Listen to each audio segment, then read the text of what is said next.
It's Class 2 District 9 basketball on the Source 97.9 FM. Our games are brought to you in part by Frisco Fuel, the Pepsi-Cola Bottling Company, Richland School District, Memorial Chapels of Richland, Holler Automotive LLC, Air Serv Heating and Air, the Marys County Bank, Shelter Insurance Agents, Dave Holland in Richland, and John Gregory in Crocker, the Iberia School District, Reeves Auto Upholstery, Town and Country Supermarkets, the Newburgh School District, and Big Johnson Power Washing, TC's Junk Fest, and Security Banks of Pulaski County.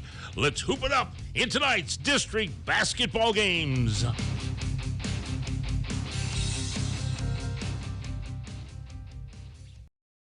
Good evening to you and yours. We're out here at Richland High School, of course, site of the Richland Bears, where we are about to get started the first night of the Class 2 District 9 Boys Basketball Tournament. So the regular season is done, and for many of the teams in the Frisco League, this is their district right here. We'll get to see who moves on to the state. Will it be one of our Frisco League teams, or maybe will it be one of our two outsiders? Connor Harbin here with you, 97.9 The Source. Glad you could join me here on this evening, and of course joining me for the first two nights of our Class 2 District 9 action. That'll be Gary Canance. Gary, good to have you back. And good to be here, and we've got three boys games lined up. I know it's opening round action, and the first game out of the chute is probably the closest game we're going to see in the opening round of this tournament between the number 4 and the number 5 seeded teams. Iberia against Newburgh, both wearing green, so we may have a little difficulty sorting them out.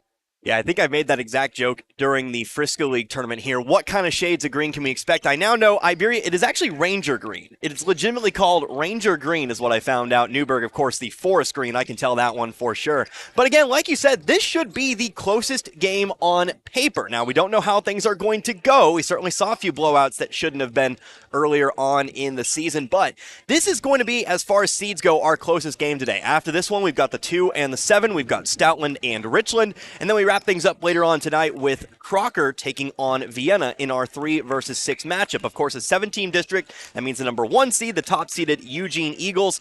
They have received a bye. We will see them for the first time here in a couple days on Wednesday. In fact, they will take on the winner of this first matchup, Iberia and Newburgh. So we've got about 8 minutes left to go here in this pregame period. Want to thank all of our sponsors. We've actually got quite a bit of a longer list here because of the fact that we've got our regular season sponsors, and then we've got some extra sponsors for the tournament as well. The Bank of Iberia, Phelps Health, Frisco Fuel, the Bank of Crocker, TC's Junk Fest, Pepsi, Air Serv, Marys County Bank, Waynesville Memorial Chapel, Holler Automotive, Big Johnson Power Washing, Richland High School, of course. Big thank you to Richland for letting us stop by and call this tournament.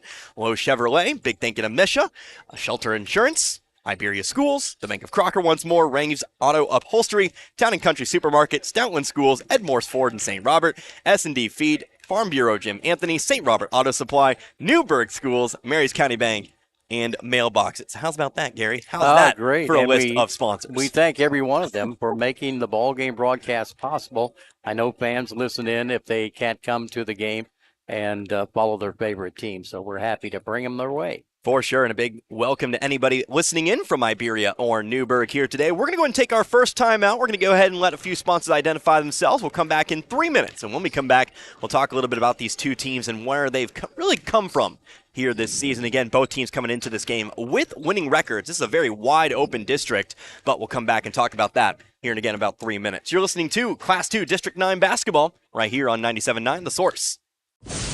When the chaos is over and the dust settles, it's a relief to see that big old tree you've always loved still there, unharmed and confident. Confidence that brings about trust and comfort from a full-service bank right here in your own community. Your one stop for savings, checking, home equity and auto loans, and CDs and money markets. That's your protection from the storm. The Bank of Iberia in 2 locations, Iberia and Waynesville. Come on in to the Bank of Iberia. At Phelps Health Heart and Vascular Center, we're here to keep your heart healthy. Preventing, detecting, and caring for conditions like high cholesterol, high blood pressure, chest pain, and shortness of breath, the Phelps Health Heart and Vascular Center offers innovative care and cutting-edge technology designed to produce the best possible health outcomes for you and your loved ones. Visit phelpshealth.org to learn more. Phelps Health, your health, our mission.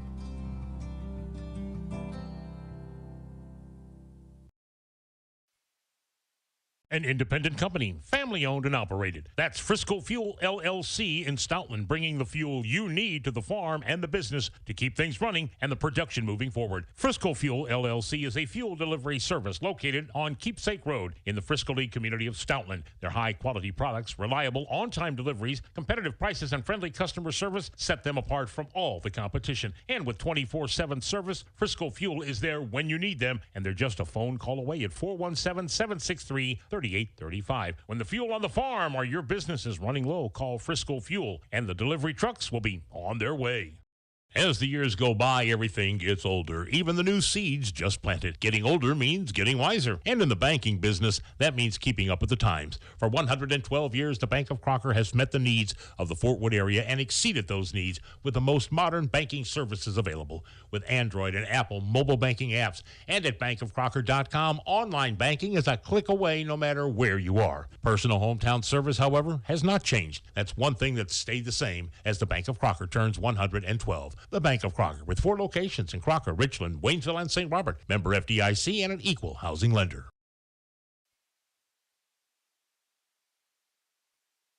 TC's Junk Fest at the barn at Honeysuckle Farms in Iberia is coming May 19th and 20th from noon until 6 on Friday and 9 until 3 on Saturday. This is a can't-miss event with close to 100 vendors from all corners of the state. Vintage, antiques, farmhouse, handmade, boutiques, shabby chic, artisans, and more. Plus lots of door prizes, goodie bags for the first 30 shoppers, and t-shirts too. It's a weekend full of fun and memories. TC's Junk Fest at the barn at Honeysuckle Farms, 41 Tavern Creek Road in Iberia, May 19th and 20th. We'll see you at the barn.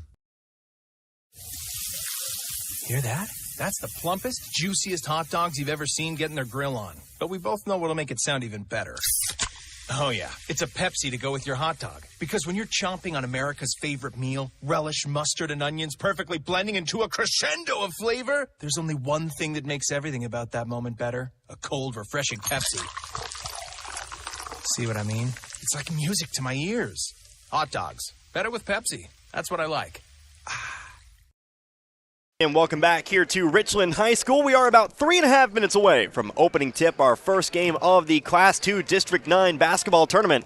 Again, we'll have the number 4 seeded Iberia Rangers taking on the number 5 seeded Newburgh Wolves. Connor Harbert here with you here tonight. Of course, almost underway here. Connor Harbert, Gary Canance, by the way, also joining me here in this one. Got to get used to that after a full season of just identifying only myself. Yes, okay. But, of course, Gary Canance here on the call. He'll be with me today and tomorrow when we move to Lakeway for the girls' side of the Class 2 District 9 basketball tournament. Of course, I'll have the semifinals and the finals later on in the week. But with the remaining time we have here, let's go ahead and take a look at these two teams a little more in depth. As you know, we've seen Iberia just a little bit. We'll go ahead and start here with the 4-seeded Iberia Rangers. On the last 5, 2-3.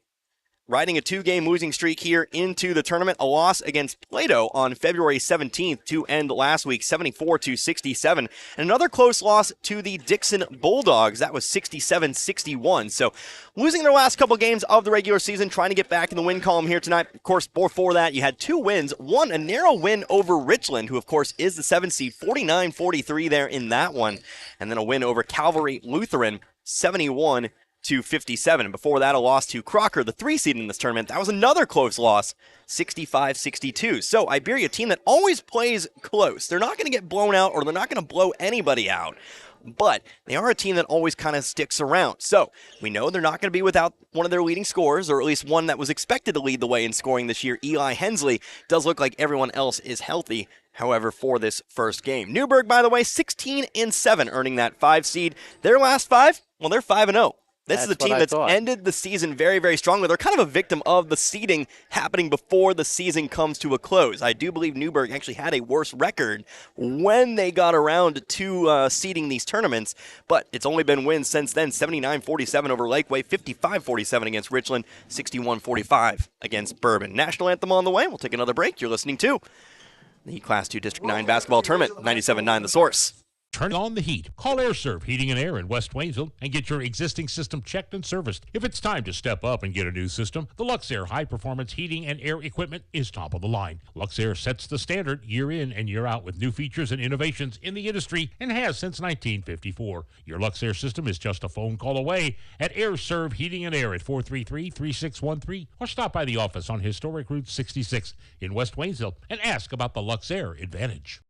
Hi, this is Brad Shelton at the Marys County Bank. Every day, the Marys County Bank touches every corner of your life and supports you as you turn your life's goals into accomplishments. Whether it's purchasing your first car, opening a small business, buying a home, planning a wedding, or preparing for retirement. From your first car to a new life after retirement, the Marys County Bank is there for all your life's milestones with our full line of products. Stop by one of our 10 locations and see how the Marys County Bank can support your dreams. Member FDIC, Equal Housing Lender.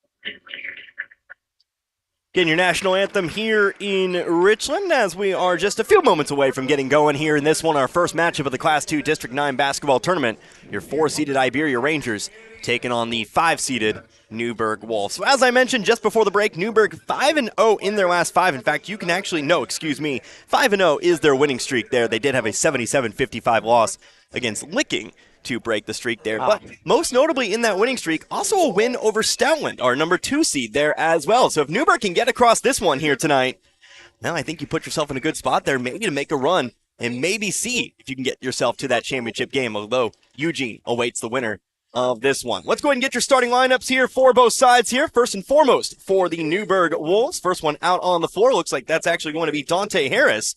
Could be wearing a different number than what is in our program, but Harris does get the start. Also out there on the floor, how about Gage Holderby? You'll have Colton Pound in the lineup. You'll also have, that'll be Thomas Mackley. And then rounding things out there for the Wolves, that'll be Caleb Steffi. So Harris, Holderby, Pound, Mackley, and Steffi in the lineup for Newburgh. And of course, they are coached by Kobe Wands. Now your starting lineup for Iberia, Hunter Piggott will once again be in your lineup here. He'll be joined by Tanner Patterson. Also, how about Grant Perry?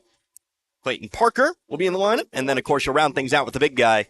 That'll be Jaden Rowden. So no major changes there for Iberia. Of course, the Rangers, we've seen them several times here this season on 97.9. Just kind of worked out that way. Of course, when you go to a team's tournament in their hometown, then yeah, obviously you're going to see them a little bit there. So we've gotten a good look at the Rangers here. We know what they're capable of. Newburgh, their first appearance on the radio since the Frisco League tournament. So good to see Newburgh back in action once more. We are at floor level, which we usually don't get to set at floor level. It has its advantages and also has disadvantages. Yeah, we'll see here if we can remain safe through the rest of the week here. Opening tip's going to be won by Newburgh. Dante Harris with the basketball going out to the right wing and up top over to Gage Holderby. Left wing now, Colton Pound trying to go wing to wing, inside onto the right baseline. Here's Dante Harris. Harris, an inside threat, likes to drive, can also shoot.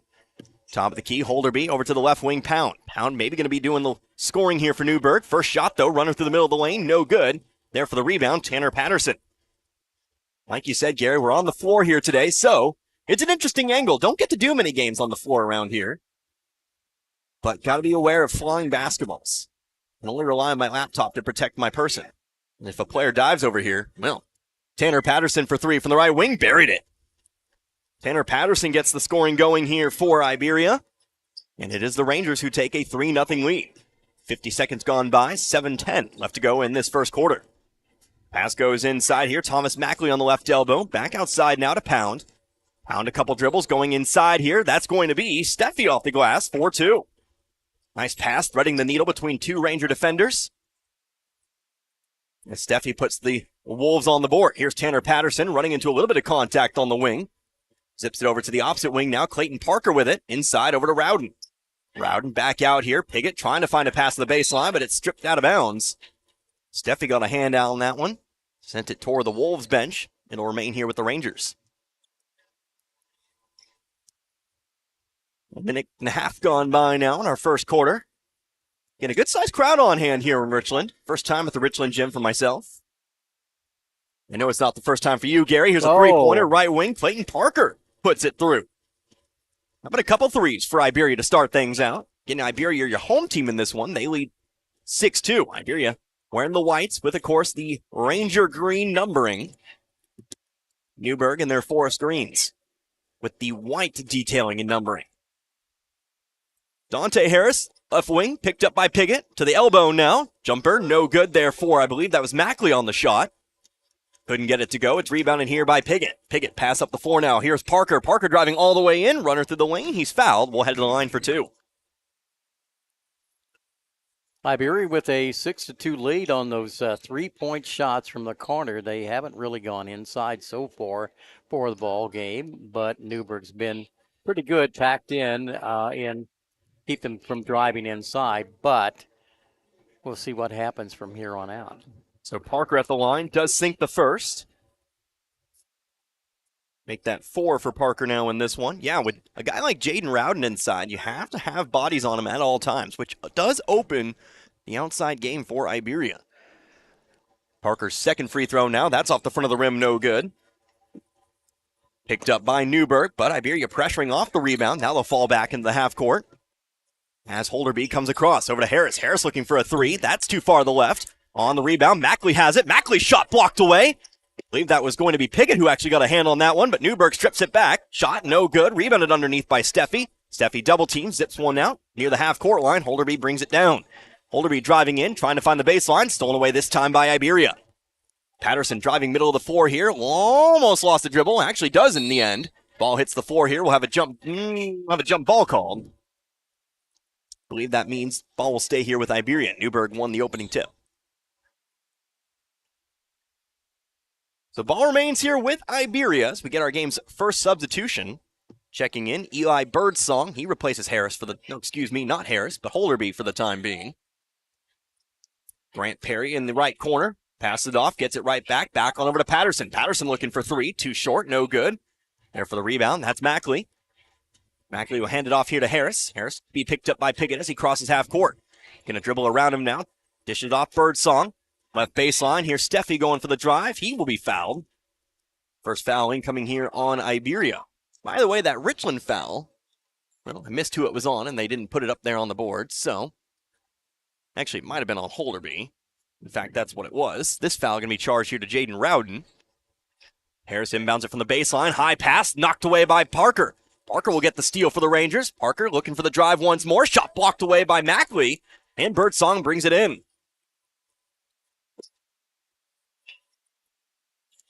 Newburgh back on the offensive side of things now. Left corner.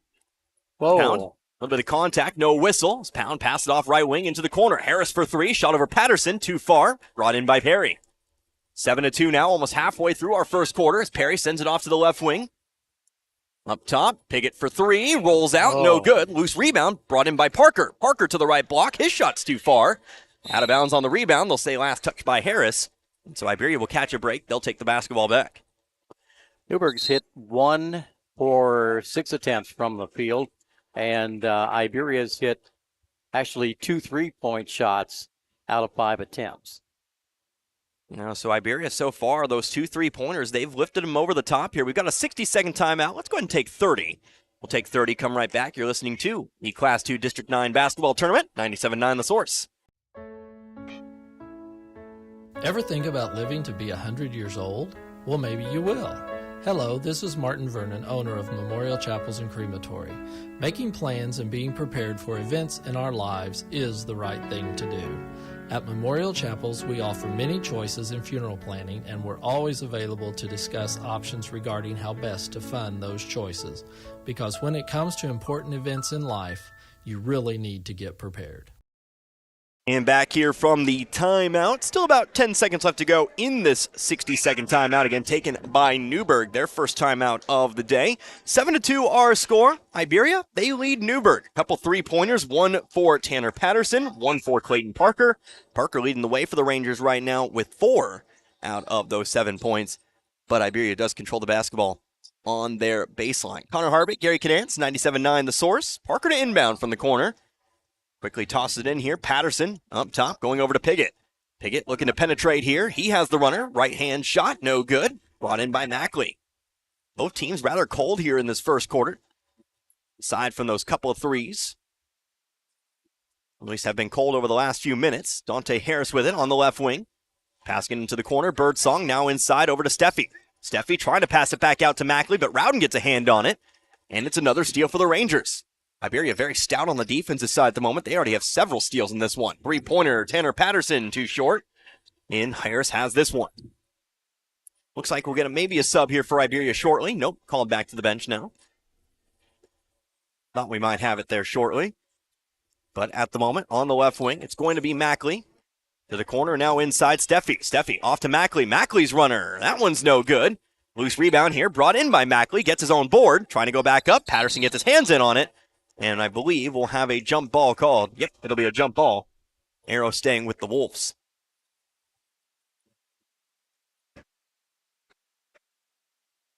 So we have a couple more substitutions here. Checking in for Newburgh. Looks like Gage Holderby checks back in here. We'll also get a sub, Brady Blankenship, in for the Rangers. He replaces Rowdy. Inbounds pass comes to Birdsong. Three-pointer, left corner, good. So Birdsong off the bench. It's Newburgh's first three of the day. Cuts the lead to 2, 7-5. Grant Perry, basketball on the right wing. Up top, Piggott now. Piggott going to the right. Here's Perry for three, looking to match. Got it. Perry, who likes to work mostly inside, hits Iberia's third three of the game. 9 of their 10 have come from outside. The other one on a free throw. It's 10-5 once more. Dante Harris, left wing to the free throw line, out to the right wing. Birdsong looking for another. Nope, too far. Blankenship, nice box out, has the rebound, has an outlet pass over to Perry. Perry, though, has it stripped away. Dante Harris, open left side layup, good for 2. Good defensive play there by Harris to strip it away. Got it away from Perry, who's not the point guard there for Iberia. Simply got the outlet pass there, but then had the open layup. 10-7 now our score, 2:20 left to go in the first. Piggott to the left corner, up to the wing once more. Inside, Blankenship working the work on Mackley here. No bucket, but he's fouled. Blows up the shot here. Might have been fouled from behind. We'll see who this one's called on. It's going to be called on. I missed it there, but they'll throw it up on the board. Gage Holderby, he'll pick up number 2. Well, the few times in the ball game so far, Iberia's been able to get that ball on the inside. Inside creates outside as Blankenship hits the first free throw. His first point of the day. And vice versa. Outside creates inside. Second free throw now on the way. This one, it's no good. Newburgh calls in the rebound. Iberia 2 for 4 from the line tonight, but they have a 4-point lead here. It's 11-7. Left wing with it. Dante Harris up top. Colton Pound fading to his left, hits the 3. Impressive. Fading to his left, hits the 3. The Iberia lead is 1, 11-10. Lots of outside shooting in this game thus far. 3 threes for Iberia. 2 threes now for Newburgh. Into the corner now. Patterson throws it inside here. Perry able to work through it. Put himself a shot in for 2. He's got 5. 13-10. Like I said, Perry likes to work inside more than he does outside. But, like a lot of players these days, can also hit a 3 when called upon. Ball with Thomas Mackley in the left corner. Throws it even further into the corner here. Steffi in some trouble, able to find Pound with it. Pound fading to his left once more. Runner across the middle of the lane, no good. Ball ends up out of bounds on the rebound. Last touch by Iberia. Newburgh ball underneath. 13-10 with 1:15 now to go in the quarter. Harris into the corner. Mackley, one dribble. Inside once more to Harris. Back outside to Mackley. Moving left baseline, turning back around. Side Pound. Pass. Long pass over to the right wing here for Harris. Harris moving to the baseline. Ooh, nice pump fake. Got Tanner Patterson to bite and then some as he goes over the top. He'll pick up the foul. Foul number 2 here called on Iberia. Harris, a very agile player. Has a nice pump fake as well. Inbounds pass. Colton Pound good for 3 in the tie. So Pound now leads all scorers. He's got 6, and we're tied up at 13 apiece. Under a minute to go in the quarter now. Here comes Blankenship. Whistle and a foul. Foul will be on the floor. Charge to Newburgh. Again, Eli Birdsong, by the way, back in the ball game. He replaced the twice fouled Gage Holderby. This foul will be called on Thomas Mackley, his first. Third team foul. In the corner, Perry has it knocked away, stolen by Pound. Pound now coming up the left side. He tries to go across the lane, over to Harris, but Harris will throw it away. Might have been better suited for the layup there. I recognize the selflessness. Just wanted to go ahead and finish that one. Ball back over to Iberia. Sometimes if you got the path to the goal, you need to take that shot rather than to pass it off. 30 seconds left to go in the quarter. We'll see if Iberia hangs on for the final shot of the quarter or if they just go for it. Piggott inside, trying to go to Blankenship. Looks like we have our answer. Blankenship going to throw up the shot. No good. Rolls off the rim. Newberg's got the rebound. So maybe Newberg can take the lead here after trailing the entire quarter. Just before the break. 13 seconds as Pound comes across. Left wing Harris. Back to Pound. Now 10. Under 10. Pound looking to drive in. Almost lost the dribble. Was able to walk it away. Birdsong has it knocked out of bounds. They'll stop the clock at 1.6 seconds. And Iberia will actually take it back. So Newberg not getting the final shot here. We'll see what Iberia can do here in a second and a half. They might just throw up the long shot. That's what Patterson's going to do. Three-quarter court. No, too far to the left.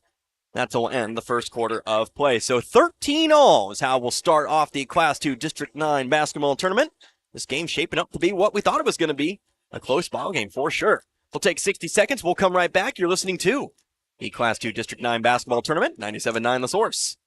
Howdy. Well, hello, young lady. I'd recognize that car anywhere. Did your mom ask you to drop it off today? It's not hers anymore. Oh, my. How exciting. Well, don't worry. We'll keep taking good care of her, just like we always did for Mom. Oh, you just do what you do. Mom says if I take it to y'all for maintenance, I'll hardly ever have to bring her in for repair. For maintenance and repair on your vehicle, trust Holler Automotive in Vienna. Oil change, batteries, tires, and repairs. Holler Automotive, 908 Highway 63 South in Vienna. Fast lane towing also available. 573-578-2233.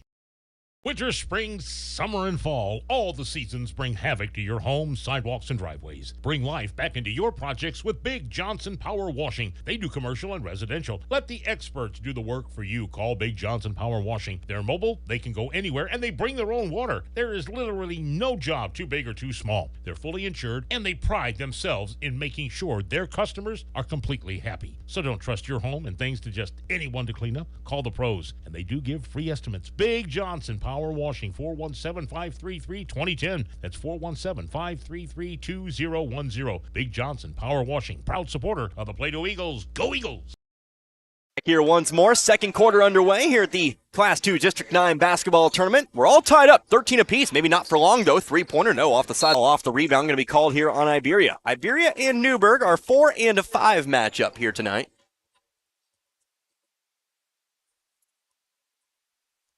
So this foul is going to belong to Brady Blankenship, his first. Lots of three-pointers in that first quarter. 3 3-pointers for Newberg, 3 3-pointers for Iberia. The other teams generating points, well, I should say both teams generating 4 points from the inside of things. Here's a three-pointer. Colton Pound rims out, rebound.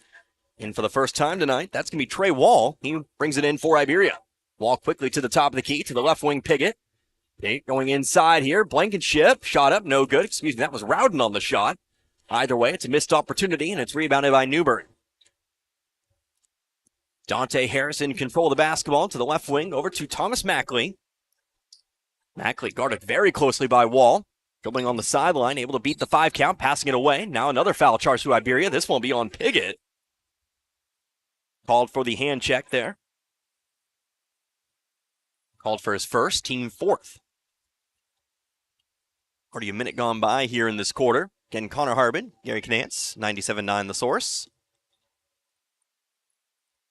Dante Harris to take the inbounds pass. He'll hand it off. Pound in motion. Finds a cutting Thomas Mackley for the open layup and 2. Mackley puts the Wolves out in front for the first time. Newberg leads in this one. It's 15-13.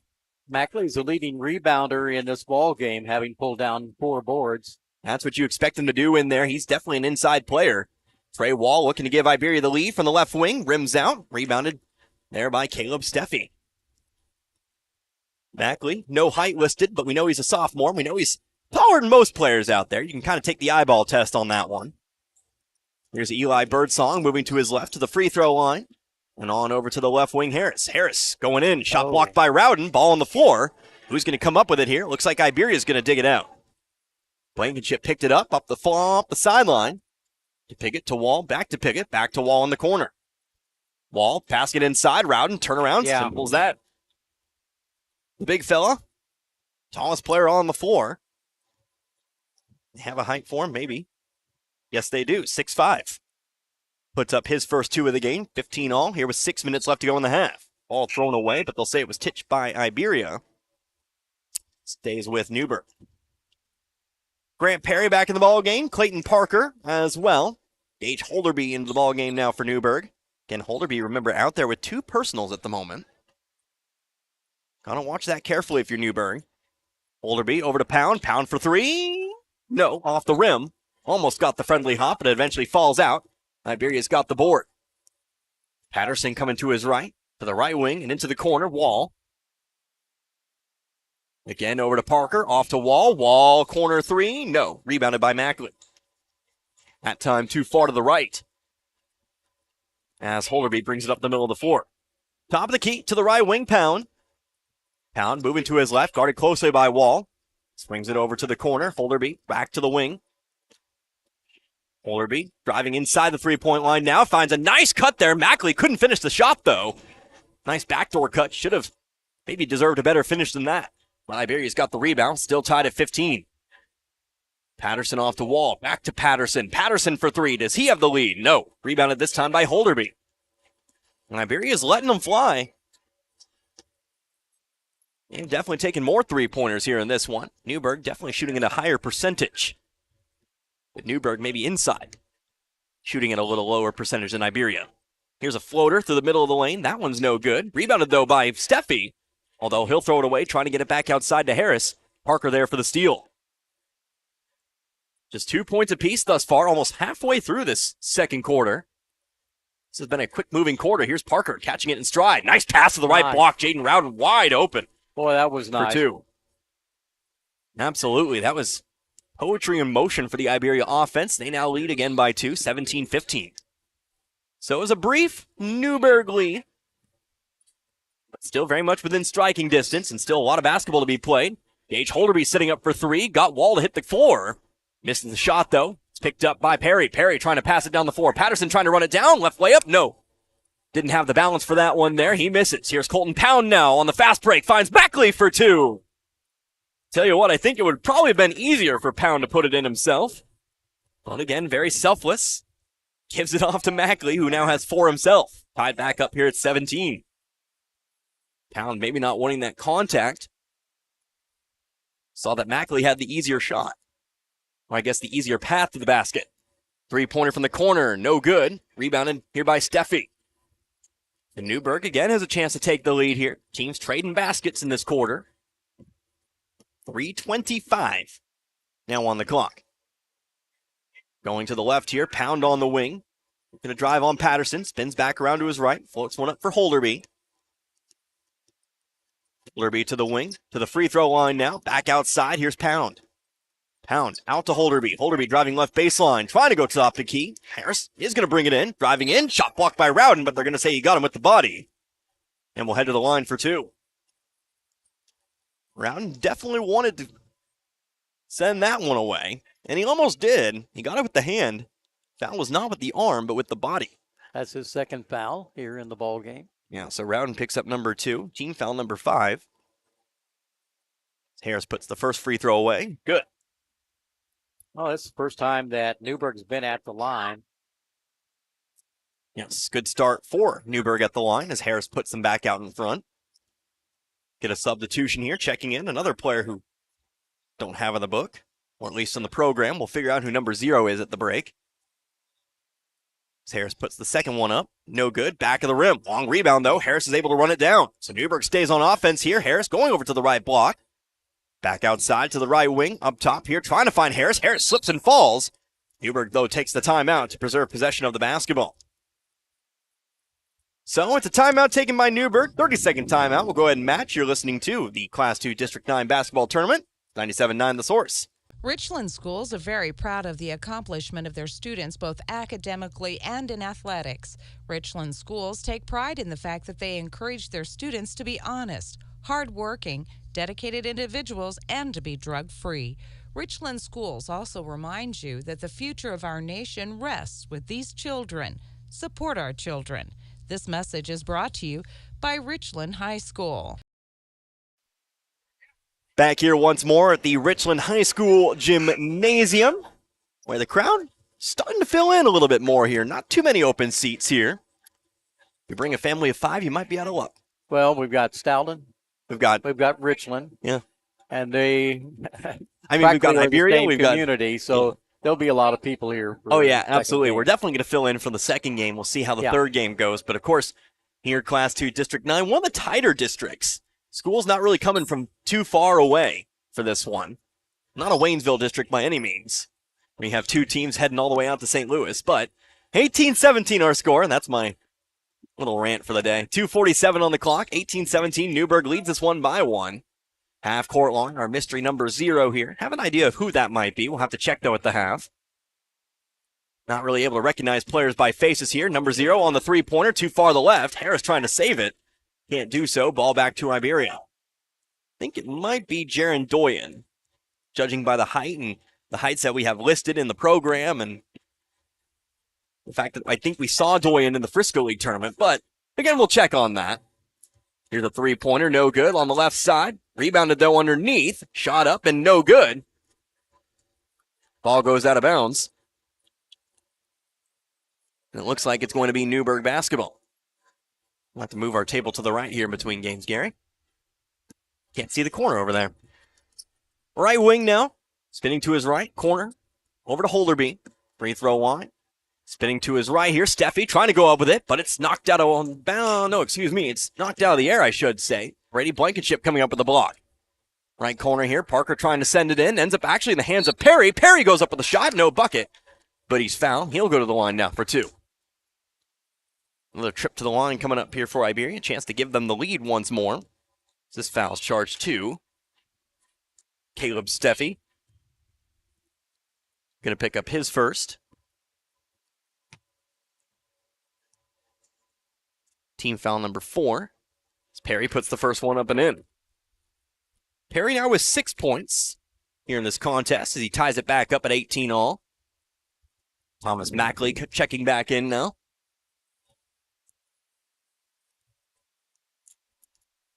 Macri replacing Steffi as Perry sinks the second.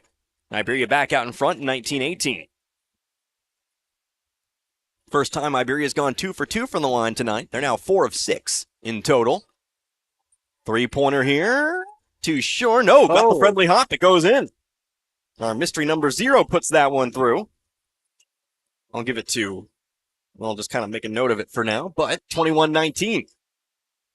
Newburgh leads by 2. Piggott trying to change that. He sinks the 3. So back-to-back threes. Iberia will match. They take the 1-point advantage, 22-21.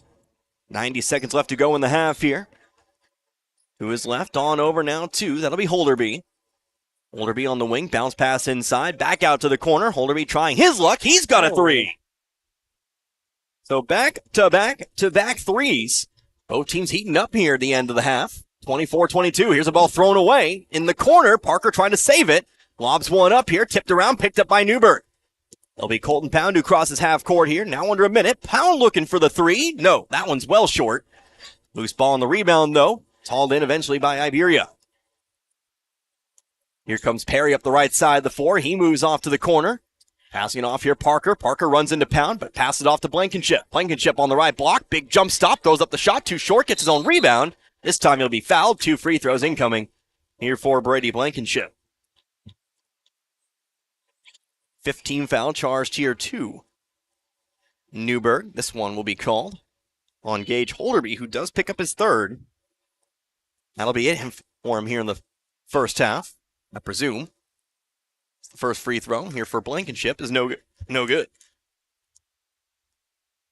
So we do get a substitution here. Caleb Steffi. He replaces Holderby.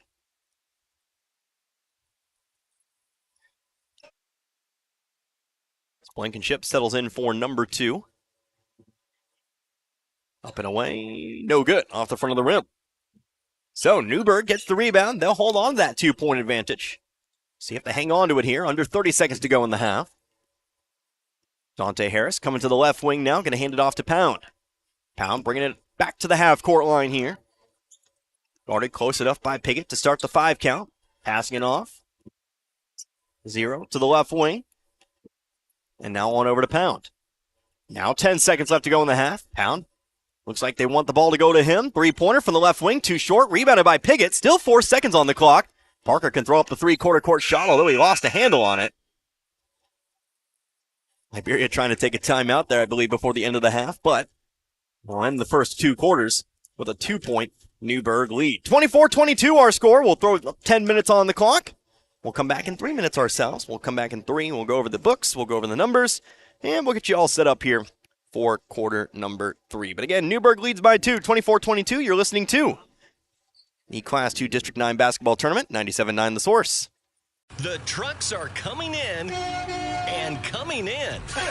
Lowe Chevrolet in Waynesville has vehicles on the lot with your name on it. Stop by and check out the selection. Take your pick and drive off the lot today with a new or pre-owned vehicle of your choice. Lowe Chevrolet can help you with financing, service, and so much more. Serving the community you live in for over 30 years. Lowe Chevrolet, off I-44, exit 156 in Waynesville. Fans, when you attend a high school game, do you stand at attention during the national anthem? Do you cheer a good play by the opposing team? If your team loses, do you take it well in stride? If you have answered yes to any of those questions, you are showing positive examples of sportsmanship. Don't forget that when you attend high school events, young eyes are watching you for examples of acceptable behavior. By making a conscientious effort, you'll be helping our students grow into better citizens. This message has been brought to you by your friends at the Missouri State High School Activities Association and this local radio station.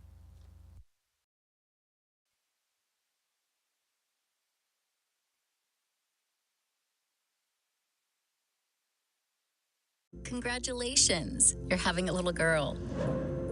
At that moment, everything changed. Our hopes and dreams for ourselves were instantly replaced by our hopes and dreams for her. We got life insurance policies from Shelter Insurance, so that regardless of what life throws at us, we'll still be able to provide the world to her. For a free insurance review, for auto, home, life, farm, or business insurance, see me, Dave Howlett, your Shelter Insurance agent in Richland. Or come see me, John Gregory, in Crocker.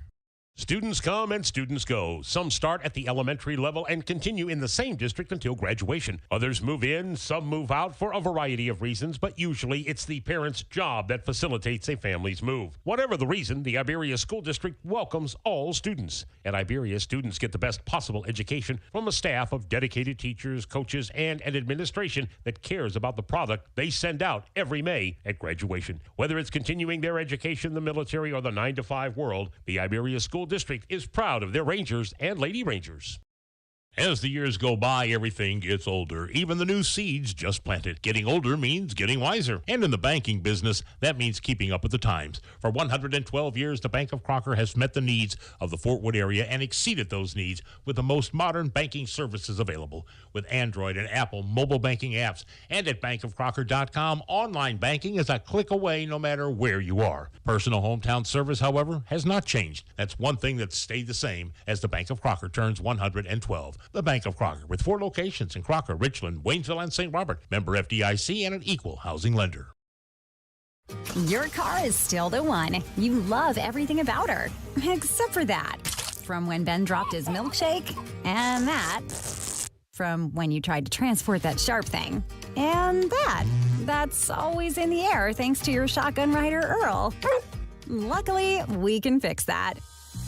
Reeves Auto Upholstery, serving both Lebanon and Richland with decades of experience. There's no job too big or too small, because they've seen it all.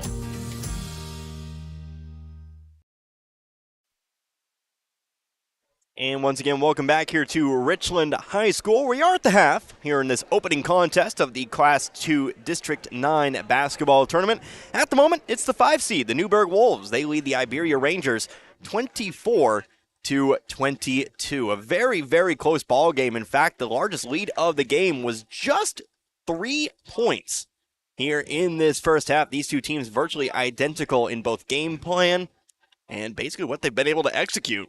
And so we're shaping up for a very exciting third and fourth quarter. Connor Harbin here with you alongside Gary Canance, 97.9 The Source, as we take a look here at your books for that first half. First and foremost, taking a look here at the Ibs. They look a little something like this. Leading the way for them right now, well, that's Grant Perry. He's got 7 points here in this one. That comes from a three-pointer, a two-pointer, and a couple of free throws there as well. Of course, he's joined by 5 other scorers, 4 points apiece for how about Clayton Parker and Jaden Rowden as well. They both have 4 here at the moment. 3 points apiece for Hunter Piggott and Tanner Patterson. And then you have 1 point for Brady Blankenship. Again, 13 points here at the end of the first quarter, and then 22 points at the half here for Iberia. Now we take a look at Newburgh. At the moment for Newburgh, well, 13 points at the end of the first quarter, 24 at the break. Leading scorer, Colton Pound, a couple three-pointers in the first quarter for him there, so he has 6 here tonight. And you have a few other scores. Thomas Mackley had a couple buckets there in that second quarter. He's got 4. Then you have 4 scorers, all with 3 points apiece.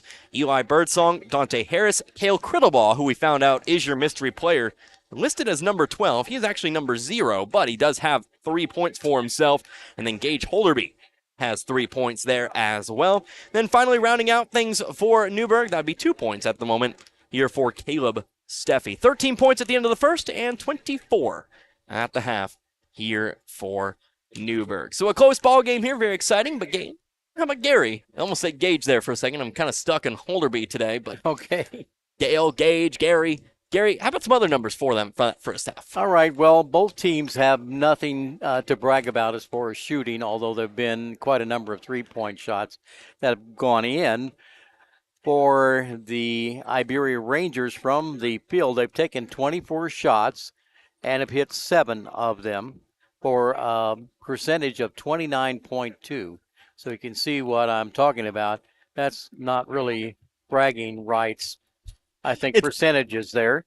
But for Newburgh, they also have taken 24 shots from the field, have hit 9 of them for 37.5%, and that's not good for field goal shooting, you know. Mm-hmm. Both teams are 50% from the free throw line. Iberia's had a few more chances, 8 chances. They've hit 4. Newburgh's had 2 chances. They've hit 1, so they both hit 50% from the free throw line. 7 turnovers for Newburgh and 5 for Iberia in the game. Top rebounders for Newburgh, Thomas Mackley, who is a sophomore, has 5 rebounds, done a good job on the inside. And Caleb Steffi, who's come in, and he has 4 rebounds. For the Iberia Rangers, Grant Perry with 4 rebounds, and then just scattering up and down the lineup.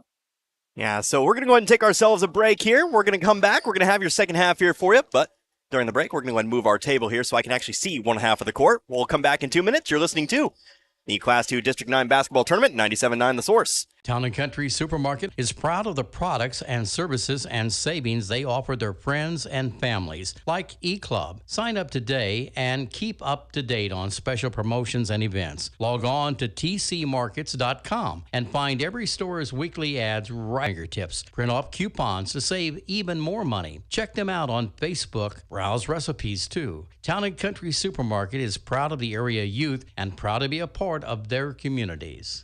It truly takes a lot to make a public school good, but Stoutland School is working on not just making it good, but making it great. They've implemented many things at the best interest of each and every student, like a 4-day school week, as well as making ongoing improvements to enhance the safety and security of each student, such as a single point of entry, security resource officers on hand. They have also implemented new programs to provide more opportunities for their students, such as accelerated courses and dual credits, just to name a few. So when you are looking at a public school, don't just appeal to the good, look for the great and partner with them to be a more viable part of your community. Stoutland School is just that, a great school. Good luck, Tigers. We are proud of you.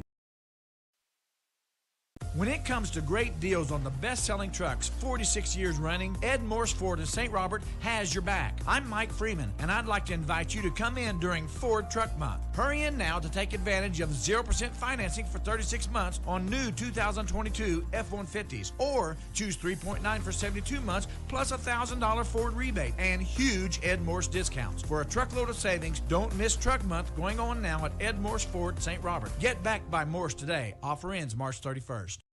TC's Junk Fest at the barn at Honeysuckle Farms in Iberia is coming May 19th and 20th from noon until 6 on Friday and 9 until 3 on Saturday. This is a can't-miss event with close to 100 vendors from all corners of the state. Vintage, antiques, farmhouse, handmade, boutiques, shabby chic, artisans, and more. Plus lots of door prizes, goodie bags for the first 30 shoppers, and t-shirts too. It's a weekend full of fun and memories. TC's Junk Fest at the barn at Honeysuckle Farms, 41 Tavern Creek Road in Iberia, May 19th and 20th. We'll see you at the barn. Once again, Richland High School, we're already underway. They kind of cut us short there a little bit. Came back before halftime, was actually truly well and done, but getting back here the third quarter here between Iberia and Newburgh. Newburgh with control of the basketball. Connor Harbick, Gary Canance, 97-9 the source. Gage Holderby with control of it. Going over to the right side, over to the right wing, Dante Harris. Into the corner now, here's Holderby coming to his left, throwing it off over to Mackley. Mackley on the left elbow. Ball tip, but picked up by Harris. Over to Mackley once more. Mackley dribbling it back beyond the wing. Over now to Holderby. Holderby moving to his right. Over to the left wing, now on over to Harris. Newburgh very patient on their first possession. Simply just trying to pass around the perimeter, almost taken away there by Parker, but eventually able to find Pound. Pound going inside. Steffi throws up the shot, too short, missed the bunny, although it's rebounded by Harris. Harris kicking it off to the left baseline, over to the left wing. Pound for three. No, too far to the left is himself. Out of bounds it goes. It will be Iberia basketball. So possession that takes a full minute for Newburgh. Had an opportunity, got the shot they wanted there from the right block. Steffi, though, is just unable to finish, so see if Iberia can maybe tie this one back up, maybe to give themselves another lead. Pass going into the right corner, inside, Rowden. Simple as that. Rowden's not going to miss that shot on the right block. Another basket for him tonight. He's got 6. Both teams shooting at a rather low percentage in that first half. This has been a very defensive game. Very low scoring game, I guess I should say. I'm not really displeased with the shots that either team was taking in that first half. Just haven't been able to hit. Harris dribbling into the left corner. Now trying to move back to his right, Gage Holderby. Offensive foul going to be called here against Newburgh. I think that's going to be on Gage Holderby, who quickly picks up number 4. So that'll be the charge here, and that's going to take Holderby out of this game. We're not going to see him until the 4th. Kind of have to ask yourself, as much as the speed of this ball game is going, kind of wonder if in the fourth quarter we'll see people tire out in a ball game. But again, you have conditioning, so we'll see if that plays a part in this ball game. Now, late in the year, you're pretty much as conditioned as you're going to be. Patterson going inside here to Perry. Perry trying to go high-low with it, trying to toss it off to Rowden, but Rowden can't bring it in. Ball back over now to Newburgh. Tied up here, 24 apiece. Already 2 minutes gone by here in quarter number 3. Just 2 points scored, of course. The game-tying bucket. Trying to untie it, though. Mackley, a shot from the left elbow. Couldn't get it to go. And it's rebounded by Iberia. Right corner, Rowden. Over to the wing. Up top, Piggott. Piggott hands it off here. Patterson. Patterson very briefly thought about the very long 3. You could tell him eyeing it up. Instead goes inside here. Perry. Perry working. Shot over Mackley. Rolled it off the front of the rim. So Perry's now got 9, and Iberia jumps out in front, 26-24. A 4-0 run to start the half for the Rangers. Perry, he scored from pretty much everyone on the floor today. A 3-pointer, a couple 2-pointers, and a free throw as well. 3-pointer, left wing, Dante Harris couldn't get it to go. Rebounded by Perry. Iberia guarding the rebound closely here, but Iberia brings it up the floor, although Colton Pound jumps the pass and rips one away. Pound going all the way in. His shot's left short. Fighting for the rebound here. Harris has it. Harris pump fake. Gets Piggott to bite. Do they count the bucket? No indication just yet. I think they're going to call it on the floor. It's going to be on the floor. Yeah. Shot was delayed enough that it'll just be called a foul here on Iberia. Foul picked up by That'll be Hunter Piggott who picks up number 2. Nice pump fake, though. Got Piggott to bite very much, but the shot just came a little bit too late. Inbounds pass comes into Mackley. Mackley trying to create space. Patterson trying to take a charge. Instead, creates an open 3. Dante Harris puts it through. Harris has been looking for that 3. He finally hits pay dirt here in the second half. And he gives the Wolves yet another lead, 27-26. And I mentioned during halftime, Gary, the largest lead of this game, 3 points. It's never been more than a one-possession ball game. Parker trying to lob one up, but he puts too much on it there. Perry, I don't think, knew that pass was going to him necessarily. Watches it fly over his head, stolen by Newberg. Harris, left wing here, trying to create another charge with Piggott. Instead, they'll pass it around here. Shot right baseline for Mackley, no good. Iberia is certainly trying to take those charges here in the third quarter. Trying to take advantage of Newberg dribbling aggressively around the perimeter, especially Dante Harris. Here's Clayton Parker for 3. No, too short. Harris has the rebound. By the way, Cale Crittobal checked into the ballgame. He was the one who replaced Holderby. Crittobal, again, a freshman. Crittobal inside, going to Mackley. Mackley outside Harris. Harris for 3. Got it. Back-to-back threes now for Harris, and for the first time now, we've got a 2-possession ball game. I kind of jinxed it there a bit while the timeout taken by Coach Nick Voss and the Iberia Rangers. So, Newberg, their largest lead of the game here at 4, 30-26 with 3:32 left to go in the quarter. You're listening to Class 2 District 9 basketball tournament right here, 97.9 The Source. Trust Husqvarna to handle the toughest jobs around your household. No matter the size of your yard or farm, S&D Feed and Small Engine Repair along with Husqvarna have you covered. When it comes to lawn care, they have the feed and seed to grow your lawn or farm, and the mowers, chainsaws, and weed eaters to keep your property looking its best. Visit S&D Feed and Small Engine Repair on West 4th Street in Dixon. Remember S&D, solutions for agri-need. We are Missouri Farm Bureau Insurance, and we're for Home Sweet Home. We're for condos, tutors, single wides, and studio. We're for Racer 20. Red cedar, bluebirds, white squirrels, black walnuts, whatever's out your back door, we're for that. We're for watching the sun rise over the Mississippi and set over the Missouri. We're for kicking off your heels in a high-rise or hanging up your hat in the bootio.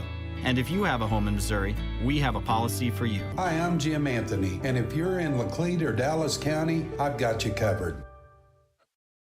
Here coming out of the Iberia timeout. Iberia in control of the basketball, but the Rangers, they trailed by 4 here in this one. Trying to go inside to Perry. A whistle and a foul's called against Newberg. Newberg going to pick up their second foul. Excuse me, how about their third? Who's this one going to be called on, though? It'll be called on Thomas Mackley. He's going to pick up number 2. Connor Harbitt, Gary Canance, 97.9 The Source. Inbounds pass comes to Perry. Perry, runner, middle of the lane, rolls out. Rebounded, though, by Rowden, although he ends up in a jump ball. Colton Pound got his hands on that one. Jump ball's called. It's going to be ball back with Iberia, though. They can have the possession arrow. So look at another crack at it here. Lob pass coming into Rowden. Can't hang on to it. Stolen by Steffi. So Iberia losing control of the basketball now. Newberg trying to add on to this lead. Three-pointer. Colton Pound, front of the rim, brought in by Perry. Perry pushing it up the floor. Here's Patterson. Patterson, bounce pass over to Piggott. Piggott has it stripped, but he's fouled. He's going to the line for 2.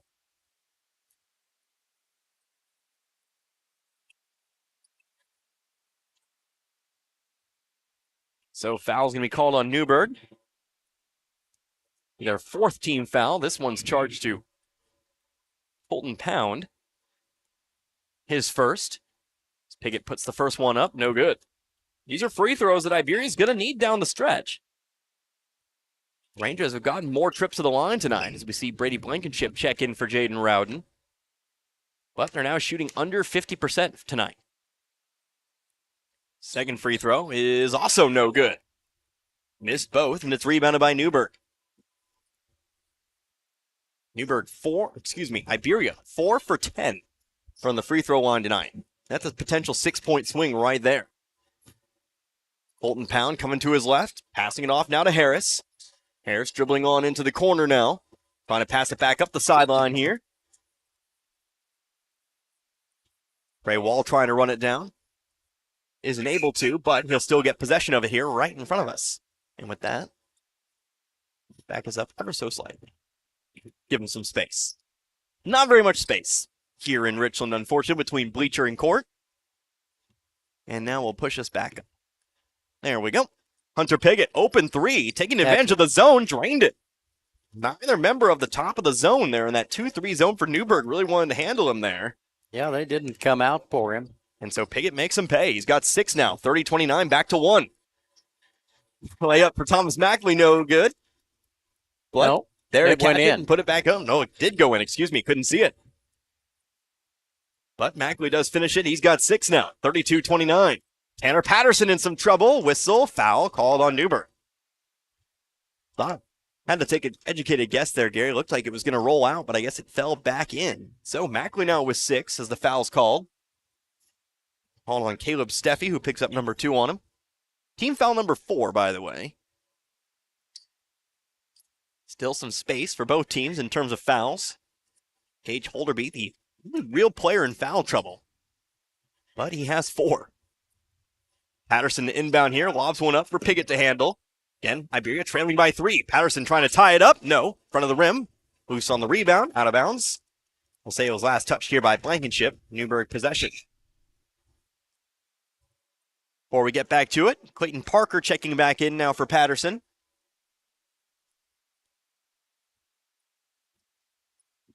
Harris brings it slowly up the middle of the floor. Right wing over to Mackley. Mackley back up top to Wall. Wall over to Pound, over to Mackley. Mackley, free throw line. Hard bounce pass over to Wall. Wall coming back to his left here. Lost it, but able to tip it back on over to Mackley. But Mackley lost control of the dribble. He has the steal. No, Iberia loses control of it now. Here's Newburgh on the attack. Dante Harris, right block. Good. So Harris becomes the first player tonight into double digits. He's now got 11. Newburgh now takes a 5-point lead, 34-29. Piggott over to the right side wall. Pump fake. Got Pound to bite, but instead pass it off. Piggott going inside Blankenship to the right wing. Trey Wall for 3. High arcing shot too far. Iberia, they have the rebound. They'll stay in possession here. Perry off to the left baseline. Parker steps back beyond the 3-point line. Under a minute to go now in the quarter. Trey Wall, top of the key. Over to Parker. Back to Piggott. Passing around the perimeter. Trying to go inside. Ball tipped up by Pound. He'll come up with the steal. Newburgh passing it down the floor here. Trying to find Harris. Can't hang on to it. Out of bounds it goes. That ball's back to the Rangers. Just out on an opportunity there to take a wider lead in the game. And for the first time, we could have seen a 3-possession ball game here. And this is your largest lead of the game. Now stands at 5. But Iberia, they have control here. They have 30 seconds left to go in this quarter. 30 seconds to work with. Pass across the floor here. Parker brings it in. Trying to go inside, but that ball is tipped out of bounds. Staying with Iberia. Be the Rangers to inbound here from the baseline. Parker to do the honors.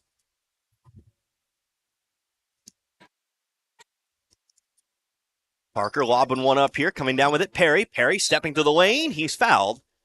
Foul across the arm. We'll do it again from the baseline. Might be on Colton Pounds, the way he is looking there.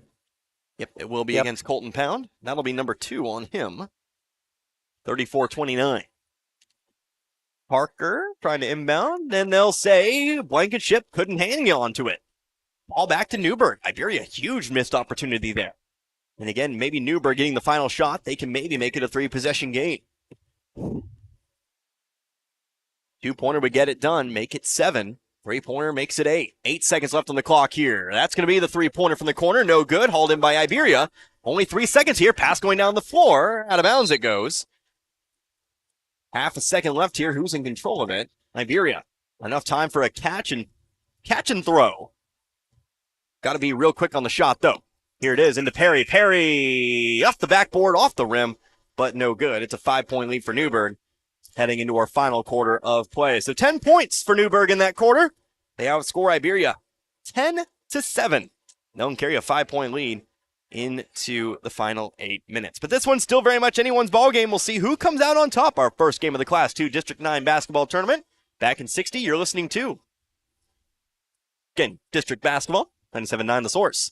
New Year's savings all the way through February at St. Robert Auto Supply, your Napa parts store. Get $20 to $25 rebates on the purchase of Legend and Legend Premium AGM and AAA branded automotive batteries. Since it's the coldest time of the year, several Napa brand battery chargers are on sale too, as well as booster cables. Save 50% on Napa night vision headlights. All the oil and antifreeze you'll ever need, you'll find at St. Robert Auto Supply. And pick up a gallon jug of Peak Window De-Icer Windshield Wash in anti-frost purple for $4.49. This and more at your Napa parts store, St. Robert Auto Supply, where you get the good stuff 7 days a week. If you're looking for a great career with great benefits, now is the time. The Newburgh R2 School District has great career opportunities for you. Newburgh School District is now hiring substitute teachers, bus drivers, and custodians. You are invited to become part of the Newburgh School District Wolfpack. Apply online at newburgh.k12.mo.us or call 573-762-9653. Newburgh R2 School District, 701 Wolf Pride Drive. 1 quarter left to play here in Richland. The opening contest of the Class 2 District 9 basketball tournament. Newburgh leads by 5 over Iberia, 34-29 our score. Dante Harris driving in, trying to kick it out to the left corner now. In fact, I'll solve my own issue here, Gary. I'll just stand up.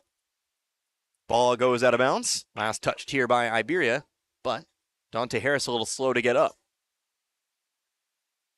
Harris took a hard fall driving into that basket. Yeah, he's being helped up right now, and he's okay. Yeah, he's got a little bit of a limp there on that right leg, but we know Harris, he loves the game. You can tell by the way he plays. He's not going to want to come out of this ballgame, so he's going to stay in for the time being.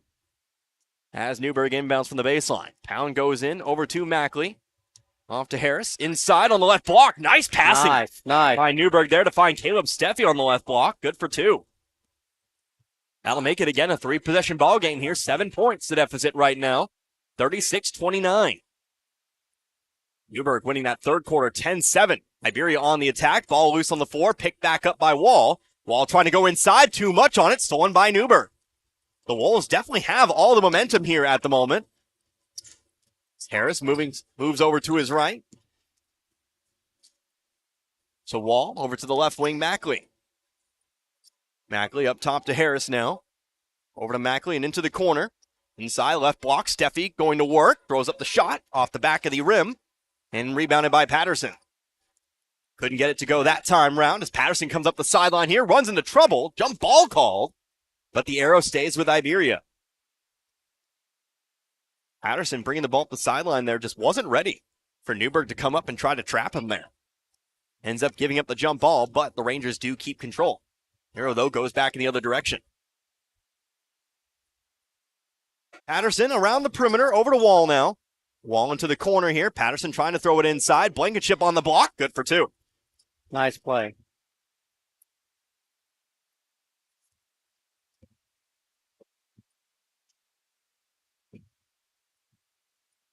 (36-31) now, 5-point deficit. Back to 2. 2 possessions, that is. Dante Harris, though, 3-pointer from the wing. Contested shot. No good. Rebounded by Pound. Oh. Pound the fadeaway for 2. Left baseline. Colton Pound gets it done. 38-31, back to where we started. 6 minutes left to go in this final period. Long 3 for Trey Wall. Couldn't get the friendly roll. Off the right side of the rim it goes. Newburgh on the rebound. 6:04. 38-31. Harris moving to his left, over to the wing. On over to Birdsong. Back to Harris now. Harris lost the dribble, picked up by Patterson. 1-on-1 back the other way. Patterson, he has his shot blocked away. Harris got a hand on it. And Newburgh pick it up the sideline. Perry strips it out of bounds, but it stays with the Wolves. Big play there by Dante Harris. 1-on-1. Patterson going for the long run up there, long strides. But Harris got his hand on that basketball, was able to knock it away. So we stay at 7 here, 38-31, 5:40 now on the clock. Still a little bit of basketball to be played. This one very much not decided just yet. Cale Crittobal back in the ball game. Passing it around here, standing top of the key, coming to his left. Guarded by Piggott. Now up top once more. Pound here, trying to create some space off of Parker. Passing it off. Mackley to the left baseline here. Jumper for Steffi. Too hard. Loose rebound. Brought in by Piggott. They get up the center of the floor here to Patterson. Patterson into the corner here. Perry looking for another three. Got it! Back to 4. Grant Perry, his second 3 of the game. He's in double digits. He's got 12. Perry leading the Rangers in scoring. Leading all scorers, in fact, I do believe. Yep. Dante Harris leading Newburgh with 11. But it's that final score. It's that team score that matters. Left wing 3, no good. Brought in by Parker. That final score that truly matters. Individual numbers are nice, but I'm sure both teams want to play on Wednesday. Pass going inside. No, stolen away. A foul off the steal. Going to be picked up here by Iberia. Remember, the winner of this one goes on to face the number 1 seeded Eugene Eagles. Well, we've heard a comment before. Actually, this game got started, recognizing the fact that Eugene is a favorite, but the person we were talking to said the rest of the teams, it's anybody's, opportunity to get in that championship game against Eugene. It very much is a very wide open tournament here. So the foul, by the way, on Brady Blankenship, his second, team second here in the second half. 4:24 on the clock here. Gage Holderby back into the action here. Remember, out there playing with 4 personal fouls. Pass going inside. Mackley, hook shot, right hand, no good. Brought in by Iberia. Right wing going over to Parker. Parker trying to lob one up here. Coming down with it. Jaden Rowden puts it in for 2, and we're back to 2. So just like that, a 5-0 swing here for Iberia. Back big to a one-possession ball game. Yes, very big bucket there. And now we'll have a whistle and a timeout taken by Coach Wands and Newburgh. So it's going to be Newburgh who takes another timeout here. It's going to be a 60-second timeout. We'll come back in 60 ourselves. You're listening to Class 2 District 9 Basketball Tournament, 97.9 The Source.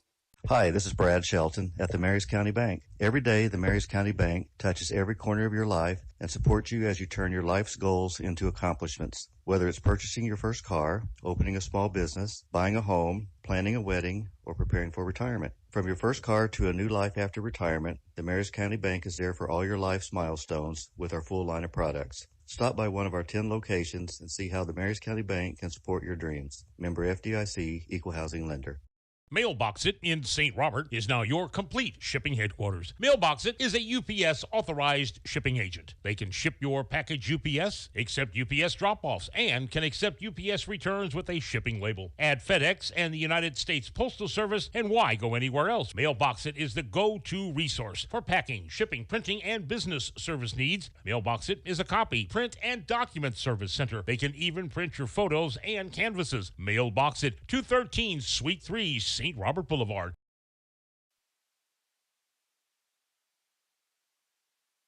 Coming out of the Newburgh timeout, we've got ourselves a ball game here. 2 points the difference between our two teams. The 5-seeded Newburgh Wolves, they currently lead 38-36 over the 4-seed Iberia Rangers. But it's been a 5-0 run here for Iberia. We'll see where the last 4 minutes takes us. We're halfway through this fourth quarter.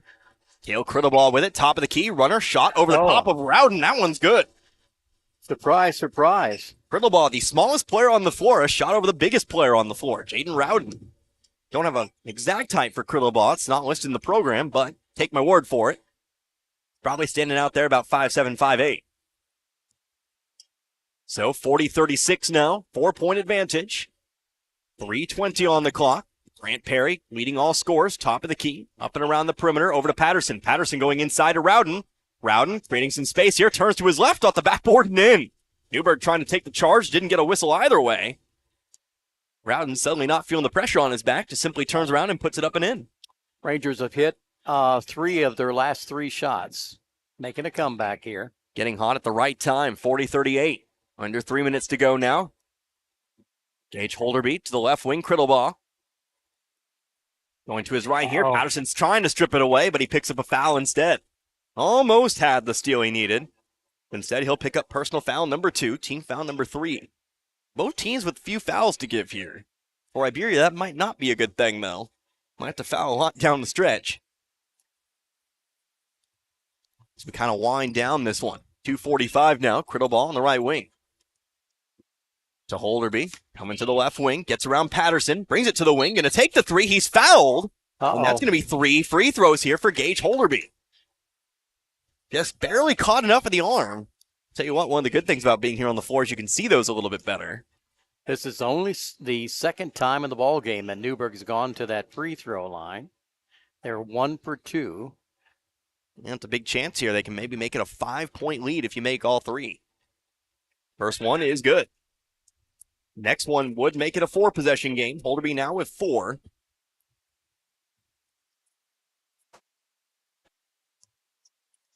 (41-38), make it 42-38. Sinks the second.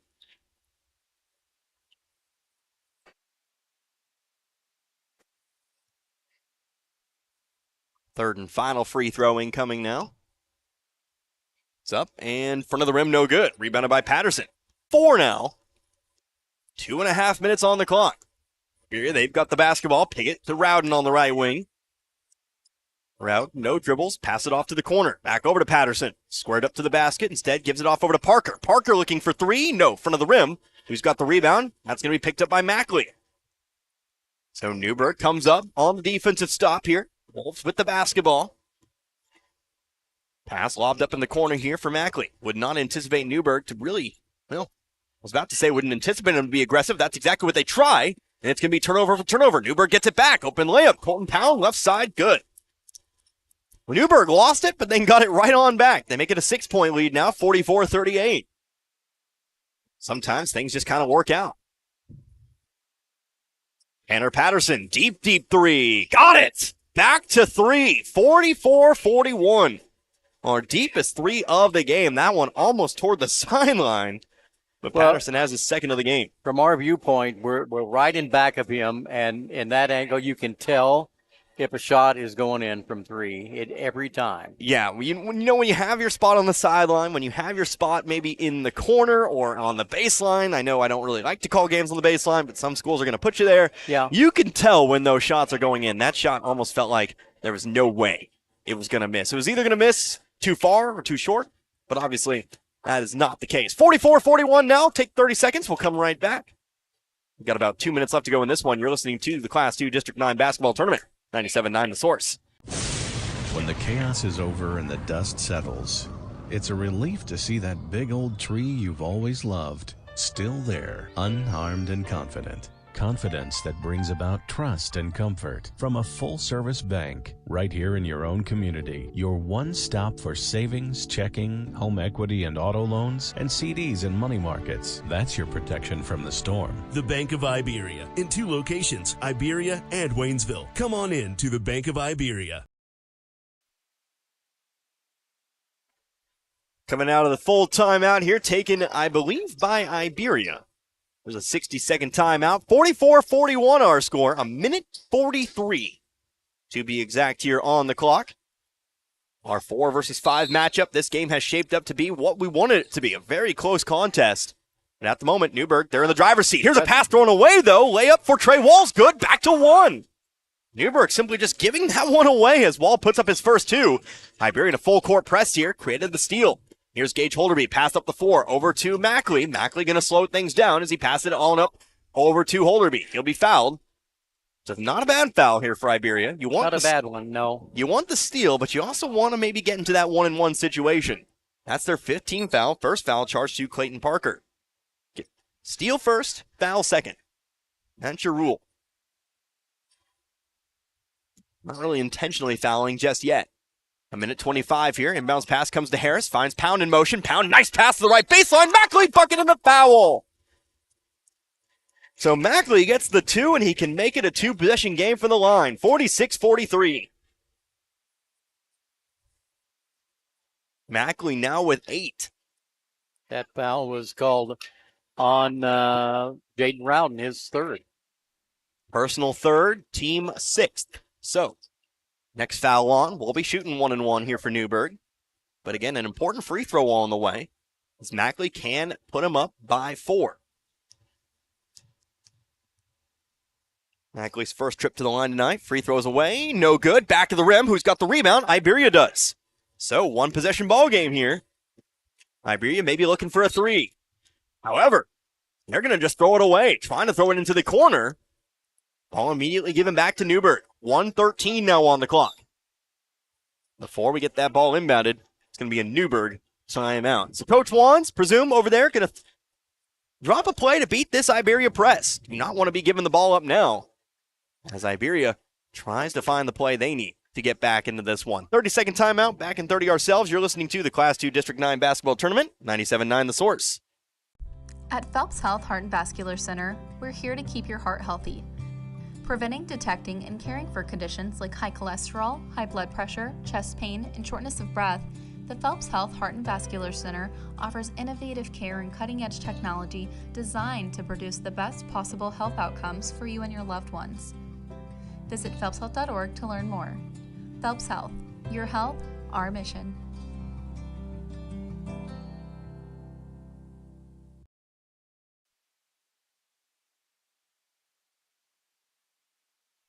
Back here once more, a minute 13. Newburgh in control of the basketball after the Iberia turnover.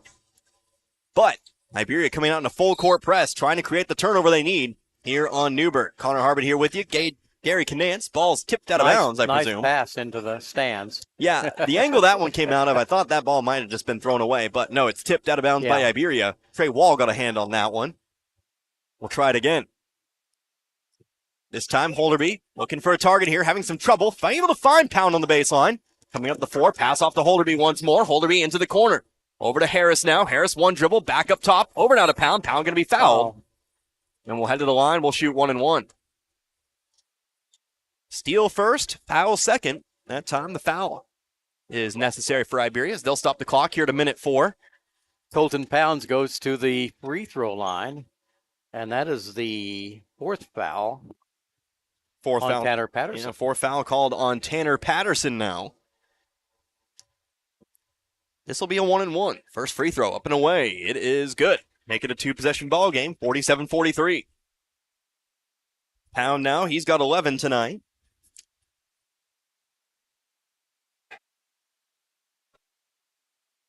Pound sets up for number 2. It's up and away. It's good. So Powell will make it 5 points once more, 48-43, but quickly here come the Rangers.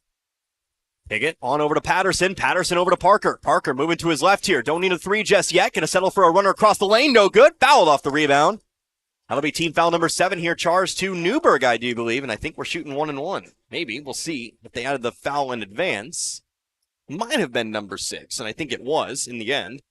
Foul on Colton Pound is 3rd. So now maybe the next foul will bring Iberia to the line, but we'll have another timeout taken here by Iberia. So the Rangers take a timeout this time through. What's this one going to be? It will be a full timeout. We'll take 30. We'll come back. We'll talk things over a little bit. We'll get you all set up for the next game as well. We'll talk about that a little bit. But back in 30, you're listening to the Class 2 District 9 Tournament, 97.9 The Source. An independent company, family-owned and operated. That's Frisco Fuel, LLC in Stoutland, bringing the fuel you need to the farm and the business to keep things running and the production moving forward. Frisco Fuel, LLC is a fuel delivery service located on Keepsake Road in the Frisco League community of Stoutland. Their high-quality products, reliable, on-time deliveries, competitive prices, and friendly customer service set them apart from all the competition. And with 24/7 service, Frisco Fuel is there when you need them, and they're just a phone call away at 417-763-3835. When the fuel on the farm or your business is running low, call Frisco Fuel, and the delivery trucks will be on their way. Back here once more at the Richland High School Gymnasium. Coming out of the timeout here. Just want to remind you, though, that we're not heading back to the studio in between games. Gary and I will wrap this one up, and then I'll hand the reins over to Gary. He'll have the play-by-play for our second game of the evening. The number 2 seeded Stoutland Tigers set to take on the number 7 seed and the host, the Richland Bears. So we'll have about 15 minutes in between those two games, but make sure to keep it right here, 97.9 The Source. But at the moment, 5-point ball game. Iberia, they control the basketball, but they trail by 5. Take it to inbound here, looking for a target. Need to have to go to the top of the key. Real fast. Patterson to the right baseline, outside Parker. Parker looking to drive. No, to the corner now. Piggott off to Parker. Parker going inside to Perry. Perry has trouble bringing it in, but it goes out to the corner. 3-pointer for Piggott. No, front of the rim. Perry, though, on the rebound. Iberia keeps control. Don't need a 3 just yet. You just need points, but you need them now. Over to the right corner. Now inside. Perry working on the right block. Back outside. Patterson looking for the 3 from the corner. Got it! Back to 2. 27 seconds left to go. Iberia needed that one. That was an absolutely necessary three-pointer there. You didn't need a 3 in that situation, but 3 points, you're always going to take that there. Now you can take a 2, you can take a 3, but first you need that basketball back. 27.2 seconds remaining here. We've got a timeout, another 30-second timeout. We'll go ahead and keep it right here because, of course, well, Iberia, steal or foul. Got to find a steal here. You're going to look for that steal on the press, but if things don't go your way, you're going to have to foul. It's going to be 1-and-1, which creates some huge free throws of the floor. Of course, you got to remember, 2 free throws in this situation. That makes it a 2-possession ball game with just under 30 seconds to go. Right. Things get a little stickier from there if you're Iberia. A lot of calculating going on right now, the coaches and the ball players. Now, this is when things get very strategic. If you're Coach Voss, if you're Coach Wans. But like I'm sure, Iberia's going to be looking for the steal, the trap, anything here before they foul a Newburgh player. It'll be Holderby to inbound here for the baseline. Face guarded by Parker. Can move the baseline, toss it in over to the corner, over to Steffi. Steffi off now to Pound. Pound's going to be fouled. It'll be Pound who takes the free throws here on the other side of the floor. 23.8 seconds now left to go in this contest. I believe he got both of his free throws to fall. Actually, he got fouled on a three-point shot, didn't he? So he got 2 out of 3. That was actually Holderby who got fouled on a three-pointer, but Pound is 2 for 2 from the line here tonight. So this is definitely a player you want to be at the line. Foul, by the way, on Grant Perry, his first. Pound sets up for the first of 2. Pound tonight, 12 points, can become the leading scorer with this free throw, and he does.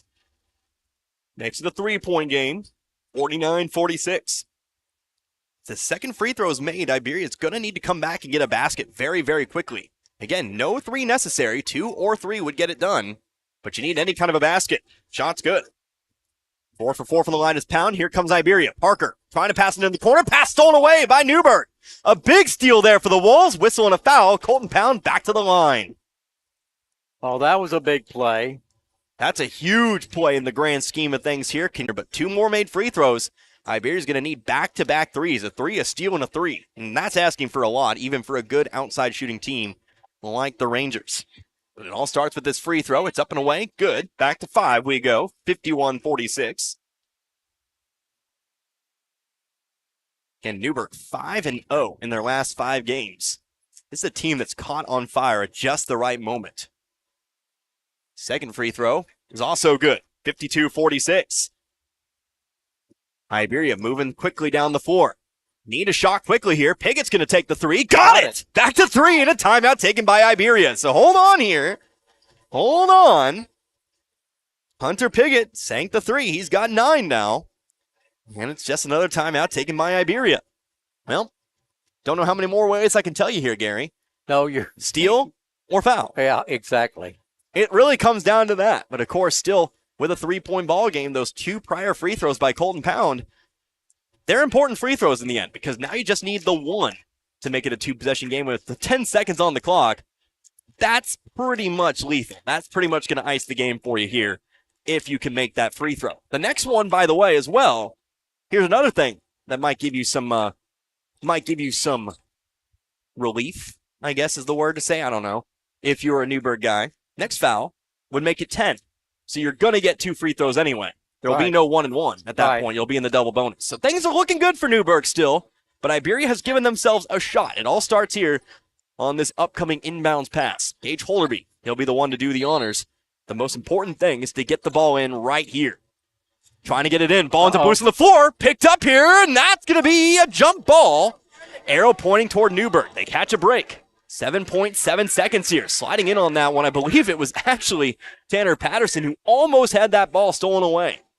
But we'll do it again here.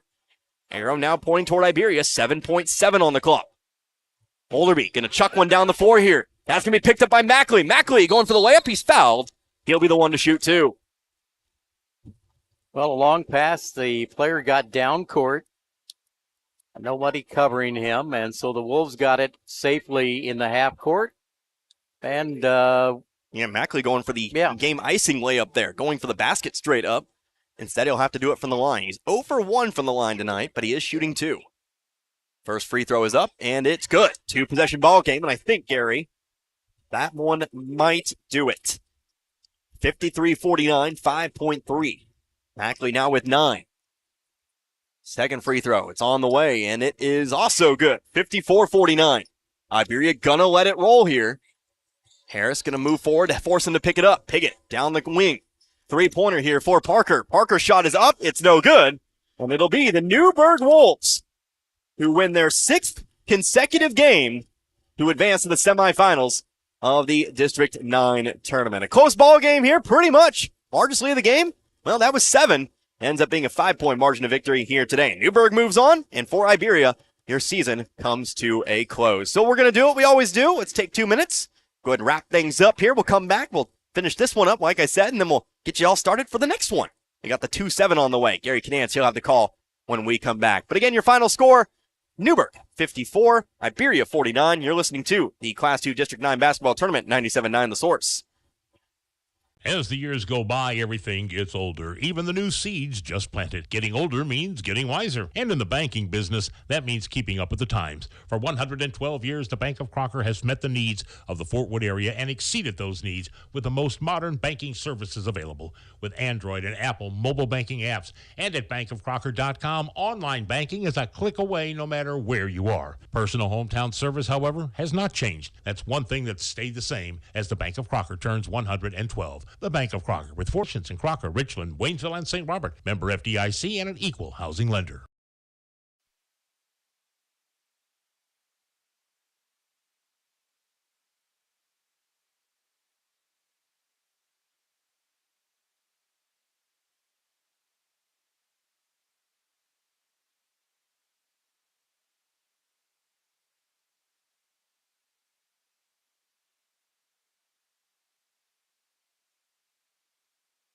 TC's Junk Fest at the barn at Honeysuckle Farms in Iberia is coming May 19th and 20th from noon until 6 on Friday and 9 until 3 on Saturday. This is a can't-miss event with close to 100 vendors from all corners of the state. Vintage, antiques, farmhouse, handmade, boutiques, shabby chic, artisans, and more. Plus lots of door prizes, goodie bags for the first 30 shoppers, and t-shirts too. It's a weekend full of fun and memories. TC's Junk Fest at the barn at Honeysuckle Farms, 41 Tavern Creek Road in Iberia, May 19th and 20th. We'll see you at the barn.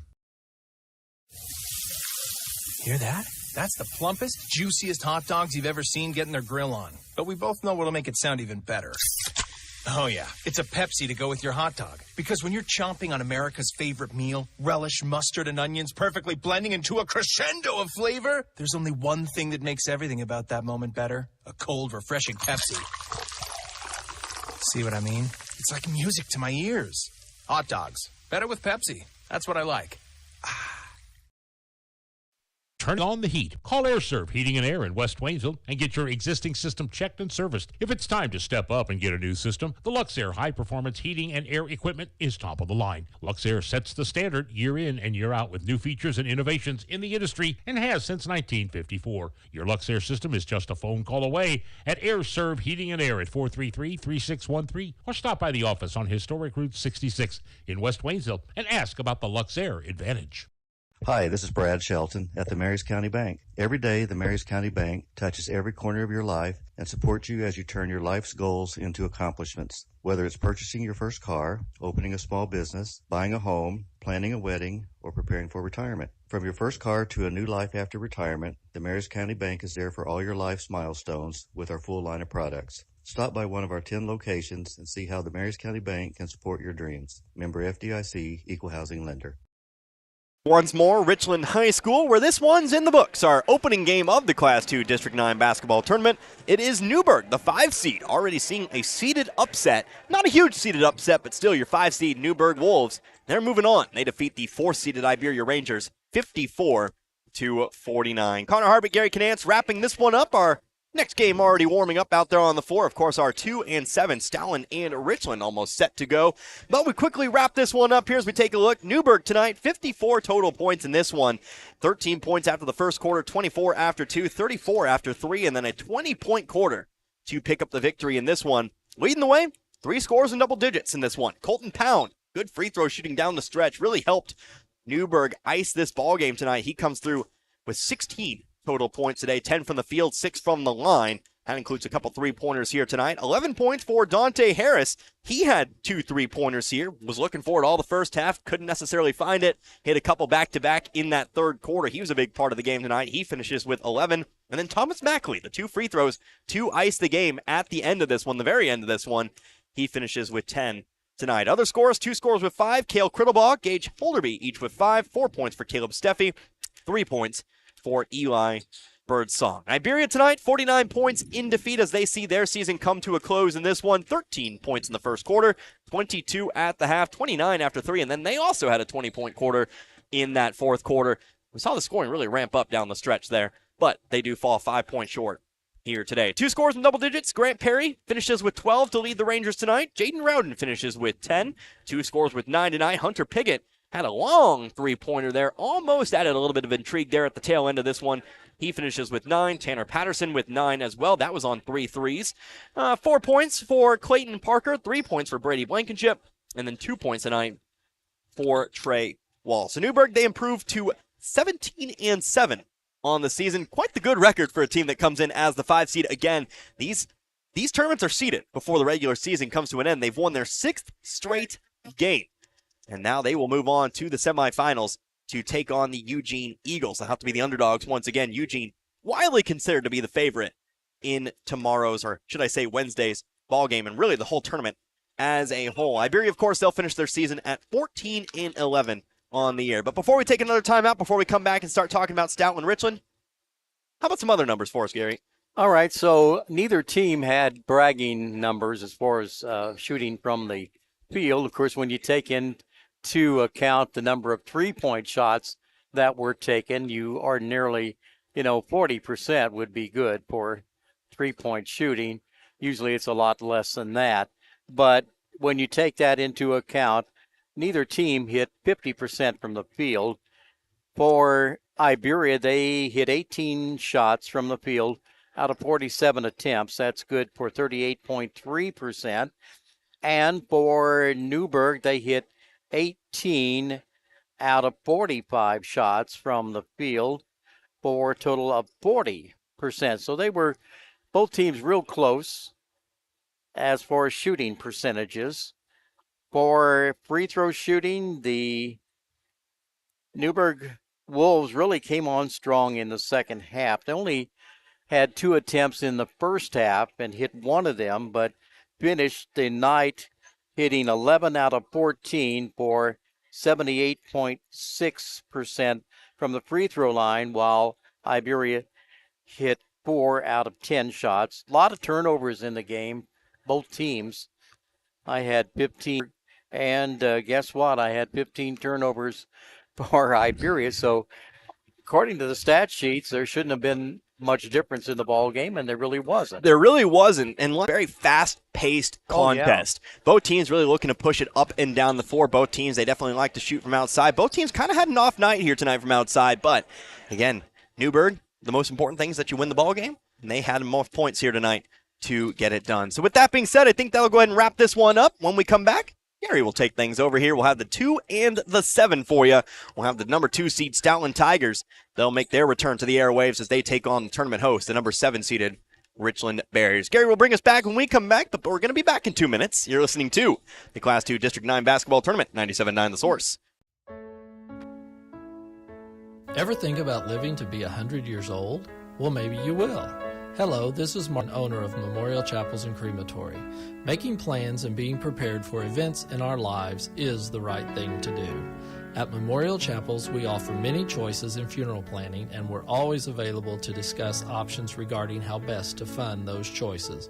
Because when it comes to important events in life, you really need to get prepared. Howdy. Well, hello, young lady. I'd recognize that car anywhere. Did your mom ask you to drop it off today? It's not hers anymore. Oh, my. How exciting. Well, don't worry. We'll keep taking good care of her, just like we always did for Mom. Oh, you just do what you do. Mom says if I take it to y'all for maintenance, I'll hardly ever have to bring her in for repair. For maintenance and repair on your vehicle, trust Holler Automotive in Vienna. Oil change, batteries, tires, and repairs. Holler Automotive, 908 Highway 63 South in Vienna. Fast lane towing also available. 573-578-2233. Winter, spring, summer, and fall, all the seasons bring havoc to your home, sidewalks, and driveways. Bring life back into your projects with Big Johnson Power Washing. They do commercial and residential. Let the experts do the work for you. Call Big Johnson Power Washing. They're mobile, they can go anywhere, and they bring their own water. There is literally no job too big or too small. They're fully insured, and they pride themselves in making sure their customers are completely happy. So don't trust your home and things to just anyone to clean up. Call the pros, and they do give free estimates. Big Johnson Power Washing, 417-533-2010. That's 417-533-2010. Big Johnson Power Washing, proud supporter of the Plato Eagles. Go Eagles! Richland schools are very proud of the accomplishment of their students both academically and in athletics. Richland schools take pride in the fact that they encourage their students to be honest, hardworking, dedicated individuals, and to be drug-free. Richland schools also remind you that the future of our nation rests with these children. Support our children. This message is brought to you by Richland High School. The trucks are coming in and coming in. Lowe Chevrolet in Waynesville has vehicles on the lot with your name on it. Stop by and check out the selection. Take your pick and drive off the lot today with a new or pre-owned vehicle of your choice. Lowe Chevrolet can help you with financing, service, and so much more. Serving the community you live in for over 30 years. Lowe Chevrolet, off I-44, exit 156 in Waynesville. Fans, when you attend a high school game, do you stand at attention during the national anthem? Do you cheer a good play by the opposing team? If your team loses, do you take it well in stride? If you have answered yes to any of those questions, you are showing positive examples of sportsmanship. Don't forget that when you attend high school events, young eyes are watching you for examples of acceptable behavior. By making a conscientious effort, you'll be helping our students grow into better citizens. This message has been brought to you by your friends at the Missouri State High School Activities Association and this local radio station. Getting ready for the second game tonight here in the opening night of the boys Class 2 District 9 basketball tournament at Richland High School. And the next game up is going to be Stoughton, the number 2 seed in the tournament, taking on number 7 seeded Richland. And we're going to really have a contest between actually two teams and actually two groups of fans that pretty well know each other. They're neighbors, basically, and it's always an exciting game. We missed, obviously, before Christmas, we missed the game right before Christmas that the hometown teams play, Richland and Stoughton, but we're getting a second chance here, and at least as far as the boys are concerned. Yeah, of course, these two teams, they've already met once this season. It was a long time ago, like you said, all the way back on December 16th. But that game was a very close game, all things considered. It was just a 7-point win for the Stoutland Tigers, 44-37. So this is the 2-7. And again, I think it's another case of you maybe seeded this one a little bit early. Stoughton hasn't had the most success as of late, but it should be a very interesting contest. I don't think this is going to be a traditional 2-7 where you see one team just blow the other right out of the gate. But we do take a look here at these two teams as a whole. Stoughton 14-12 on the season, so theoretically actually a worse winning percentage than the 4 and the 5 we saw. Again, these were seeded about a week and a half ago. Since then, there's been about 5 games played or 3 games played or so. But either way, 14-12, we've seen Stoughton do some pretty great things here this season. Of course, as you know, I saw Stoughton a lot this year. We were kind of joking about it, just kind of how it worked out. Stoughton kind of just ended up being that team this year. But they've beaten some pretty good teams. Remember, back on January 23rd, right here on 97.9 The Source, defeated Iberia by 32 points. Just came out flying out of the gate. And, of course, back at the Iberia tournament, I guess is what we'll go ahead and call it here. I know it had a full name, but the Iberia tournament took 3rd place on a 3/4 court buzzer beater. So we know this Stoughton team, they're very capable of doing some very amazing things. But of course, Richland, they're looking maybe to cause an upset here. 4-19 on the season. They're looking to really prove that, we're the 7th seed, but it's postseason time. None of that actually matters. Just keep winning games. That's how you're going to approach this, I think, if you're the Richland Bears. All right, we're getting ready for this startup of the ball game between the Stoughton Tigers, the number 2 seeded team here in the District Tournament in Richland, and the number 7 seeded Richland Bears, a hometown gym for the Bears, and we'll see how things go. The Bears are coached by Bill Brown, and Stoughton is coached by Joe Nicholson.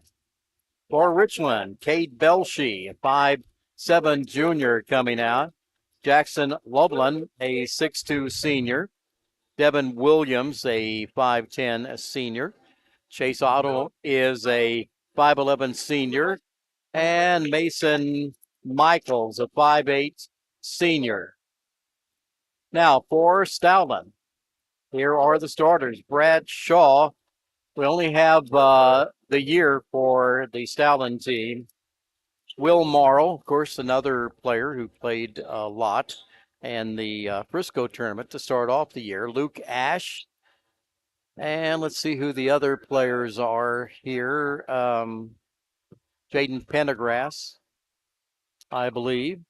Yep, Jaden Pendergrass out there, Justin Crabtree, Brad Shaw, Luke Ash, and Will Morrow as well. So not too many changes from that starting lineup from what we've seen or what I've seen, what you've seen here this year. And what makes the Tigers a very good team, any of them, any of those starting 5 can lead the way in scoring. They're definitely a very well-balanced team. Luke Ash, he'll more than likely be the one to kind of lead the way, but any of these guys can do it. So we'll wait and see how this one really shakes out. So jumping out at center court for Stoughton is Jaden Pendergrass, and he'll be jumping against Chase Otto. And the ball game after that will get underway. I think we're ready for the toss to start this ball game. Yeah, officials still talking things over a little bit, but now it looks like we're ready to go. A little bit of ritual here. Yeah, I'm not quite sure what we're talking about over there. Oh, there was a fan tried to get on court there along the sidelines, and he was sent back. So Stoughton gets the tip, but turns the ball over, and it is Richland now with possession. The first opportunity maybe to score in this ball game. Here's Chase Otto taking the ball. Left-hand side comes out to Michaels and over to Cade Belshie. Belshie feeds it to Matt Michaels, top of the key. And over to Chase Otto now. Williams. And right now, Richland trying to find an opening in the Stoughton defense, but unable to find it, so they're taking the ball around the horn here. Michaels launches a three-point shot, is no good. Rebounded by Will Morrow. Morrow takes it into the half court. Out on top to Pendergrass. Pendergrass looking to pass. Too much coverage there. He brings the ball out now along the sidelines, and out it'll come to Brad Shaw at left wing. Top of the key again to Ash. Ash has the ball, shoves it over to Brad Shaw. Ball comes in the corner. Back out to Shaw and over to Ash. Long three-point shot, no good. And the ball is punched back into play, picked up, and the shot taken by Brad Shaw, no good. And it is knocked out of bounds. Going to have a foul, actually, on that. That's going to be called on Chase Otto, his first foul in the ball game. No score yet. And so Stoughton inbounds the ball to Ash at left wing. Feeds it to Pendergrass. He pivots to the baseline, puts up a shot. It falls short. And it is rebounded by Mason Michaels of Richland. In a rush now. Oh, and we're going to have a collision there.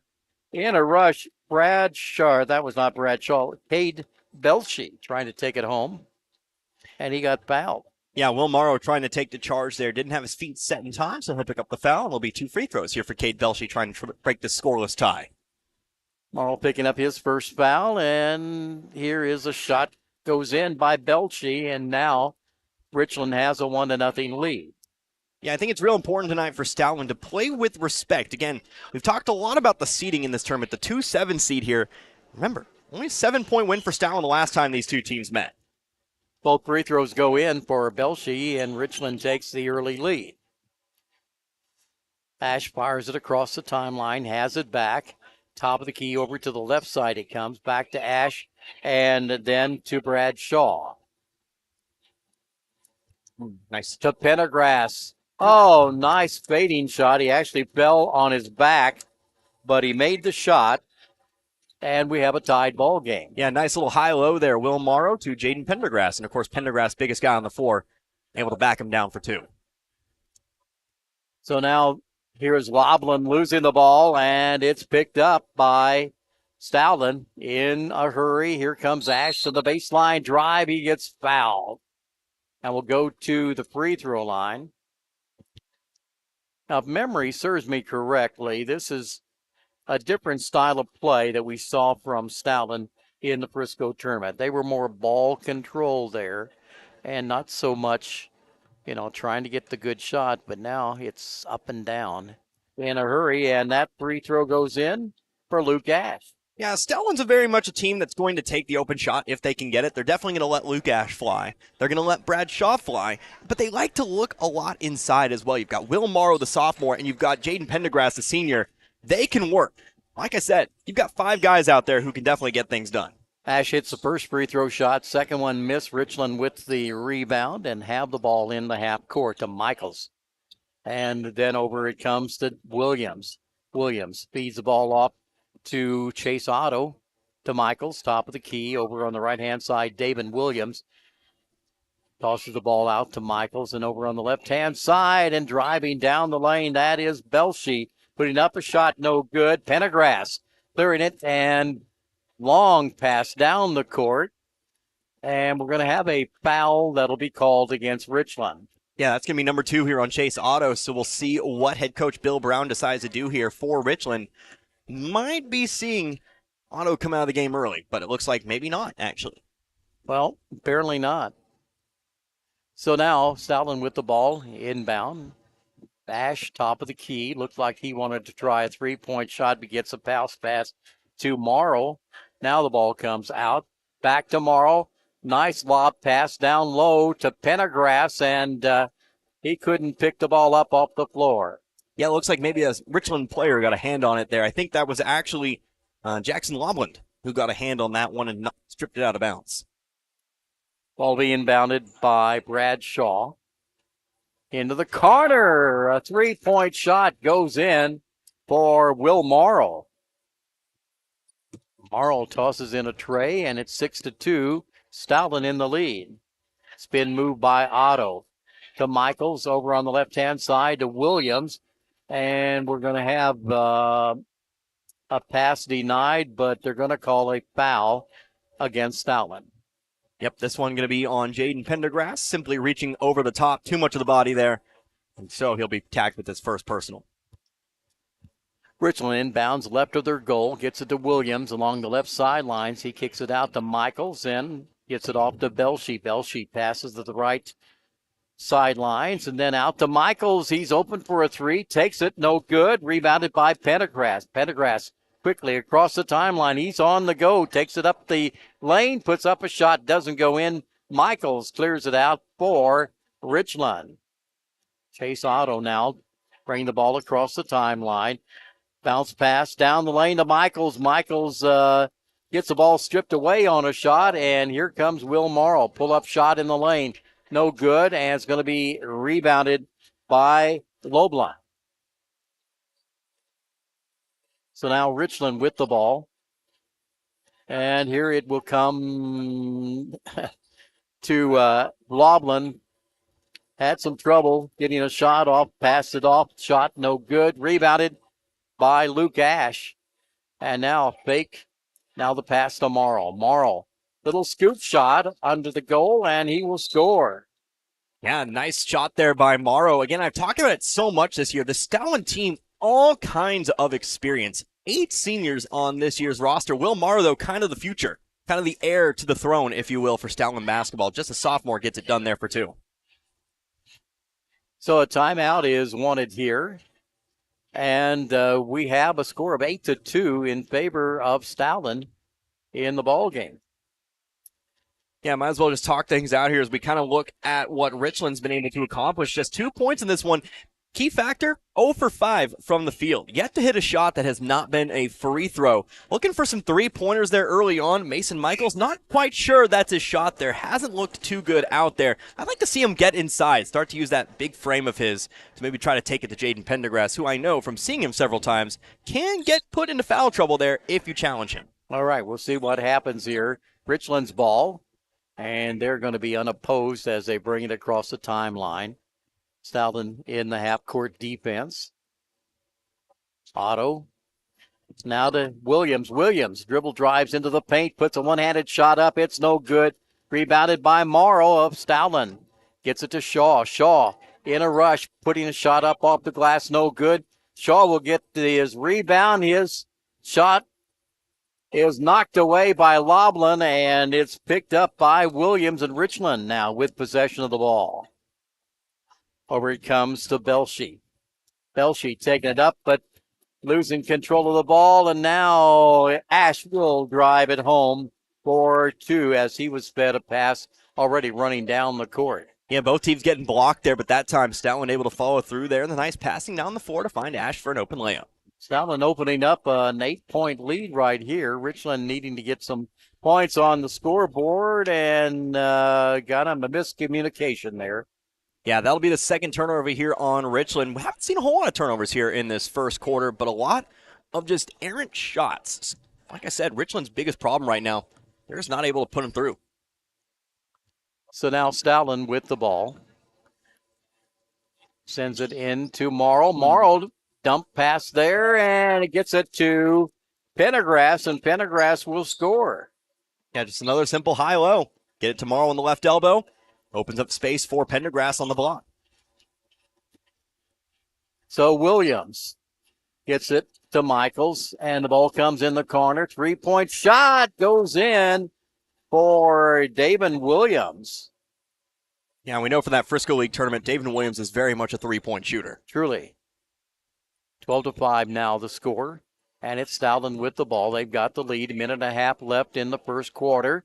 3-point shot, no good there, and I think it goes out of bounds off of Stoughton. Yep, last touch there by Pendergrass, so Richland will get the ball back here. Chance to maybe bring it back to 2 possessions here. Need to get some scoring here. Talking on behalf of Richland, they need to get some scoring to get back into the ball game. They've had a slow start in the contest. The ball knocked out of bounds by Stoughton. So again, Richland trying to inbound the ball. Gets it to Michaels, and then gets the ball to Chase Otto.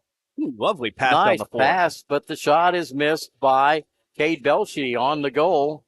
Quickly down the floor, Luke Ash. Left wing, no look pass to Morrow. Morrow puts up a shot, and it hits the rim twice, does not go in, and Richland with the rebound. Chase Otto takes it across the timeline now. Sends the ball to the right corner, and the shot knocked out of bounds by Stoughton. 12-5, Stoughton with the lead. Just less than a minute left here in the first quarter of this ball game. Got another ball game to follow. Opening night of the District 9 tournament. Class 2, District 9 in Richland for the boys. Richland with the ball. Gets it into Loblin, and his shot is no good. Rebounded by Stoughton. How did that one miss? I'm not sure. 3-point shot does not go in for Luke Ash. And when he takes 3-point shots, believe me, they're not right out on the line. He is out a ways, as he is right now, almost at center of court. 10 seconds, we'll see some movement. Usually see some movement as to what they are going to set up. Talking about Stoughton game, it is Stoughton 12 and Richland 5. We're back in 60. Congratulations, you're having a little girl. At that moment, everything changed. Our hopes and dreams for ourselves were instantly replaced by our hopes and dreams for her. We got life insurance policies from Shelter Insurance, so that regardless of what life throws at us, we'll still be able to provide the world to her. or a free insurance review. For auto, home, life, farm, or business insurance, see me, Dave Howlett, your shelter insurance agent in Richland. Or come see me, John Gregory, in Crocker.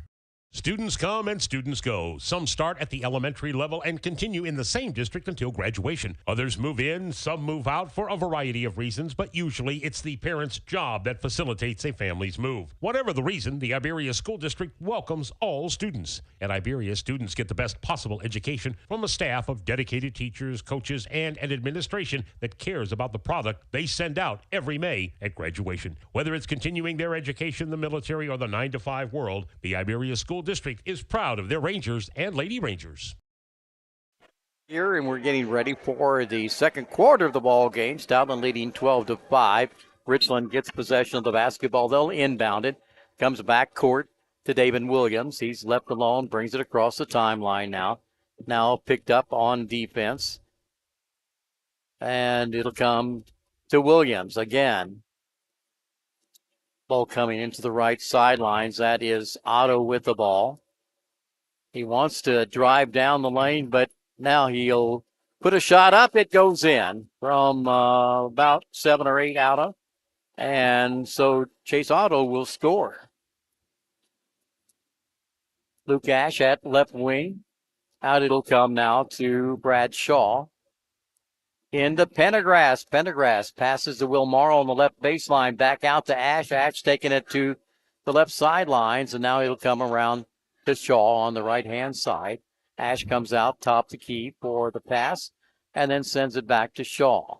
Shaw getting a pass off. Three-point attempt is no good for Justin Crabtree. Ball goes out of bounds, and it'll be Richland's possession. Yeah, sorry about that. Had to check on something real quick. Of course, had to do a little bit of moving of our hotspot there. Apologies if we were kind of choppy there for just a moment there. Our hotspot, unfortunately, some people sat over the top of it, had to move it real quick. But we should be good now. Okay. We should be good now. All right. Can't put it around anybody here. Here's a whistle and a Going foul. to have a foul. That was Chase Otto in the lane, putting up a shot, and he got fouled by Brad Shaw, his first foul in the ball game. Yeah, Shaw going to be tagged for the foul there. But if you've listened along this season, you know, sometimes I've complained quite a bit just about internet in general. Very touchy the hotspot is. Can't have anything around it. Not a single thing around it, or else it just does not want to work. But either way, Otto does hit the first. And both free throw shots go in for Chase Otto. 12-9 now. Richland has come back in the ball game. 12-9 is the score right now. Stoughton with the lead, of course. Out to Shaw. And then given off to Ash. Crabtree and Ash from the top of the key. Shot is missed. Going to be rebounded by Loblin and given off to Otto. Otto brings it across the timeline, picked up by Brad Shaw on defense. Otto, bounce pass sent to Belshie. Belshie drives left of the lane and then passes it out. Williams tries a bounce pass, and it is kicked there. They'll blow the whistle on that. Yeah, they'll say Morrow meant to kick that one there. Inadvertent kick goes by. That one, yeah, they're going to say Morrow stuck the leg out. So Richland still with the ball, and out it comes to Michaels. Michaels sends it over to Belshie. Belshie driving across the lane and passing the ball off. And that will be Michaels feeding it to Otto. Oh, nice drive down the lane. Nice pass. And in one motion, Chase Otto will score. Yeah, Otto, 6 points in this quarter. Three-pointer. Shot is missed by Stoughton, and here comes Richland. They can take the lead right here after being down 12-5 here at the opening of the second quarter, and Stoughton has yet to score in this period. Yeah, Stoughton 0 for 3 to start the period. They were 5 for 13 in that first quarter. Meanwhile, Richland, who are 1 for 11 to start things out, they're 2 for 2 from the field. Over it comes to Belshie. Belshie driving left the lane. He is stopped there looking to pass, needing help. Now he'll pass the ball to Williams. Over to Otto once again, taking the Right side spin move. He gets in the paint, puts up a shot. No good. Nice rebound. Nice putback by Loblin. And Richland takes a 13-12 lead. Yeah, a bit of a horror start to the quarter here for Stoutland. Going to have a foul called against Richland. Stoutland got the ball to Will Morrow. Or did, they're going to call a foul on Mason Michaels, his first foul in the ball game. It's Crocker against Vienna in the third and final game tonight. Shot is missed from three-point land, and Michaels will get the rebound. Ball sent down the floor to Williams, and then to Loblin, and he will score. He was posted up on the left baseline, and now it's a three-point Richland lead. This is a 10-0 run here at the moment for Richland. Luke Ash passes the ball off. And then it comes out top of the key, and that'll be a three-point shot by Crabtree. Yeah, Crabtree puts the Tigers here on the board. Fortunately, their successful first quarter means this one's not over yet. We'll see if that builds them a little bit of momentum. Otto sends the ball to Belshie, drives to the goal, and is called for charging, I believe. Nope, it's going to be a travel violation called against Richland. Traveling, okay. Yep. Went in there. Changed his pivot foot, I do believe there. Actually, maybe took an extra step. It's kind of the same thing in essence, but it is still a turnover here for Richland. Three-point shot, no good for Stoutland. That was taken by Will Morrow from the left corner, and now Richland with the rebound. They'll bring it into the half court, and a pass is knocked out of bounds by Stoutland. Chase Otto, left baseline, bounce pass under the goal. And the shot by Belshie is no good. Rebound, Stoutland, and the shot close to the goal for them is no good, but still get the ball, and Will Morrow will drive it through the goal. Yeah, Morrow showing great hustle there to run down that offensive rebound. Should have finished off the first shot there. Michael Porter underneath. Definitely, probably a shot you should have made, but Morrow still there for the rebound and the finish. So now to David Williams. Williams to Michaels. And then to Loblin. And again, he will score. Jackson Loblin having himself a quarter here. 3 for 3 from the field. 6 points total. He's keeping him in the ballgame right now. Loblin's doing some work inside. 17-17 tie. Luke Ash launches a three. No good. And it's Michaels with the rebound. Ash has not hit the three-point shot tonight and is known for hitting them with regularity. Richland in the half court. Ball come into the corner. Now out will pop Williams for the ball. He tries a three-point shot. No good. Loblin. Rebound, and again, putting it in off the glass. Just keep feeding Jackson Loblin. If you're Richland, if you're Coach Brown right now, you're telling your guys, just give the ball to Loblin, because right now, Stoutland has no answer for what he's doing in there. When you're hot, you're hot. When you're hot, right you're now, Loblin is hot. Shot on goal is no good by Porter, rebounded by Will Morrow. Morrow gets fouled and will toe up at the free throw line. He was fouled while shooting. And the foul is going to be Cade Belshie's first foul in the ball game. Morrow hits the free throw shot. And Stoutland pulls within one. He could tie it up on this free throw. No good. And guess who got the rebound? Loblin for Richland. To David Williams. Williams takes it across the timeline. Now out to Otto. Top of the key over to Michaels, right wing. And then out to Belshie. Looking to pass. Goes to his right to David Williams. Williams give and go, and he's taking it up. Shot off the glass. No good. Tipped out to Michaels. Richland still with the ball. Williams to Michaels, right wing. Ball coming into the corner to Michaels, and then out to Otto. Quickly, they're swinging it left to right and then right to left. Going right side now to Otto. looking for an opening if they can get the ball into Loveland, but he kicks it out to Michaels. 1:22 left here in this period of play, second quarter. And the ball is stripped away by Cade Belshe. They had one down the lane, but got the ball stripped away. Yeah, it looks like that one actually just got away from him here as Stoutland actually takes control of the basketball. I think just didn't have full control of it when he went up for that layup. Ash. And then down low it will come to Porter. Porter gets fouled. He got the rebound. He waited for the contact, which he got. Yeah, definitely. This high-low just continues to be Stoutland's real kind of crutch play. It's working an awful lot for him there. That time, even Michael Porter getting involved with Pendergrass currently on the bench. Free throw no good. Porter will get another try at it. Will Morrow leading the scoring for Stoutland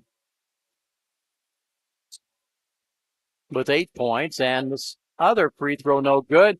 But rebound and putback will go in for, let's see who that was. Justin Crabtree on the finish. Make that 5 for him tonight.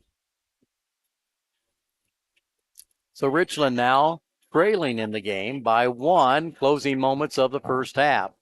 Richland in the half court. Out pops David Williams. Gets the ball. Then sends it over to Michaels on the left wing. Michaels gets it in to Lob, and he was turned around. No defense there. He took it in. Classic layup. It is good. Oh, boy, you don't usually get that clean of an invitation to the goal. Yeah, I think Porter tried to lunge in for the pass there, and he didn't get it. And unfortunately, it was a high-risk, low reward play there for Stoutland as Loveland had an easy path to the basket. Ash for 3, top of the key. Did he get it? No, too short. No. Okay. I got you there. I'll help you out there, but it's going to be 21-20 here for Richland at the half. So Richland trailing by 7 coming into the second quarter of play. They have outscored Stoutland and have taken the lead 21-20 into the locker room at halftime. We'll take a look at our halftime totals and highlights for you in just a moment. Your car is still the one. You love everything about her, except for that. From when Ben dropped his milkshake, and that. From when you tried to transport that sharp thing, and that. That's always in the air thanks to your shotgun rider, Earl. Luckily, we can fix that. Reeves Auto Upholstery, serving both Lebanon and Richland with decades of experience. There's no job too big or too small, because they've seen it all. Town & Country Supermarket is proud of the products and services and savings they offer their friends and families, like eClub. Sign up today and keep up to date on special promotions and events. Log on to tcmarkets.com and find every store's weekly ads right at your fingertips. Print off coupons to save even more money. Check them out on Facebook. Browse recipes too. Town & Country Supermarket is proud of the area youth and proud to be a part of their communities. It truly takes a lot to make a public school good, but Stoutland School is working on not just making it good, but making it great. They've implemented many things at the best interest of each and every student, like a 4-day school week, as well as making ongoing improvements to enhance the safety and security of each student, such as a single point of entry, security resource officers on hand. They have also implemented new programs to provide more opportunities for their students, such as accelerated courses and dual credits, just to name a few. So when you are looking at a public school, don't just appeal to the good, look for the great and partner with them to be a more viable part of your community. Stoutland School is just that, a great school. Good luck, Tigers. We are proud of you.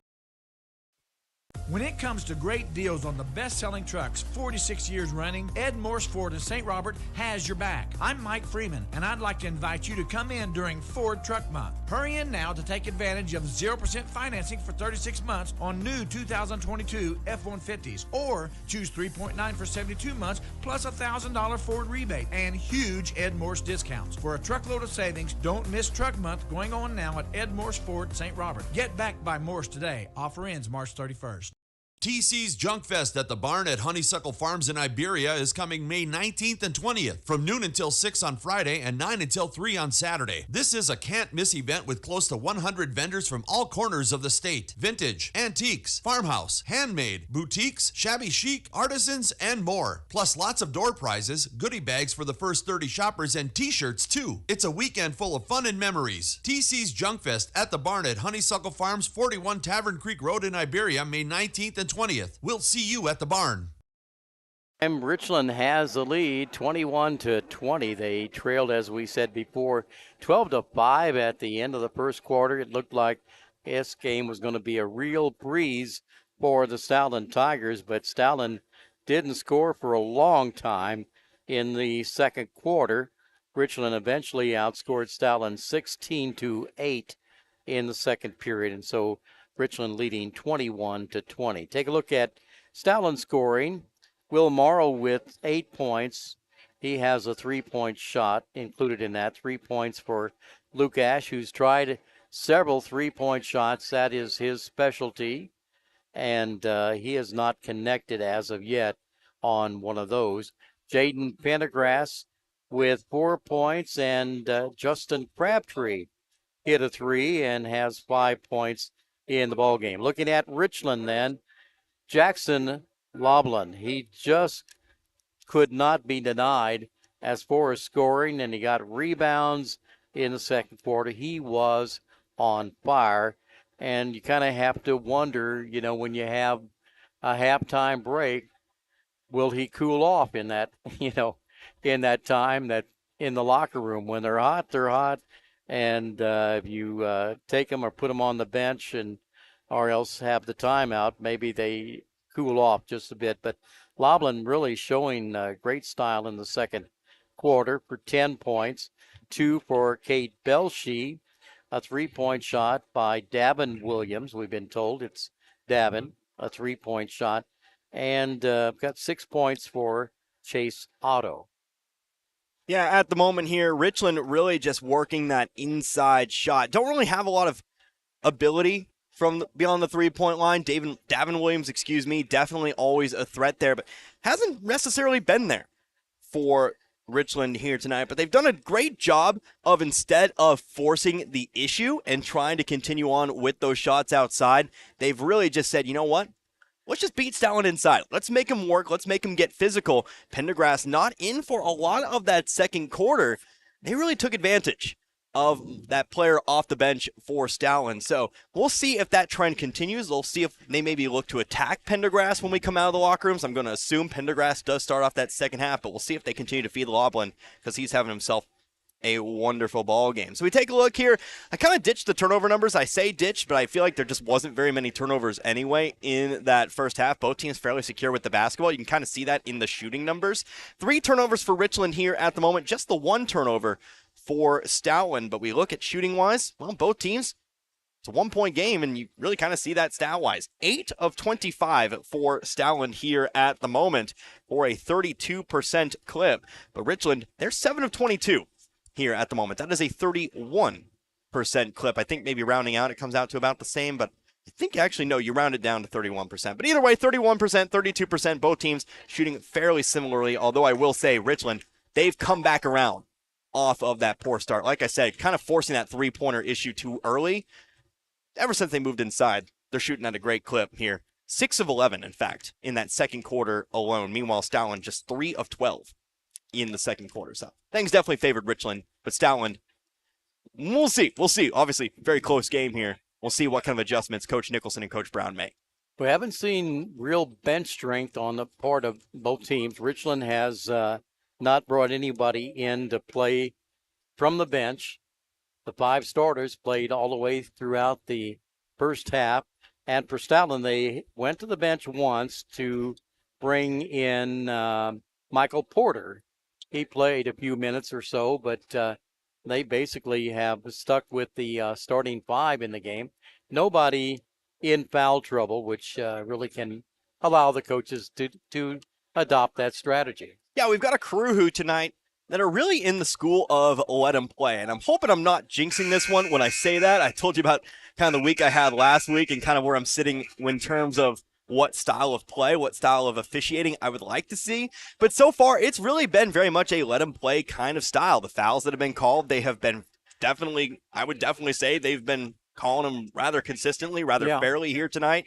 So lots of positive to say about these officials, but I think that really benefits Richland when it's all said and done. Like you said, Richland yet to make a substitution here. Richland does not have a lot of depth, I would say. It's one of their main problems this season. It's why they've really had a few of these games slip away.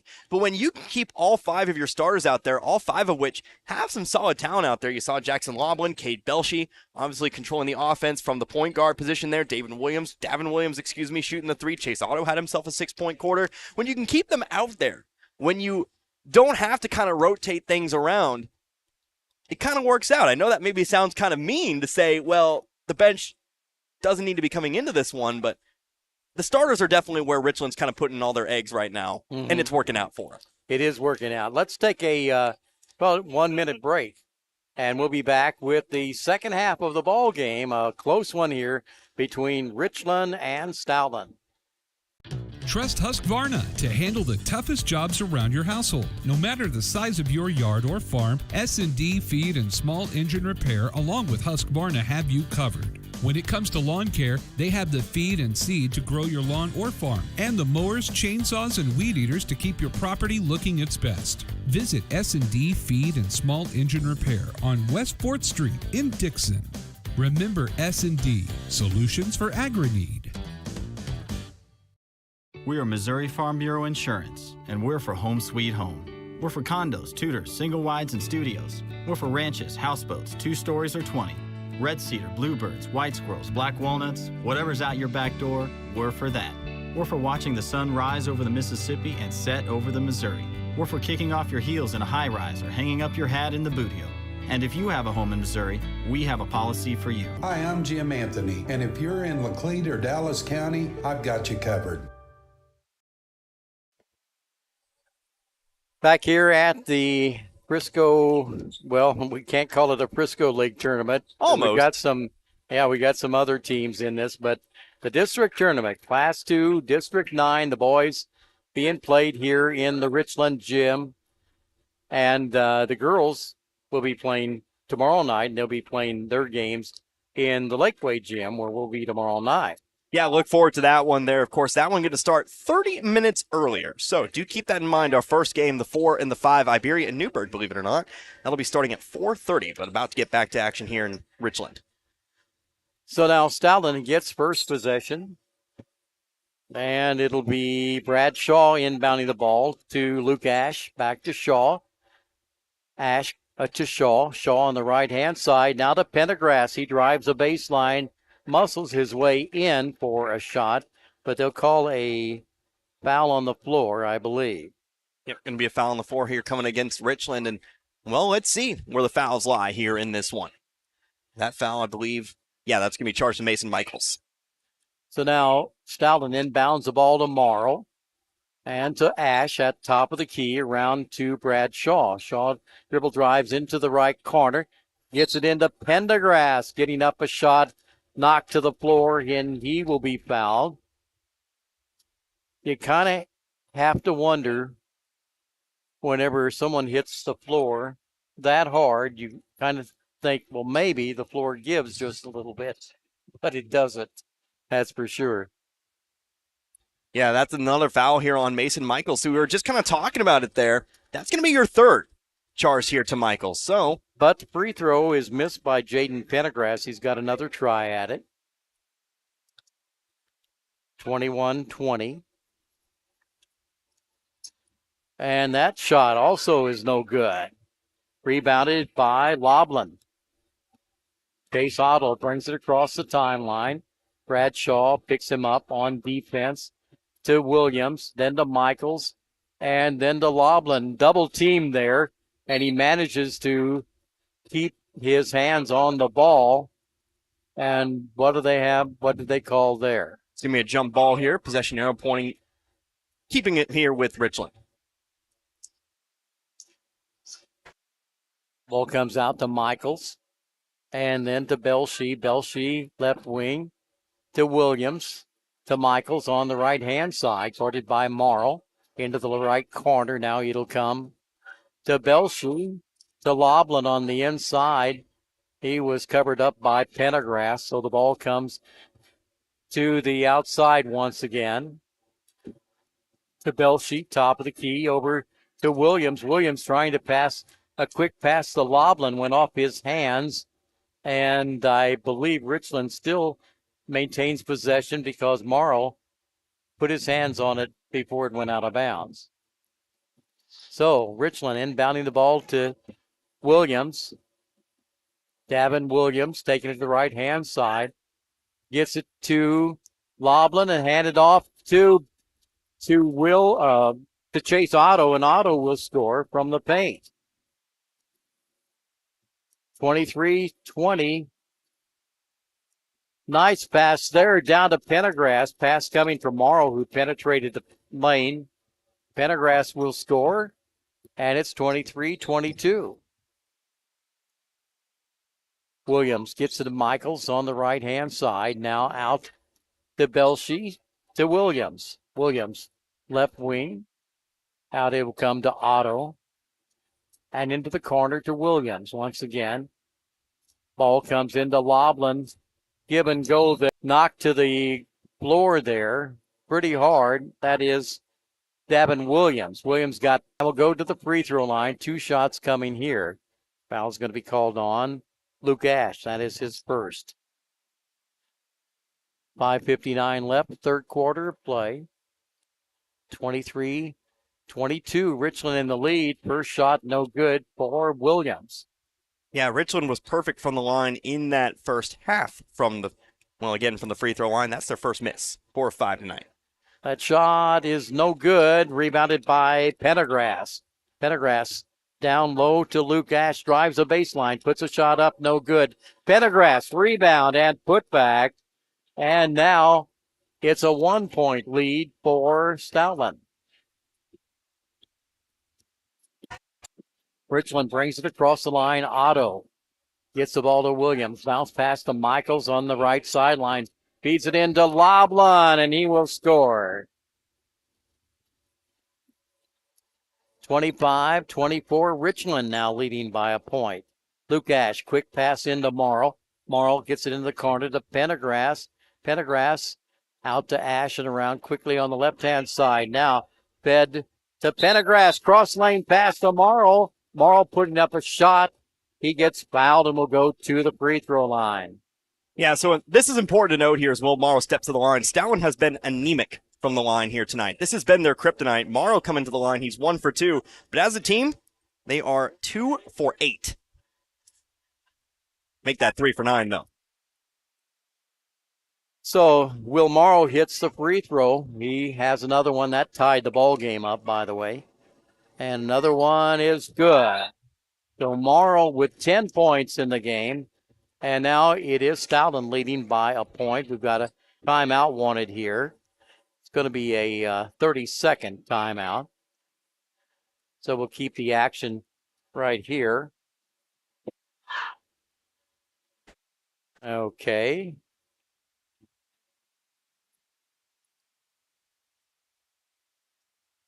Sorry, I'm fiddling with my Yeah, I understand we are having some ball.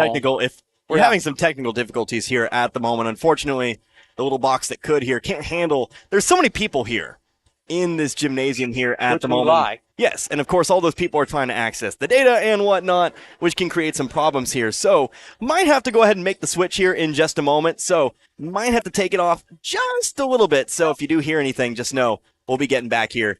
I'm still trying to find a solution to all of that, but we'll go ahead and keep it right here for the time being. Richland inbound the ball, gets it in to Belshie. Belshie's going to drive down the floor in a hurry. 2-on-1 break, and he puts up a shot. Pendergrass comes away with it, brings it back the other way, down the lane, puts up a shot, no good, and we're going to have a foul called on Richland. They just really don't have an answer to Pendergrass. And we don't have his height here, but he's a lot to handle for anybody defending. Yeah, that foul's going to be on Jackson Loblin here, his second, team 4th. Pendergrass does miss the first, though. 0 for 3 from the line. Definitely missing some opportunities here. Well, Stowlin, for the most part, missing out on the opportunities from the free throw line. And this free throw does climb in there for Jaden Pendergrass. Pendergrass with 9 points now, and that'll increase Stowlin's lead to 2. Chase Otto driving the left baseline, putting the shot up and in. And he will be fouled. No, they're going to call charging. No, they're going to call a blocking foul here. Brown not happy with one of his players on that play. So kind of a smoke screen there, but no, it is going to be a blocking foul. It is going to be a free throw. It's going to be the bucket and the foul here for Chase Otto. Pendergrass's 3rd foul, by the way, in the ball game. Otto missing the free throw. Pendergrass getting the rebound. Bringing the ball down the floor in a hurry. He's still dribbling to the baseline. He drives over one player and misses a shot, and Richland gets it back. It's almost like a deer being struck by a vehicle at night. I mean, so Richland now with the ball. Out on top to Otto. Otto's pass batted out of bounds by Luke Ash. It'll still be Richland's ball. Chase Otto. Ball comes to Loblin, top of the key. He'll wait, gets it to Williams. Williams sinks back a little bit and then passes off to Belshie. Ball to Loblin, and he's double teamed there. Who will they call the foul on? Will it be Morrow or will it be Pendergrass? Well, it's definitely a tragedy if it's Pendergrass here. That'll be his 4th, but I think it's going to be on Morrow, and it is. You're right. His 2nd foul in the game. Ball comes into play to Williams, and then to Belshie. Williams again. Michaels passes into the corner and back to Williams. Williams, now the ball comes on the left-hand side. And, trying to do the old give and go there, but Belshie tripped himself up there a little bit there, and so he's unable to take the ball over. It's going to be a turnover here on the Bears. So now here comes Stowlin. Ball game tied up at 27. 3:39 left in the 3rd quarter play. Who's going to come away with a win on this one? Stowlin to Morrow. Morrow passing to Pendergrass, and Pendergrass gets fouled. Will they call that on Loblin? Well, Michael's certainly holding his hands up like they called it on him here, and that will be number 4 here on Mason Michael. Yeah, it is. As they do call the foul on him there. So the big guy gets his 4th, and now we'll see. Is Coach Brown just going to let it roll? Has not made a single substitution in this game. He's looking down the bench there, but it looks like they're going to let it go. It's the first free throw. Stowlin taking a 1-point edge in the ball game. Here we go. First substitution for the Bears now, as they are going to send in a man. Aiden Pillay coming in the ball game. I think we saw him during the Frisco tournament. Yeah, we did see Richland go a bit farther down the bench. Remember that Frisco League tournament very early on in the season. So definitely seeing what he had there. But we do get a chance to see Pillay here as Pendergrass misses the 2nd. Second free throw not good. Chase Otto with the rebound for Richland. Takes it across the timeline. Looking to get it into Loblin, but too much coverage there over to Pillay. And now to Loblin. Loblin putting it up and in. Jackson Loblin. 14 points in the ball game. Will Morrow passing the ball off to Pendergrass, and he'll score from the left block. 30-29. Stowlin with a 1-point advantage. Otto getting the ball off to Williams. Williams feeds it to Pillay. Pillay now to Loblin. Pillay gets it to Williams. Top of the key, over it comes to Belshie. Belshie bounce pass into the corner. Nothing going there. I believe that's Pillay. I can't really see into the corner. It was. And Richland wants timeout. with 2:24 remaining in the third quarter of the ball game. A very close game, and I think you really called it before the ball game got underway. Yeah, this is definitely one that was going to be close. I don't think there was any way that this game was going to be a blowout. I mean, you see Richland, you take a look here at their upcoming or at their previous schedule, you don't see a lot of blowout losses. This is a team that can stay within. And again, they've really gotten to play the way they want to here with the officials who are kind of letting them play out there right now at the moment. 3 fouls to 5, not really either team approaching the bonus here at the moment. They've been able to keep those starters out there. They've been able to keep the talent up there. And Richland, their problem has never really been their starting 5. This is a starting 5 that can play with most other teams in the area. It's just after that you kind of run maybe into some issues there. So this has been a game that's favored Richland. But Stallman, of course, they've got quality of their own. They've been able to kind of match step for step themselves. All right, so here we go. Richland will inbound the ball from the left sidelines. A lot of movement there, and where is the ball going? It comes to Loveland. Loveland feeds it to Pillay, and he'll get it over to Williams. Williams dribble drives, top of the key, and then over to Pillay on the right-hand side, guarded by Morrow to Loveland, and then he'll feed the ball off to Belshie. Williams, Loveland, and Otto. Nice job saving the basketball as he was kind of falling to his knees, but ball off, and now it comes to Otto. Otto, left of the lane, gets it to Pillay. Pillay, we're going to have a foul here on Luke Ash. They pass the ball to Belshie. Ash, I think, was trying to steal the ball, but got it heavily into the body of Otto. Yeah, Ash picking up number 2 here in this one. And, Stallman, we've talked a little bit about Richland keeping their starting 5 in. Stallman, only the one substitution here in this game. Only Michael Porter has seen some games. In the games I've seen Stallman previously, that's not been the case. Stallman, a team that usually goes about 8 or 9 deep. So now out to Otto. Gets it to Pillay.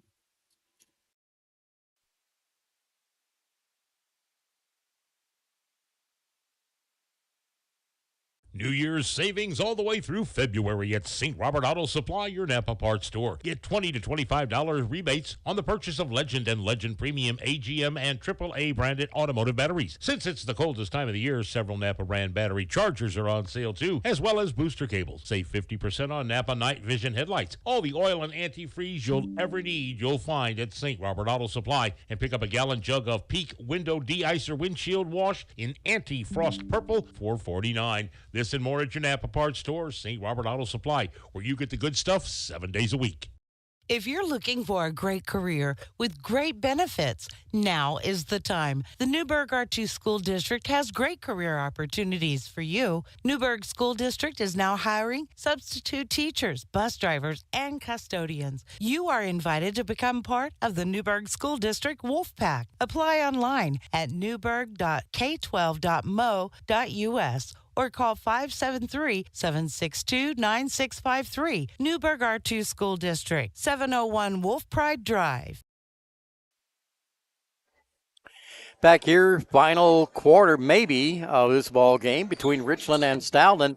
Stoughton with the ball as we begin the final quarter of play in regulation time. Morrow trying to pass the ball off. It was stripped away, but he will get it now. Pendergrass on the inside will score from the right baseline, and he gets fouled. Pendergrass with 14. Will Morrow with 12 for Stoughton. And Jackson Loveland, the big scoring leader for Richland with 14.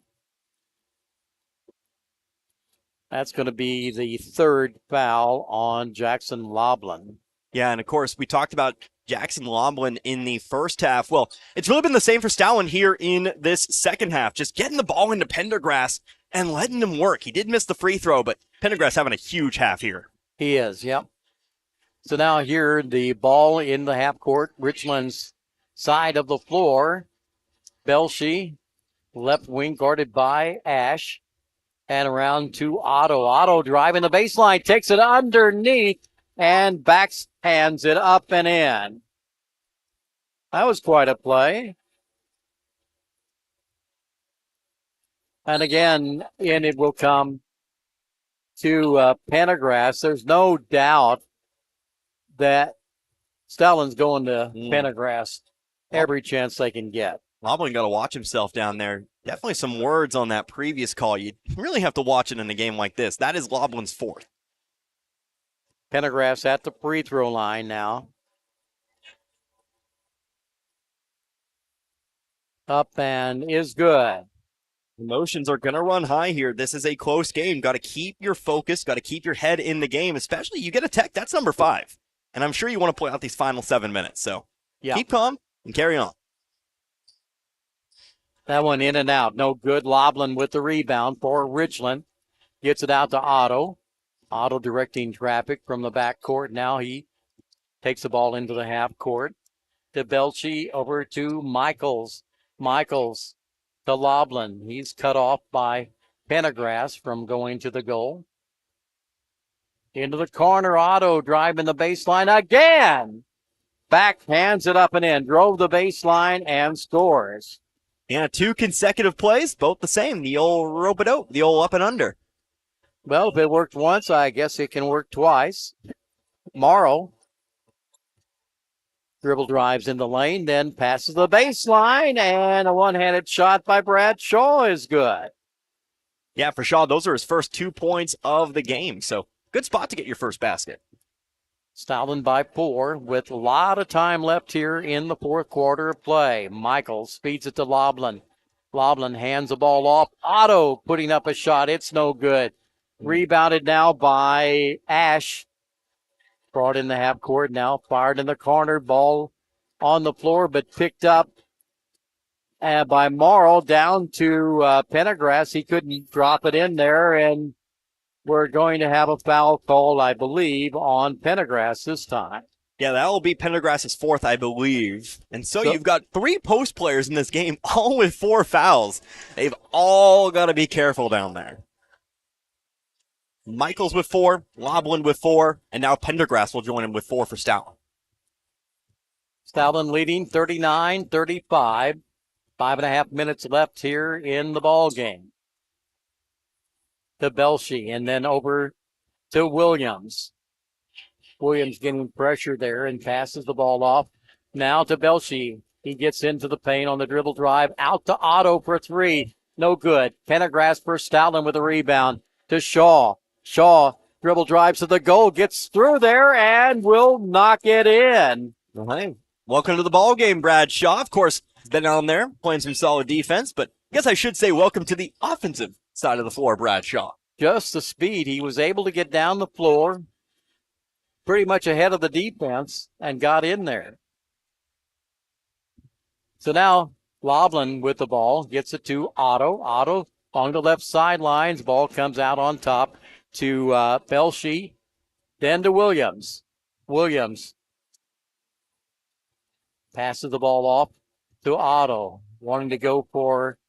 Now get to Loblin. He gets in the paint, misses a shot, gets his own rebound out to the corner. A 3-point shot for Belchie's no good. Rebounded is hit Shaw. And they're going to call a charging foul on Stoughton. I'm going to call it here on Justin Crabtree. And I'm going to be real with you. I didn't see the play. I did not see the play either. I think that was off ball.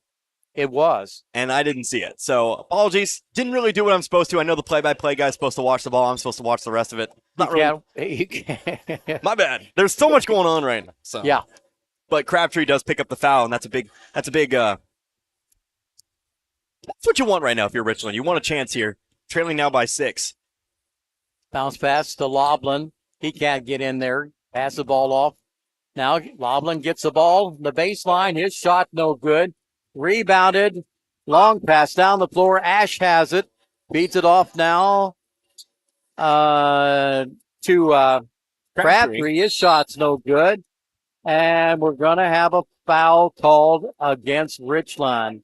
And that was Michael Porter got fouled there. And let's see who that's going to be called on.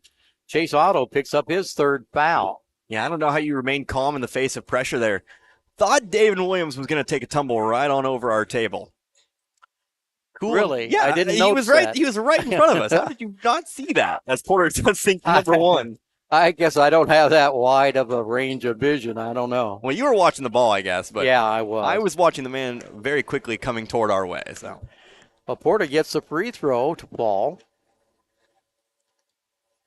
Second one, no good. Who'll come away with it? It'll be Stoutland saving possession. That's Will Morrow. Ash with the ball. Now it looks like they're wanting to bring out the Richland defense as they bring out the offense here. Yeah, they're going to look to extend the zone here by playing way away from the three-point line. And that can be a dangerous game. Yeah, Stoutland definitely in the driver's seat here. They can afford to play slowly like this. The ball is in Richland's court. They're going to have to do something about this. And that thing's going to be a foul. And it's going to be called on, I believe, Davin Williams, or Davin Williams. I knew a D-A-V-I-N once, and it was Davin, but there's probably multiple ways to pronounce it. Obviously, Davin Williams, he's going to be called for the foul, his first.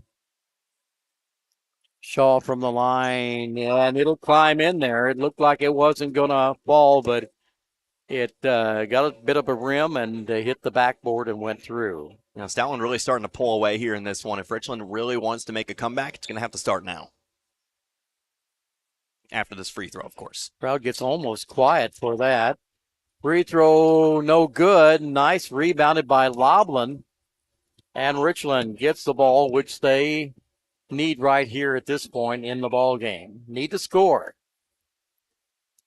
Belshie trying to pass the ball off. Morrow picks it off. He's going down the floor, and it'll be knocked out of bounds from behind. David Williams got a hand on the ball and knocked it out of bounds. That's probably saved 2 points there. Yeah, good job there by Davin Williams to punch that ball out from behind. Tricky move. That's a move that doesn't work more often than not, but he was able to poke it free there. So now Morrow gets it to Ash. Ash on the dribble. Will flip the ball off to Crabtree. And Luke Ash just dribbling the ball, avoiding the two defenders on him. Now back to Ash, avoiding the trap there. 2.5 minutes left in the ball game.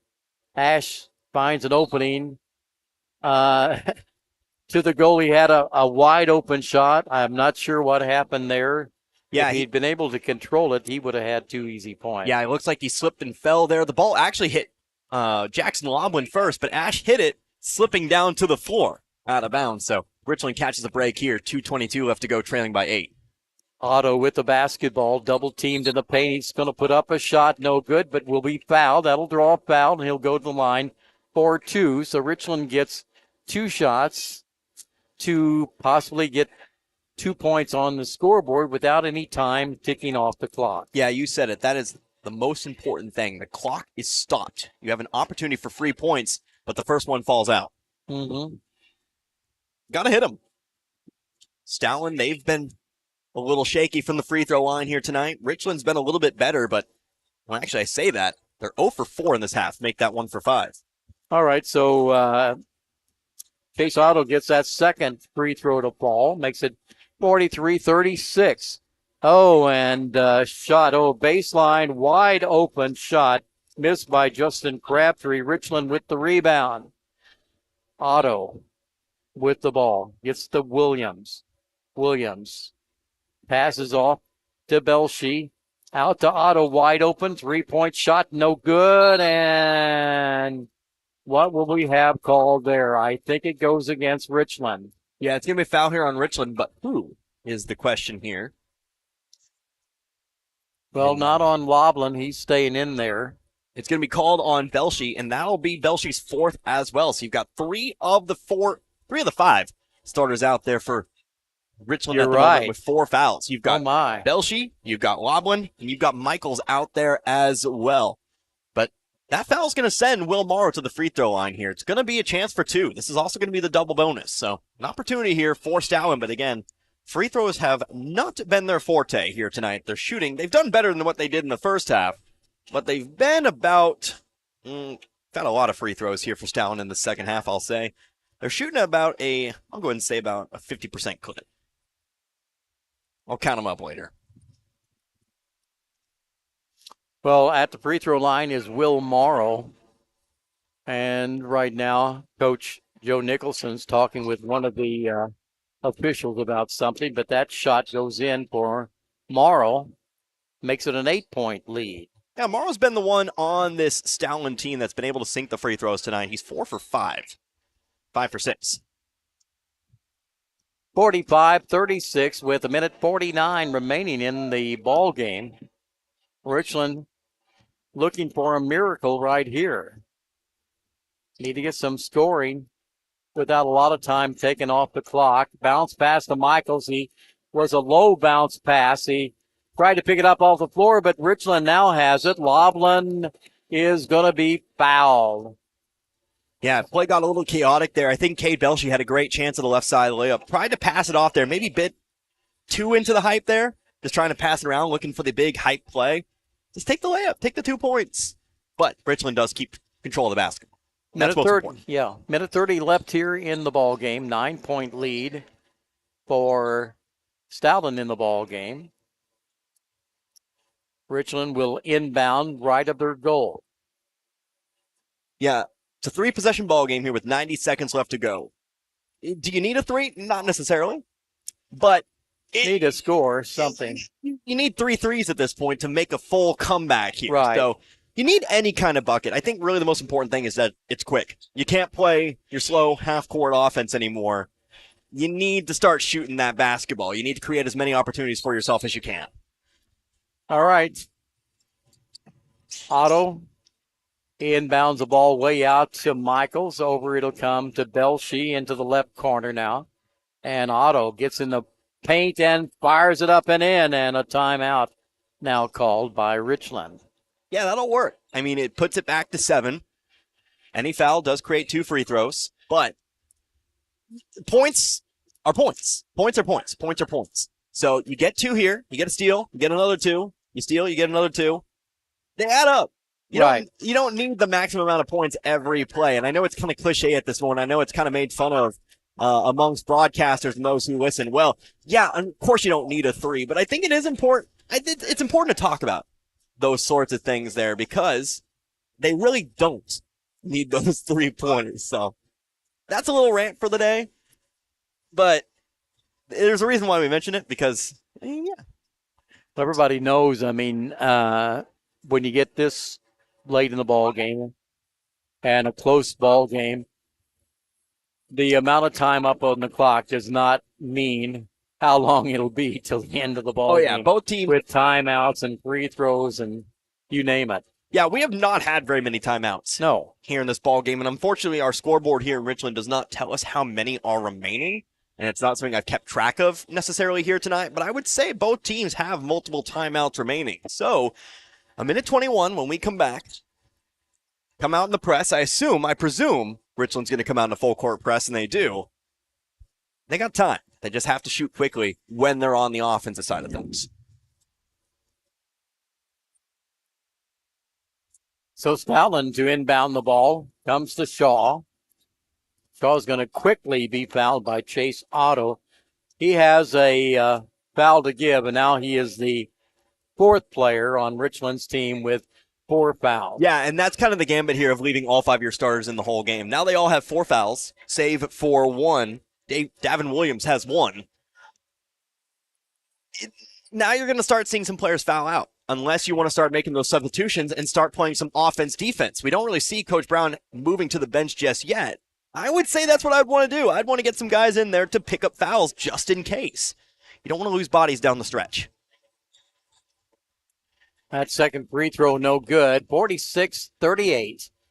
With a minute 14 left, Stoughton in the lead, and Stoughton trying to steal the ball from Williams. I don't believe they, no. No foul, out of bounds, Richland ball. Richland getting the basketball. Ball comes into play to Belshie.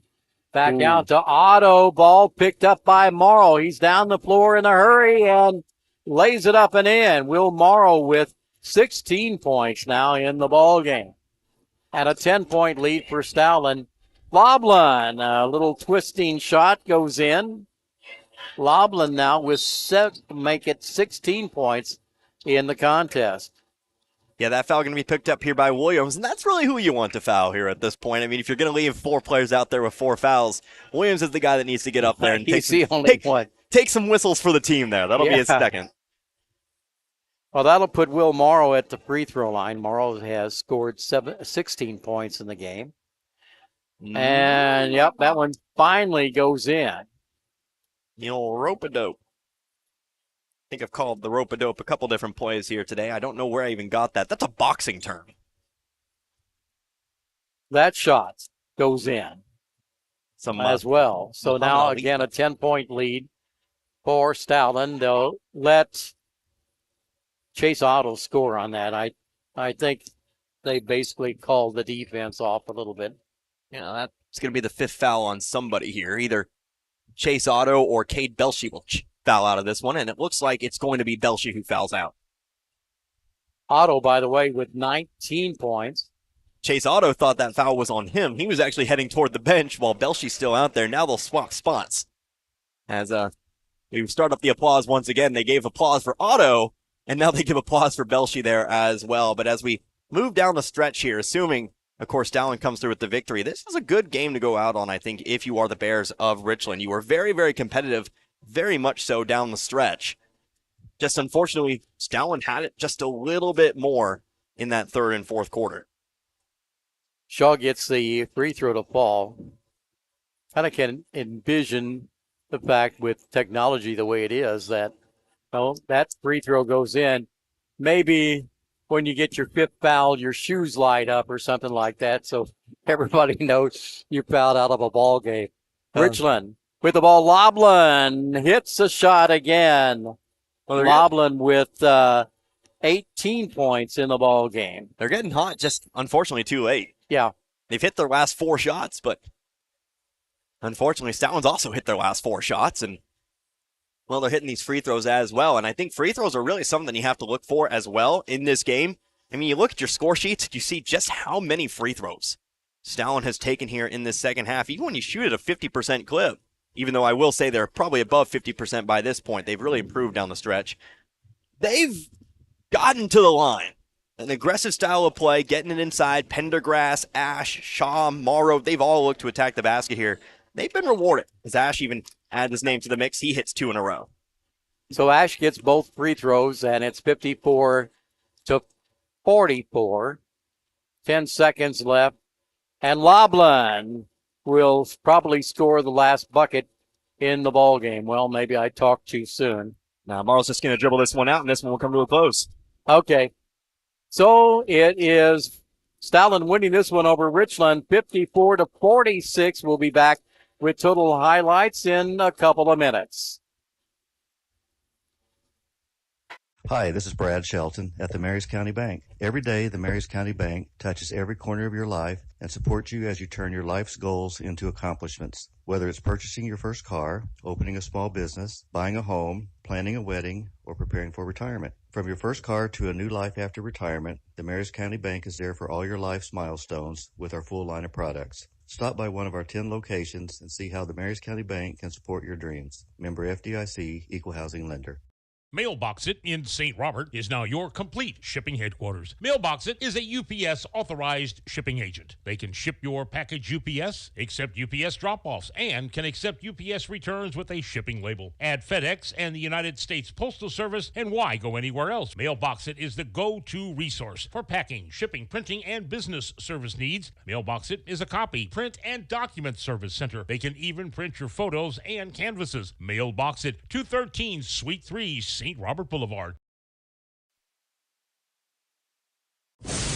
When the chaos is over and the dust settles, it's a relief to see that big old tree you've always loved still there, unharmed and confident. confidence that brings about trust and comfort from a full-service bank right here in your own community. Your one stop for savings, checking, home equity and auto loans, and CDs and money markets. That's your protection from the storm. The Bank of Iberia in 2 locations, Iberia and Waynesville. Come on in to the Bank of Iberia. At Phelps Health Heart and Vascular Center, we're here to keep your heart healthy. Preventing, detecting, and caring for conditions like high cholesterol, high blood pressure, chest pain, and shortness of breath, the Phelps Health Heart and Vascular Center offers innovative care and cutting-edge technology designed to produce the best possible health outcomes for you and your loved ones. Visit phelpshealth.org to learn more. Phelps Health, your health, our mission.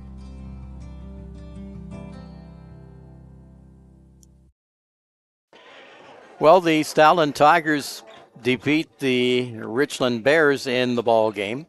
Take a look at individual scoring stats. For Stowlin, Will Morrow finished the night with 18 points. He had a 3-point shot early in the ball game. Brad Shaw caught on in the fourth quarter to score a total of 8 points in the game, 7 points for Luke Ash, and it was a big night for Jaden Pendergrass. He was a big guy that Stowlin finally went to and actually pulled a bit ahead of Richland in the fourth quarter play. Finished with 15 points, 7 points for Justin Crabtree, who hit a 3-point shot. It was 1 point for Michael Porter. Now for Richland, we had Jackson Loblin with 20 points in the ball game.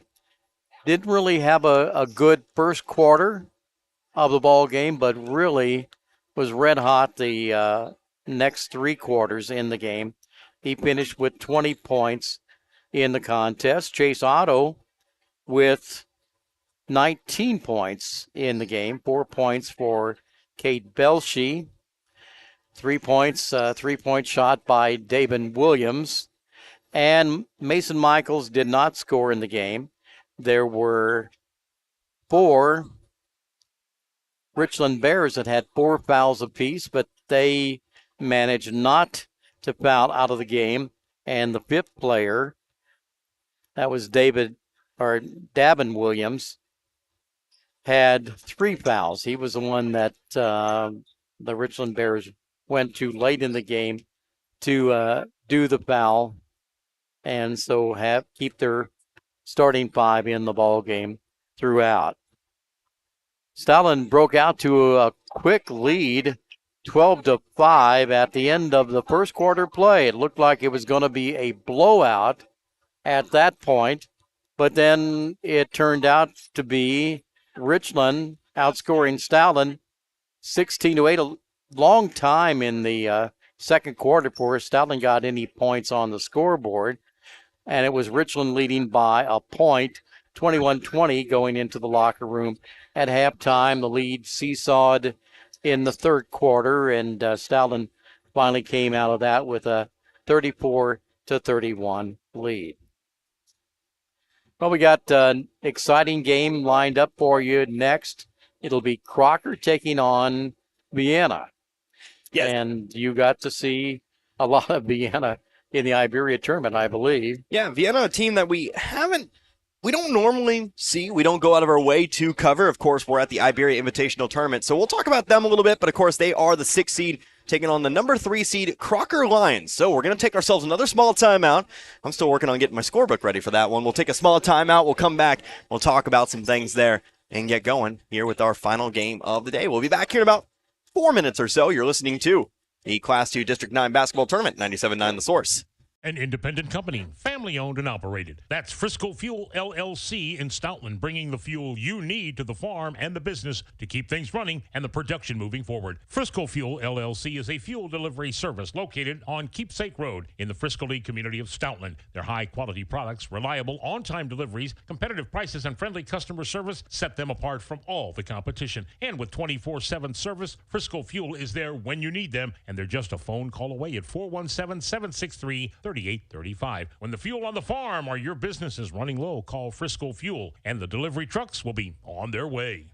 As the years go by, everything gets older. Even the new seeds just planted. Getting older means getting wiser. And in the banking business, that means keeping up with the times. For 112 years, the Bank of Crocker has met the needs of the Fort Wood area and exceeded those needs with the most modern banking services available. With Android and Apple mobile banking apps. And at bankofcrocker.com, online banking is a click away no matter where you are. Personal hometown service, however, has not changed. That's one thing that's stayed the same as the Bank of Crocker turns 112. The Bank of Crocker, with 4 locations in Crocker, Richland, Waynesville, and St. Robert. Member FDIC and an equal housing lender.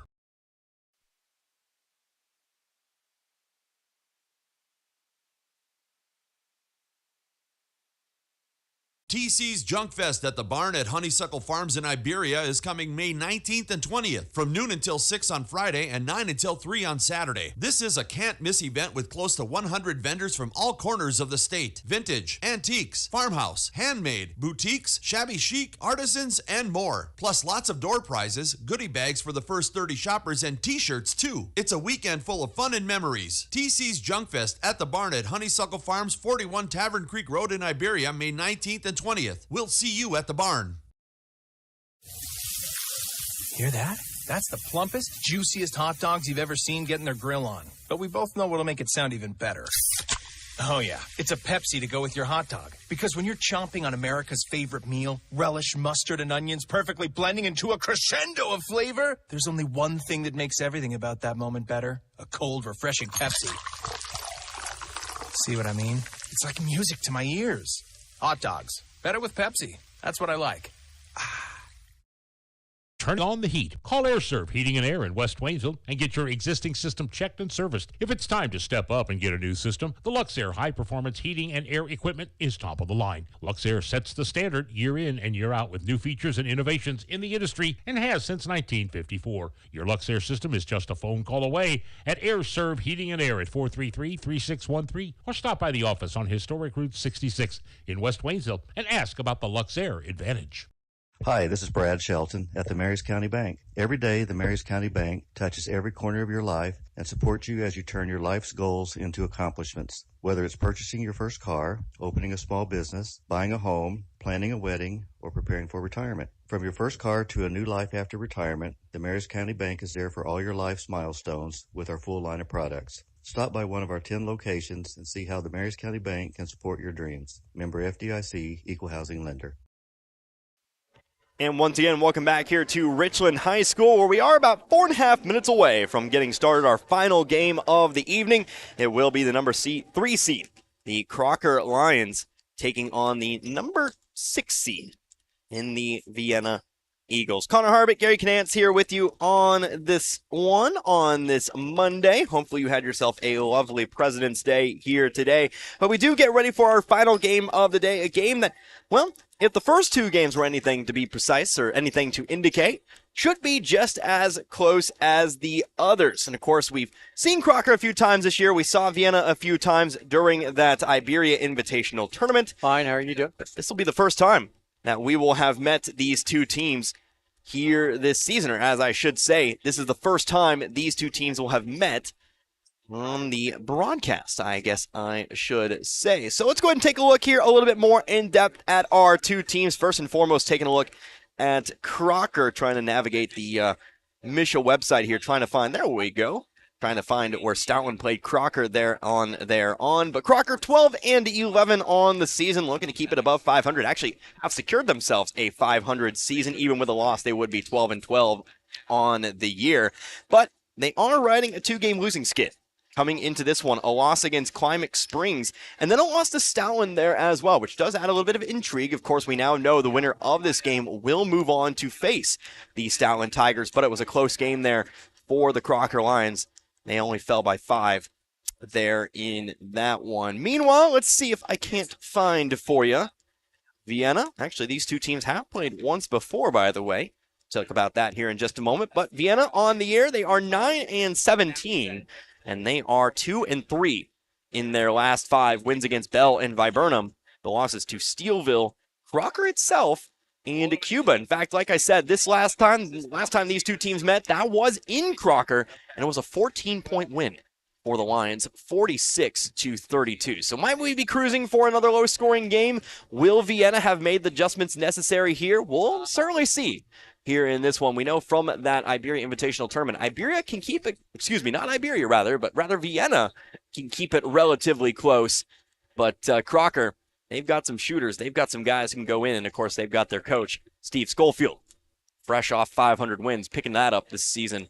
Definitely a team to watch out for here in this tournament. So, hey, we got about 2 minutes until starting lineups and opening tip. We're going to go ahead and take a 2-minute break. Come back in just a moment. Gary will rejoin me here. You're listening to the Class 2 District 9 Basketball Tournament, 97.9 The Source. Ever think about living to be 100 years old? Well, maybe you will. Hello, this is Martin Vernon, owner of Memorial Chapels and Crematory. Making plans and being prepared for events in our lives is the right thing to do. At Memorial Chapels, we offer many choices in funeral planning, and we're always available to discuss options regarding how best to fund those choices. Because when it comes to important events in life, you really need to get prepared.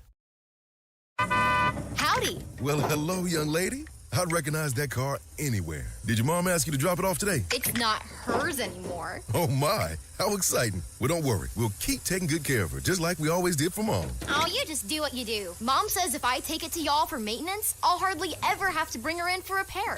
For maintenance and repair on your vehicle, trust Holler Automotive in Vienna. Oil change, batteries, tires, and repairs. Holler Automotive, 908 Highway 63 South in Vienna. Fast lane towing also available. 573-578-2233. Welcome back here to Richland High School, where we are about to announce starting lineups here in this one again. Our final game of the night sees the number 3-seeded Crocker Lions. They take on the 6th-seeded Vienna Eagles. Vienna, one of two non-Frisco League teams here in this district. Of course, the other one, that would be the number 1 seed in the Eugene Eagles. But we'll see who comes out on top here. We now know the winner. They will move on to face Stoutland tomorrow. How about Stoutland on Wednesday in this district semifinals. On that note, remember to tune in tomorrow, 4:30, live from Lakeway. We've got the girls' side of the Class 2 District 9 tournament. Of course, that'll start off with Iberia and Newburgh. Once again, myself and Gary Canance will be on the call. Let's go ahead and get a look at your starting lineup here. First for the Vienna Eagles. Starting out there, that'll be Cash Strickland. He'll be a player to watch out for here in this one. Joining him out there, that'll be Sam Rowden. Duncan Wilkinson also in the starting lineup. Gavin Schwartz. And then finally, you're going to round things out there with Tanner Bach. So it's Strickland, Rowden, Strickland, Wilkinson, Schwartz, and Bach. You're now your starting lineup here for the Crocker Lions. First one out on the floor, that's going to be Seth Strutton. He'll be joined out there by Jackson Burney, and it also looks like that'll be Jesse Goldsmith. Adam Newton, he'll be the one to watch for Crocker tonight. He will be out on the floor, and then finally rounding things out, it'll be the three-point threat in Peyton Lament. Again, Crocker 12-11 on the season. They did have one game that hadn't had a score in there, but 12-11 is what Misha has here at the moment. Vienna 9-17 on the campaign. Vienna looking for a win here to give themselves a double-digit win season. They lose here, obviously not going to happen, as this might be the final game for either of our two sides, and I don't think that gets talked about enough. Just these district tournaments, two teams that want to play more basketball. There's a lot at stake here. It's not just about moving on. It's about just getting back out on the floor for another one, especially for some of your more experienced players, your seniors, your juniors. We'll cherish every game. But we'll get going here. It's going to be Crocker who wins the opening tip. And on that somber note, we'll get going here as Adam Newton dribbles across half court, zips it on over to the left wing, on over to Ament. Ament into the left corner here. Jackson Burney takes control of it. Burney a couple of dribbles. Now on over to Ament as he moves toward his right.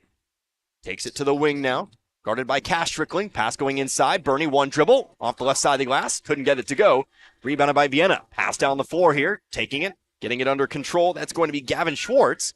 He'll go all the way to the left wing. Going to find. That'll be Cash Strickland. And Cash Strickland will have a Jude Strickland as well. He's on the bench at the moment, but he'll check in momentarily. Definitely saw him a lot during that Iberia Invitational Tournament. Just have to call it as we see it here. Top of the key and over to the right wing. On over to Schwartz. Schwartz on over to Bach. A minute already gone by. Just the one shot taken by Crocker. Still scoreless, however. Bach dribbling into the corner now. Up top. Going over to Wilkinson. Wilkinson to the left wing here. Cash Strickland. Spraying up to the basket. Now looking to drive here on Strutton. Now picks it back up. Back out to the half-court line over to Schwartz. Schwartz to Bach. Right wing over to Wilkinson. Wilkinson stepping inside the three-point line to the corner now. Trying to go inside to Rowden, but that ball stripped away. Ament has it, but he gives it up. Coming back now is Rowden. He'll be fouled. Foul on the floor. First foul of the game. Charge here to Crocker. Crocker, the home team, wearing the whites. The white jerseys, white shorts, blue trim. Vienna in their all blacks. Black jerseys, black shorts, yellow trim. Foul's going to be called here on. That'll be Adam Newton, his first. Ball inbounded, trying to go inside, trying to find Strickland, but it's knocked away by Ament. Do it again from the baseline. This one shaping up maybe, if not in the first 90 seconds. Or to be any indication. And maybe even the previous meeting between these two teams might be a low-scoring affair. Neither side really kind of a get-up-and-go offense. Two teams that like to play in the half court. Bach, top of the key, inside, right block, Strickland. He'll bring it back beyond the three-point line. Going top of the key, hands it off over to Wilkinson. 6:20 left to go in the first. Pass in the corner now. Goldsmith on the closeout as Strickland brings it inside the three-point line before going back outside to Bach. Bach going to float one up here. Cash Strickland hauls it in. He'll pass it off over to Wilkinson. Stands at center court. Inside, once again, Cash Strickland has it stripped. Ball on the floor here. Body's going to fall on it. Vienna has it for the time being. Loose once more. Picked up by Goldsmith. Crocker passing it up the floor here. Coming in, Adam Newton on the left block. Back outside for Ament. The three-pointer. Too far, no good. Rebounded by Strickland. Still no score. 2 minutes into this one. Only one foul.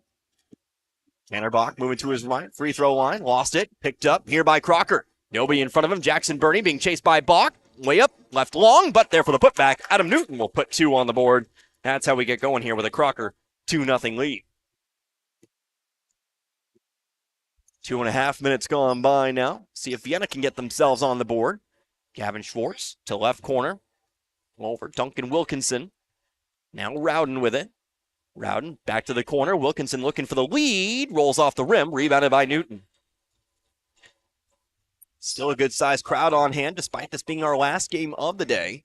Of course, many more Crocker fans, many more Vienna fans making their way into the gymnasium, as is often the case, as it should be with these tournaments. Not everybody's like you and I, Gary. Not everybody's looking to watch all 3 games. Goldsmith, right baseline now. Hands it off over to Strutton. Strutton zips a pass inside. Newton working on the block. Trying to get it back out. Double teamed in some trouble. Vienna comes up with the steal. 2-on-2 back the other direction. Cash Strickland taking things slow. Jumper, no good. Long rebound brought in by Newton.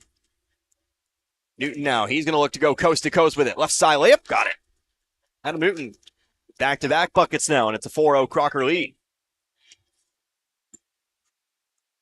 Halfway through this first quarter. Wilkinson moving toward his left.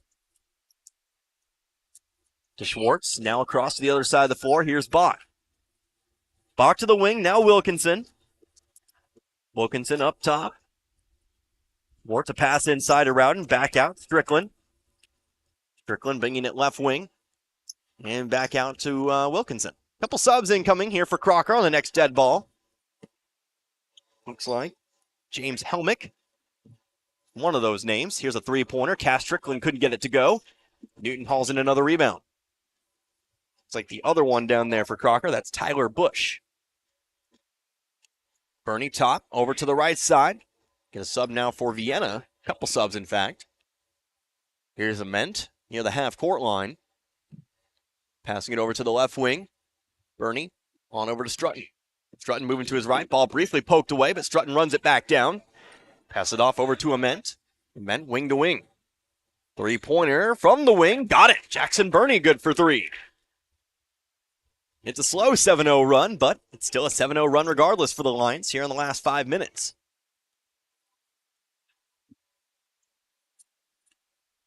Tanner Bach dribbling over to the right sideline, going up top to Wilkinson.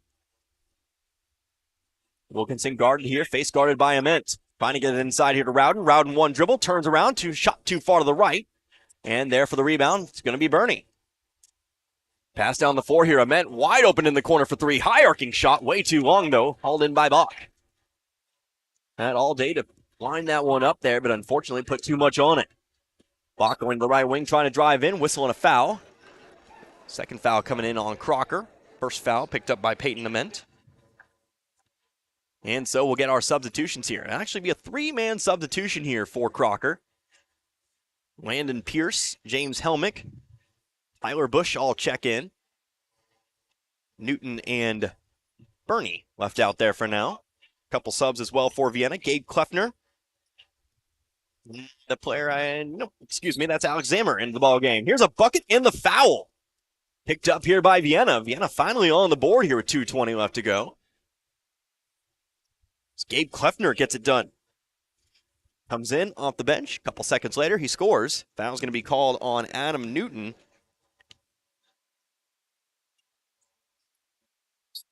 I'll say that's his second, as when they had up on the board, that was his first. I know it's the third team foul. I might have messed something up somewhere. Nope, excuse me. The foul's on Tyler Bush. Changed that up on me, but second free throw, or the and one free throw, I should say, clangs off the backboard, misses the rim entirely. Back to Crocker. So all that out of the way, here's Landon Pierce, top of the key. Going to the right, double team, trying to pass out of it, traveled with it. Ball back to the Eagles. 2:02 left to go in the quarter. The Eagles again check it in, right in front of their own bench. Cash Strickland hanging on to the basketball. Turns to his left. On the wing, trying to go around Strutton. How about Bush? Kleffner now Wilkinson inside. Alex Zimmer. Guarded by Helmick. Back outside. Wilkinson, the mid-range jumper off the front of the rim. No good. Rebounded, though, by Zimmer. Zimmer shot. That one's also no good. And eventually it's going to end up being a jump ball? Yes, jump ball called. Arrow pointing toward Vienna. Two more Crocker subs. Avery Newton going to join this one. Also checking in, Logan Smith as well. Pass comes in, the lob. Up and around the perimeter. Cash Strickland now. Vienna again in control. Right corner, up top, Wilkinson. Wilkinson guarded by Smith. To the left side of the floor, Strickland. Now back up top to Wilkinson. Pass to Zimmer on the free throw line. Trying to find a pass. Ends up switching his pivot foot. He'll travel. And Crocker takes over. Vienna adding some pressure here off the inbounds pass. Buck going to back off into the half court. Newton will bring it up here, moving toward his left. Passing it off to Bernie. Bernie into the corner here. That's going to be the other Newton. That's going to be Avery Newton, who I do not believe I've seen thus far this season. Newton going to dish it off here to Helmick. Helmick's layup's no good. Rebounded by Vienna.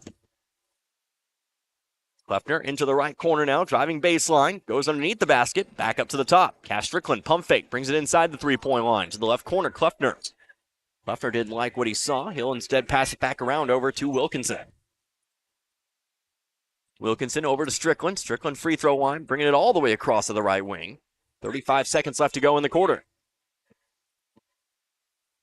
Wilkinson, free throw line, Zimmer. Zimmer squaring up, passing it back out to Wilkinson.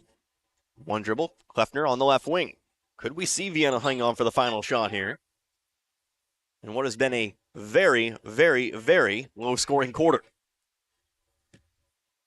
13 seconds now here. Kleffner free throw line, outside Strickland. Bringing it top of the key. Looking for Zimmer inside. Instead going to go out to Kleffner on the right wing. Kleffner driving inside. Back outside to Strickland. Strickland for three. Off the rim. No good. 1 second left. Zimmer gets the shot off, and it's no good as well. Back of the rim.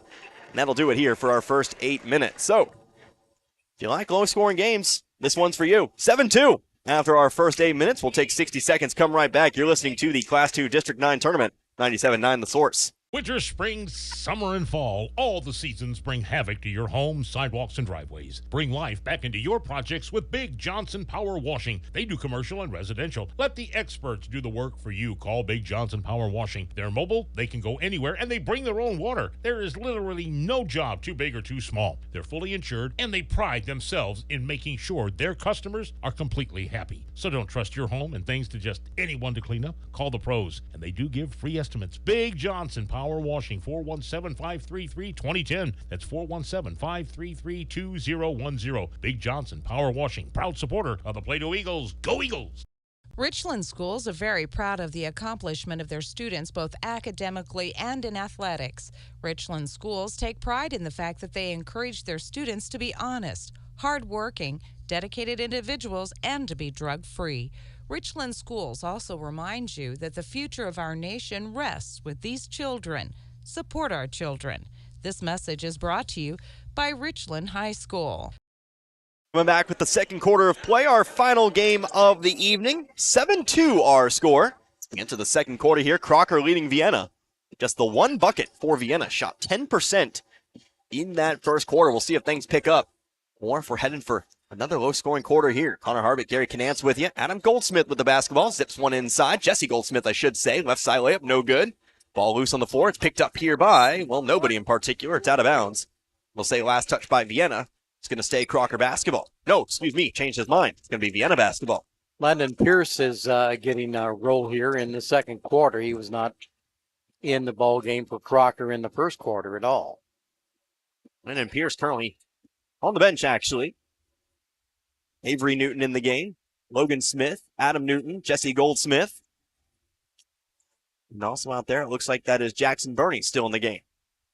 But Vienna, they control it. Left side, driving left baseline now. Off to Zimmer. Zimmer standing tall, zips it outside. Cass Strickland, a dribble to the left wing. Now goes off to Wilkinson. Seth Strutton to the bench here for Crocker, as well as Sam Rowden. Right side baseline. Long shot there for Kleffner. Left it way long, I should say. Crocker has another rebound. Vienna's taking shots, just not hitting them. But I would still say doing a lot more passing than I'd say is necessary. Something that Vienna head coach over there has also noticed. Take a pass, make a pass, and then drive to the basket. Vienna is 1 for 11 from the field right now, which is very cold shooting. Well, fortunately for the Eagles, as they actually come up with a steal, we'll hold that thought here. Cass Strickland right side layup. That one's good. So there's your first two for Vienna in the quarter. They cut the lead to 3. I was about to say, fortunate for Vienna, Crocker's not really necessarily shooting lights out as well. Just 7 points in that first quarter. So just a 3-point game despite the shooting struggles for Vienna. Going inside here, ball ends up loose on the floor. Vienna trying to dive on it. They come up with another steal. Duncan Wilkinson, though, he'll travel with it. Ball back to the Lions. Peyton Dement, Seth Strutton. They'll check back in here. Replacing Avery Newton and Logan Smith. Vienna to inbound here from the sideline. They'll toss it in. Strutton now. Strutton penetrates. Pass back outside to Goldsmith. Goldsmith, nice pass inside to find Adam Newton for 2. That was nice. That was real nice. Newton leads all scorers here with 6, 9-4. Pass Strickland. Center court now. Wilkinson into the right corner. Kleffner.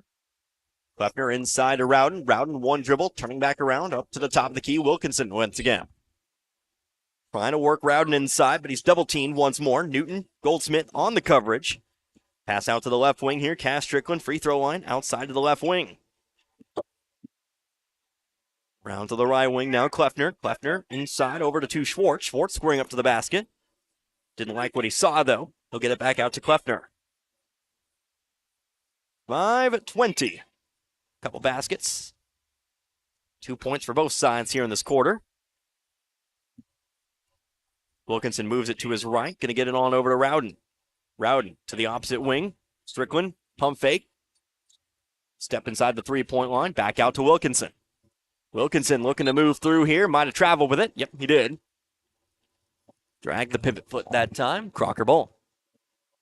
That is the 6th turnover for the Vienna Eagles in the ball game. I believe half of those have been traveling violations.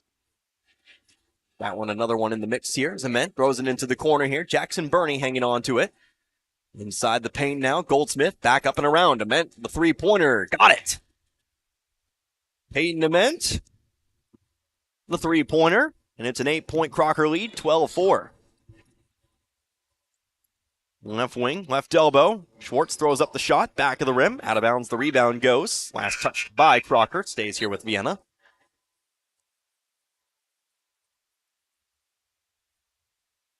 Cass Strickland inbound here from the baseline as Tanner Bach checks back in for the Eagles. Ball's lobbed to the right wing. Wilkinson handles it. Over to the corner, Strickland. Strickland, 2 points in this one. Normally leads the way for Vienna. Hasn't gone off to the quickest start here. But that's been really the thing for most of the Eagles. Here's a shot from the left block, though, that goes through. Gavin Schwartz adds his name for the mix, 12-6. Seth Strutton here, right wing to the corner, Bernie. Bernie, cross-court pass, on over, Ament looking for another three. Got that one, too. So things picking up a little bit here. 15-6. Crocker now a steal off the inbounds pass. Newton drives up. He's fouled. He'll head to the line.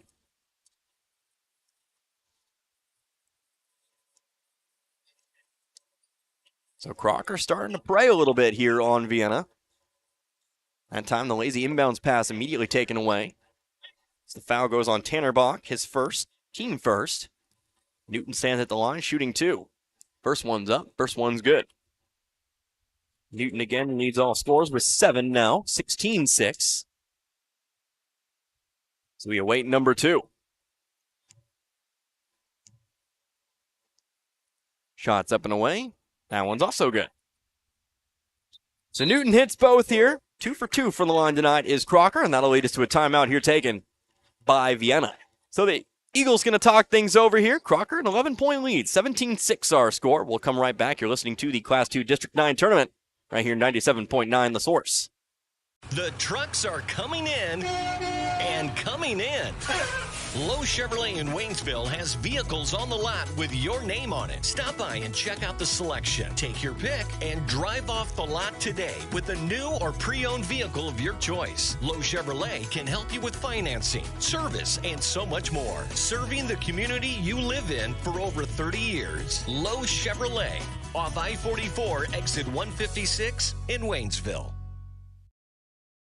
Fans, when you attend a high school game, do you stand at attention during the national anthem? Do you cheer a good play by the opposing team? If your team loses, do you take it well in stride? If you have answered yes to any of those questions, you are showing positive examples of sportsmanship. Don't forget that when you attend high school events, young eyes are watching you for examples of acceptable behavior. By making a conscientious effort, you'll be helping our students grow into better citizens. This message has been brought to you by your friends at the Missouri State High School Activities Association and this local radio station. Coming out of the full timeout, 3:57 left to go here in this half. Crocker, they lead by 11 over Vienna, 17-6 on our score. Cass Strickland with the basketball inside the three-point line on the left side of the lane. Going back outside to Rowden. Strickland will take it right on back. Vienna very patient with the ball here, as we've come to find out, but not been able to finish their shots here in this one. Rowden standing top of the key, guarded by Strutton. Dribbling it around a bit, now back out to Wilkinson. Wilkinson, he'll hand it off over to Schwartz. Strickland leaps, passing over left wing. Here, Bach. Left elbow, throws up the shot, the runner, if you will. It's off the front of the rim. Newton brings it down. Newton, left wing, spinning to his right. Off to Bernie. Stands top of the key again. 8 points for Adam Newton, 6 points for Peyton Ament. Shot rolling off the front of the rim there. That was James Helmick on the shot. Couldn't get it to fall. Ball's out of bounds, but last touch by Vienna and stays with the Lions.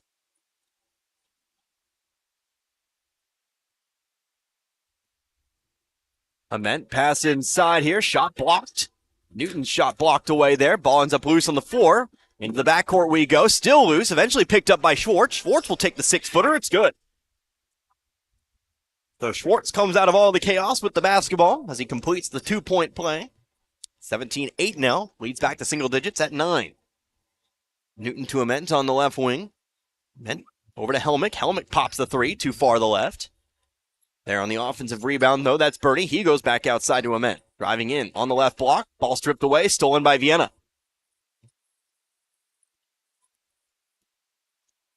Vienna in control now. Wilkinson to the right wing. Bach. Wing to wing. On over to Strickland. Strickland up top here to Wilkinson. Right corner. Bringing it back to his left. Trying to pass it away, but it's stolen by Newton. Newton open layup. It's good. Newton the steal and the bucket. And he becomes your first player in the double digits. He's got 10 of Crocker's 19. Bach. Left side, Strickland, long three, rims out, rebounded by Newton. Strickland hasn't necessarily had the shot here tonight. Hasn't been as consistent as we saw during that Iberia Invitational. Here's a three-pointer, too long, air ball, rebounded by Strickland. Strickland bringing it up the center of the floor, going over to the right to Wilkinson, now to the corner, Schwartz. Schwartz looking to drive baseline here, but he has it knocked away. Maybe thinking more about contact than dribbling the basketball there. Crocker steals it, but they travel back the other way. Schwartz dribbled into, I believe that was actually Bernie on the defense there. When the two collided, they both fell backward a little bit. The ball stayed right where it was at.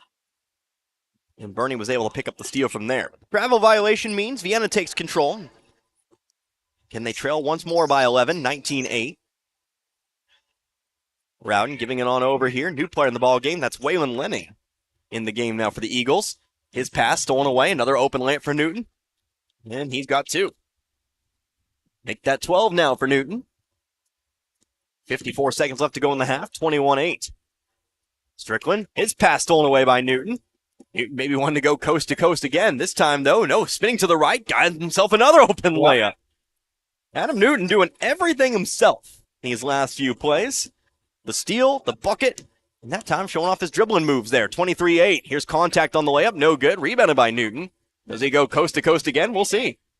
Nope. Going to pass this one off here. Good pass inside. Shot blocked, though, by Rowden. In the hands of Newton. His shot's blocked by Rowden.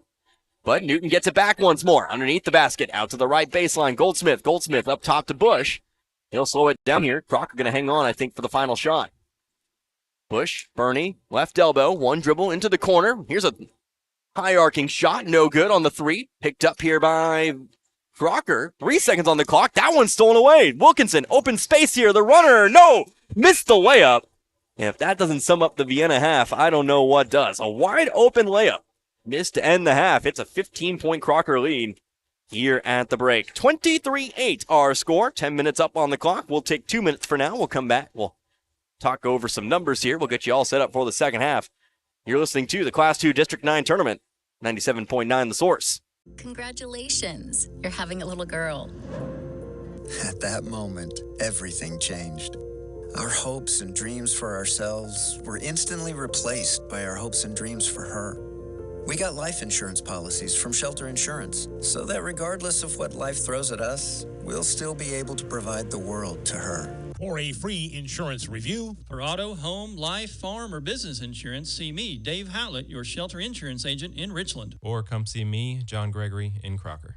Students come and students go. Some start at the elementary level and continue in the same district until graduation. Others move in, some move out for a variety of reasons, but usually it's the parent's job that facilitates a family's move. Whatever the reason, the Iberia School District welcomes all students. At Iberia, students get the best possible education from a staff of dedicated teachers, coaches, and an administration that cares about the product they send out every May at graduation. Whether it's continuing their education, the military, or the 9-to-5 world, the Iberia School District is proud of their Rangers and Lady Rangers.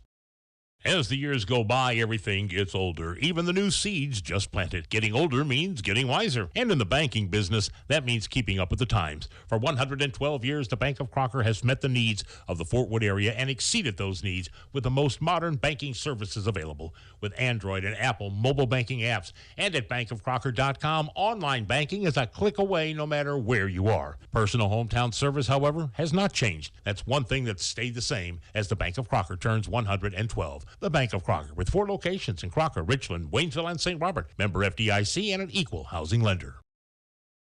Your car is still the one. You love everything about her, except for that. From when Ben dropped his milkshake, and that. From when you tried to transport that sharp thing, and that. That's always in the air thanks to your shotgun rider, Earl. Luckily, we can fix that.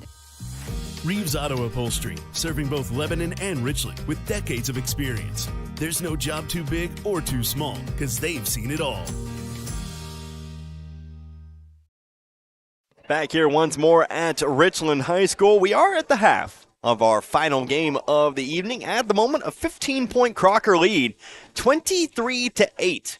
Our score, slow-paced first half, but Crocker really kind of up in the tempo there a little bit. We're able to create a lot of turnovers and able to finish off their shots on the fast break, really kind of opening this one up here a little bit. A 16-point quarter for the Lions. Connor Harvick, Gary Cadance with you, 97.9 The Source, as we take a look at some individual numbers here for you. First, taking a look at Vienna, just 8 first half points, just 2 after the first quarter. They do have one player with 4 points at the moment. That would be Gavin Schwartz. He was able to pick himself up a couple buckets there in that second quarter. And you have 2 other players, each with 2. You have Cash Strickland, and then you have Gabe Kleffner there with 2 as well. Kleffner, the only 2 points in the first quarter for the Eagles. Taking a look at Crocker now, 7 points after that first quarter. They were kind of slow out of the gate, although they were able to pick it back up in quarter number 2. That's primarily due to in part, to the efforts of one man, Adam Newton. Lots of steals, lots of open layups, and then, of course, showed himself a nice touch on the dribble and the drive. He's got 14 total points thus far in this contest. 6 points for Peyton Dement. He had a couple threes, and then 3 points for Jackson Burney, a three-pointer in the first quarter there as well. So, as we take a look here, again, that's your individual scoring numbers. Gary, some other numbers for us from that first half. Well, for Crocker, they probably have the best shooting percentage of all the teams that have played tonight. They are hitting at a 52.9% clip from the field, hitting 9 out of 17 attempts.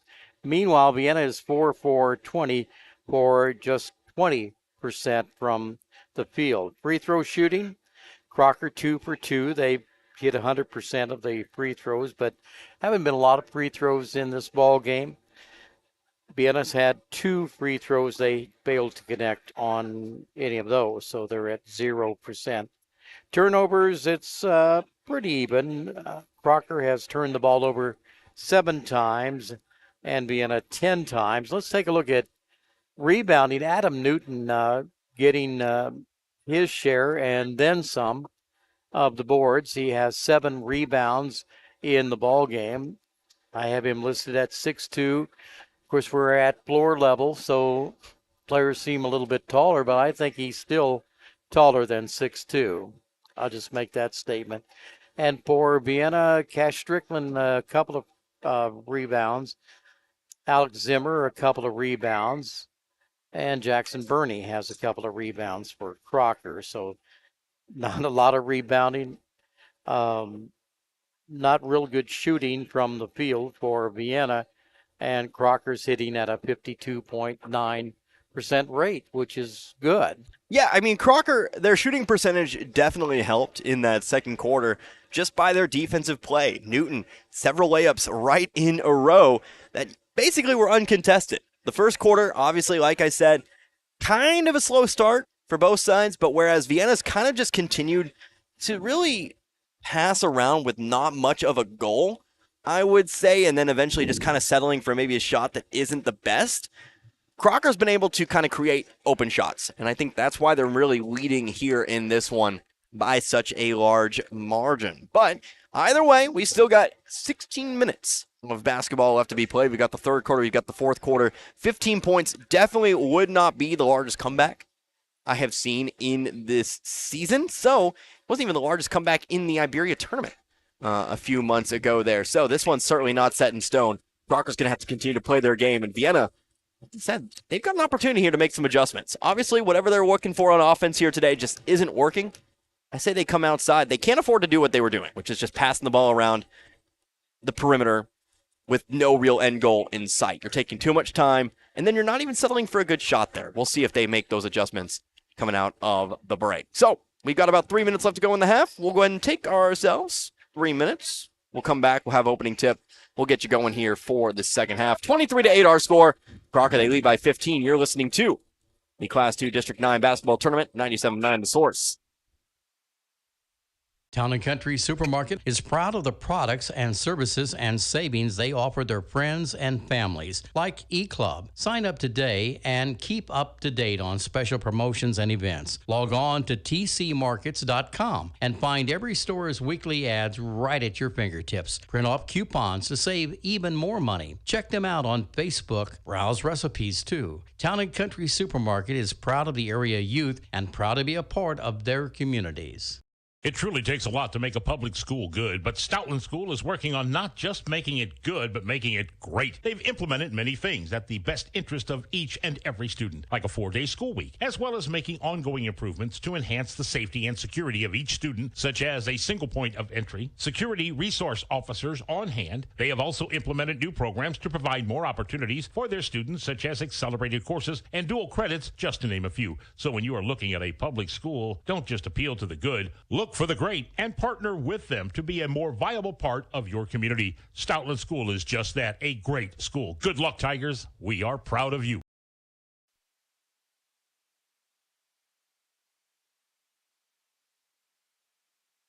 When it comes to great deals on the best-selling trucks 46 years running, Ed Morse Ford in St. Robert has your back. I'm Mike Freeman, and I'd like to invite you to come in during Ford Truck Month. Hurry in now to take advantage of 0% financing for 36 months on new 2022 F-150s, or choose 3.9 for 72 months plus a $1,000 Ford rebate and huge Ed Morse discounts. For a truckload of savings, don't miss Truck Month going on now at Ed Morse Ford St. Robert. Get backed by Morse today. Offer ends March 31st. TC's Junk Fest at the barn at Honeysuckle Farms in Iberia is coming May 19th and 20th from noon until 6 on Friday and 9 until 3 on Saturday. This is a can't-miss event with close to 100 vendors from all corners of the state. Vintage, antiques, farmhouse, handmade, boutiques, shabby chic, artisans, and more. Plus lots of door prizes, goodie bags for the first 30 shoppers, and t-shirts too. It's a weekend full of fun and memories. TC's Junk Fest at the barn at Honeysuckle Farms, 41 Tavern Creek Road in Iberia, May 19th and 20th. We'll see you at the barn.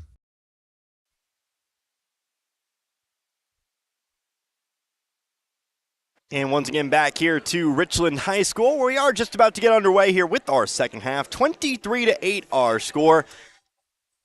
Crocker, they lead Vienna in our 3-6 matchup. Crocker looking to advance to Wednesday semifinals. So is Vienna, honestly, but Crocker right now, they are in the driver's seat. They control the destiny here in this one. Connor Harvick, Gary Canance, 97.9 The Source. Don't forget, tomorrow, the girls' side of the Class 2 District 9 bracket will be in Lakeway tomorrow. We'll get going there. The 4-5, the Iberia-Newburgh matchup. That'll be at 4:30, so do keep in mind 30 minutes earlier for some reason tomorrow. Not quite sure why they went 4:30. Maybe didn't want to start that last game so late, but we won't question it.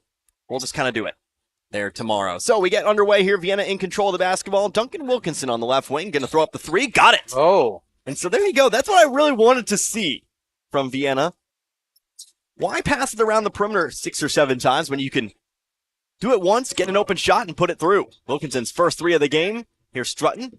Over now to Bernie. Bernie driving through the middle of the lane. Off the backboard, off the rim. Ball's out. Picked up here by Rowden. Vienna pushing it up the right side here into the corner. Over to Cash Strickland. Strickland over to Kleffner. Kleffner looking to drive in. Instead, gives it off over to Strickland. Strickland followed by Ament. Over to Kleffner in the right corner. Back up top here to Wilkinson. Wilkinson, Kleffner. Kleffner trying to look inside to Rowden. Instead has it poked loose out of bounds. Staying with Vienna. Ament got his hand on that one. Eagles set to inbound it once more. Minute gone by here in this third. Strickland on the right wing. Top Wilkinson inside, right elbow, high low, pass to the right block. Kleffner's shot no good. Whistle, foul on the rebound. There's charge here to Crocker. So Kleffner, unfortunately, wasn't able to finish the high low there. That's Ament's second foul in the ball game. It's going to be a foul from Ament, and they're actually going to say it was on the shot. Oh, okay. So we're actually heading to the line here. It'll be Gabe Kleffner shooting 2. Kleffner, 5'7" junior for Vienna. I'm just looking at the lineup here, and actually, I think there's no seniors on the Vienna team. Yeah, this is a young squad. This is a squad looking to get experience there. So we'll see how they play next year, and of course, we'll see how they finish out this season. But this is a squad to kind of watch, I think, for the next 1 or 2 years. Kleffner does hit the second free throw. That's their first made free throw of the game. Of course, Kleffner's the only one to move to the line. And that cuts the lead to 11 here, 23-12. 4-0 run to start things out here for the Eagles. Right corner here, Strutton, open three. Back of the rim, no good, but a long rebound. Immense trying to haul it in. Kleffner actually in on it. He'll pull it away. Kleffner also fouled off on the play, as Ament picks up number 3. So Ament will check out of the ball game here with that third foul, as Vienna again takes it back. Wilkinson crossing half court to the left wing, on over. That'll be Kleffner with it. Kleffner leading the scoring. Here's Rowden. Rowden, a nice high-low. This time they'll finish the basket. Duncan Wilkinson good for 2. A much more decisive start here for Vienna. They've brought it back to 9, 23-14. The run 6-0. Logan Smith for 3 from the corner, though. That's too hard. Rebounded by Vienna. Pass down the floor here. Here comes Strickland to the left wing. Strickland going to find Rowden, top of the key. Over to the left corner. Three-pointer, Duncan Wilkinson. Got it again! And just like that, it's 6. And Crocker will take a timeout. So Wilkinson, 8 points in the half. They've already doubled their first half total in 2 minutes. And that tells you anything about what Vienna's been able to accomplish here in these 2 minutes. But it's going to be a full timeout taken by Crocker back in 60. You're listening to the Class 2 District 9 tournament right here, 97.9 The Source. Trust Husqvarna to handle the toughest jobs around your household. No matter the size of your yard or farm, S&D Feed and Small Engine Repair along with Husqvarna have you covered. When it comes to lawn care, they have the feed and seed to grow your lawn or farm, and the mowers, chainsaws, and weed eaters to keep your property looking its best. Visit S&D Feed and Small Engine Repair on West 4th Street in Dixon. Remember S&D, solutions for agri-need. We are Missouri Farm Bureau Insurance, and we're for Home Sweet Home.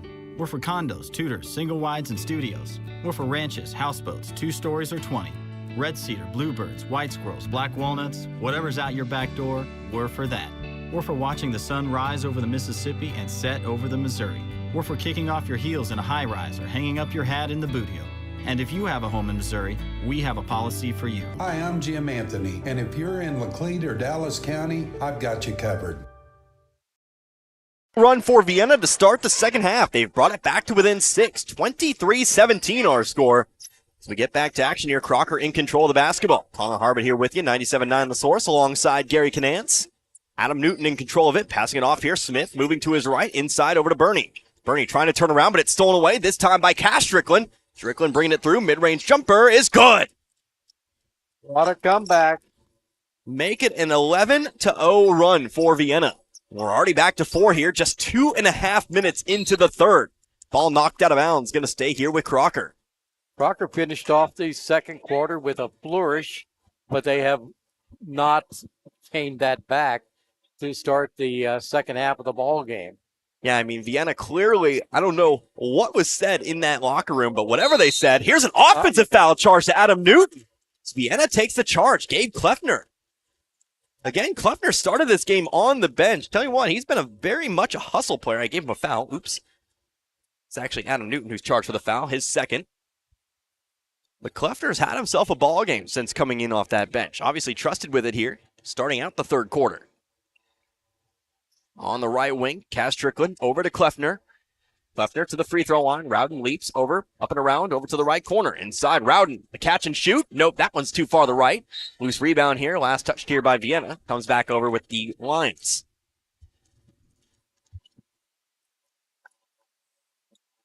Peyton Ament back to the scoring table here for Crocker. And we'll be checking in with 3 personals. Jackson Burney with control of the basketball. Picks up the dribble. Going across half court. Able to find Smith. Smith turns around into the corner. James Helmick with it now. Burney to the right wing over to Bush. Bush setting up for 3. That's going to be too far to the right. High rebound. Hauled in by Rowden. Rowden passing it up the floor now. Wilkinson coming to his left. To the left wing. Over to Strickland. Strickland. Wilkinson. Top of the key. Coming to his right. Back across to the other side of the floor. Strickland trying to look inside. Instead going up top of the key to Wilkinson. Corner now. Kleffner. Inside the three-point line, Rowden. Rowden back out to the left wing. Strickland looking to drive here to the left elbow. Top of the key, Wilkinson. Over now to Rowden. Left wing, Strickland. Strickland going to put the ball on the floor. Face guarded by Bush. Out to the half-court line over to Wilkinson. Longer possession this time for the Eagles. Rowden double team. Outside Kleffner, whistle. And a off-ball foul charged here to Vienna. Or maybe 3 seconds call. Might be a 3-second call, which we never see anymore, as you know. Yeah, that one, the first one of the night. Of course, with most teams going 4 out, 1 in, it's also kind of rare just because of the offenses that teams run this year, or teams run these days. But you're right. It is a call that has kind of died off in the last decade or so. Adam Newton now into the corner. Helmick moving to his left, hits the ground. Foul called. Gavin Schwartz going to pick up the foul. We've kind of reached a standstill over the last 2 minutes or so. Neither side able to get anything going. In fact, Crocker still waiting for their first bucket of the half. It's been an 11-0 quarter for Vienna. Inside, Newton trying to change that here, but he's double-teamed on the block. Goes back out, right wing, over to Bernie. Now over to Helmick. Helmick looking to penetrate. Middle of the lane, up and under with the layup. No good. Rebounded by Rowden. Rowden going to chuck one down the floor. Finds Strickland. Strickland spinning to his left. Creates some space. Layup good. Back to 2 now. 23-21. Strickland now with 6 tonight. We're back to a one-possession game. Remember, 15 points was the advantage for the Lions at the halftime. Bernie, left wing. Ament looking for a third three. No, too hard, but it's rebounded by Helmick. Helmick, double team, out to the right wing, Strutton. Strutton back to Helmick, Helmick inside. Newton working with it, left-hand shot, no good. Fighting for his own rebound here. Who's going to come up with it? Nobody does. Last touch by Vienna, staying with Crocker. 1, 2, 3, 4, 5, 6, 7, 8. 8 shots missed by Crocker on offense so far. That's kind of Vienna's problem in the first half, combined with their pacing issues. But Crocker can't hit pay dart. Here's a three-pointer, though, from the corner. Adam Newton going to change that. We'll have a timeout here taken by Crocker. So Adam Newton puts Crocker on the board here in this third quarter. He's got 17 total, 17 of the 26 for Newton, but it's going to be a 30-second timeout. Let's take 1-2. You're listening to the Class 2 District 9 Tournament, 97.9 The Source. New Year's savings all the way through February at St. Robert Auto Supply, your Napa parts store. Get $20 to $25 rebates on the purchase of Legend and Legend Premium AGM and AAA branded automotive batteries. Since it's the coldest time of the year, several Napa brand battery chargers are on sale too, as well as booster cables. Save 50% on Napa night vision headlights. All the oil and antifreeze you'll ever need, you'll find at St. Robert Auto Supply. And pick up a gallon jug of Peak Window De-Icer Windshield Wash in anti-frost purple, $4.49. This and more at your Napa parts store, St. Robert Auto Supply, where you get the good stuff 7 days a week. If you're looking for a great career with great benefits, now is the time. The Newburgh R2 School District has great career opportunities for you. Newburgh School District is now hiring substitute teachers, bus drivers, and custodians. You are invited to become part of the Newburgh School District Wolfpack. Apply online at newburgh.k12.mo.us or call 573-762-9653. Newburgh R2 School District, 701 Wolf Pride Drive. Back here at Richland High School, 26-21. Pass underneath. Gabe Kleffner in some trouble underneath the basket. Ball stripped out of bounds. Staying with Vienna, though. 26-21. It was 23-8 at the half, but a 13-3 quarter for the Eagles. They try to bring it back to within one possession. 2 minutes left to go in the quarter. Trying to go high-low again, but this time it's tipped out of bounds once more. Rowden trying to find Schwartz inside, but the Eagles inbound for the baseline. Lobbing one up here. Wilkinson leaps up, brings it down. Dribbles back off to Kleffner. Kleffner over to Wilkinson. On the right wing here, Kleffner with it. Into the corner. Now to the right block, Rowden. Rowden triple team, but he fights through it. Shot no good. Wilkinson on the offensive rebound. Wilkinson, top of the key. Here's Strickland. Strickland looking to go all the way in. His runner off the back of the rim, no good. Gets his own rebound. He'll finish it from there. Strickland now with 8, 6 of which have come in this quarter. Back to 3, 26-23. Jackson Burney had it poked away, but a foul's called. Foul called on Cass Strickland. He'll pick up number 1.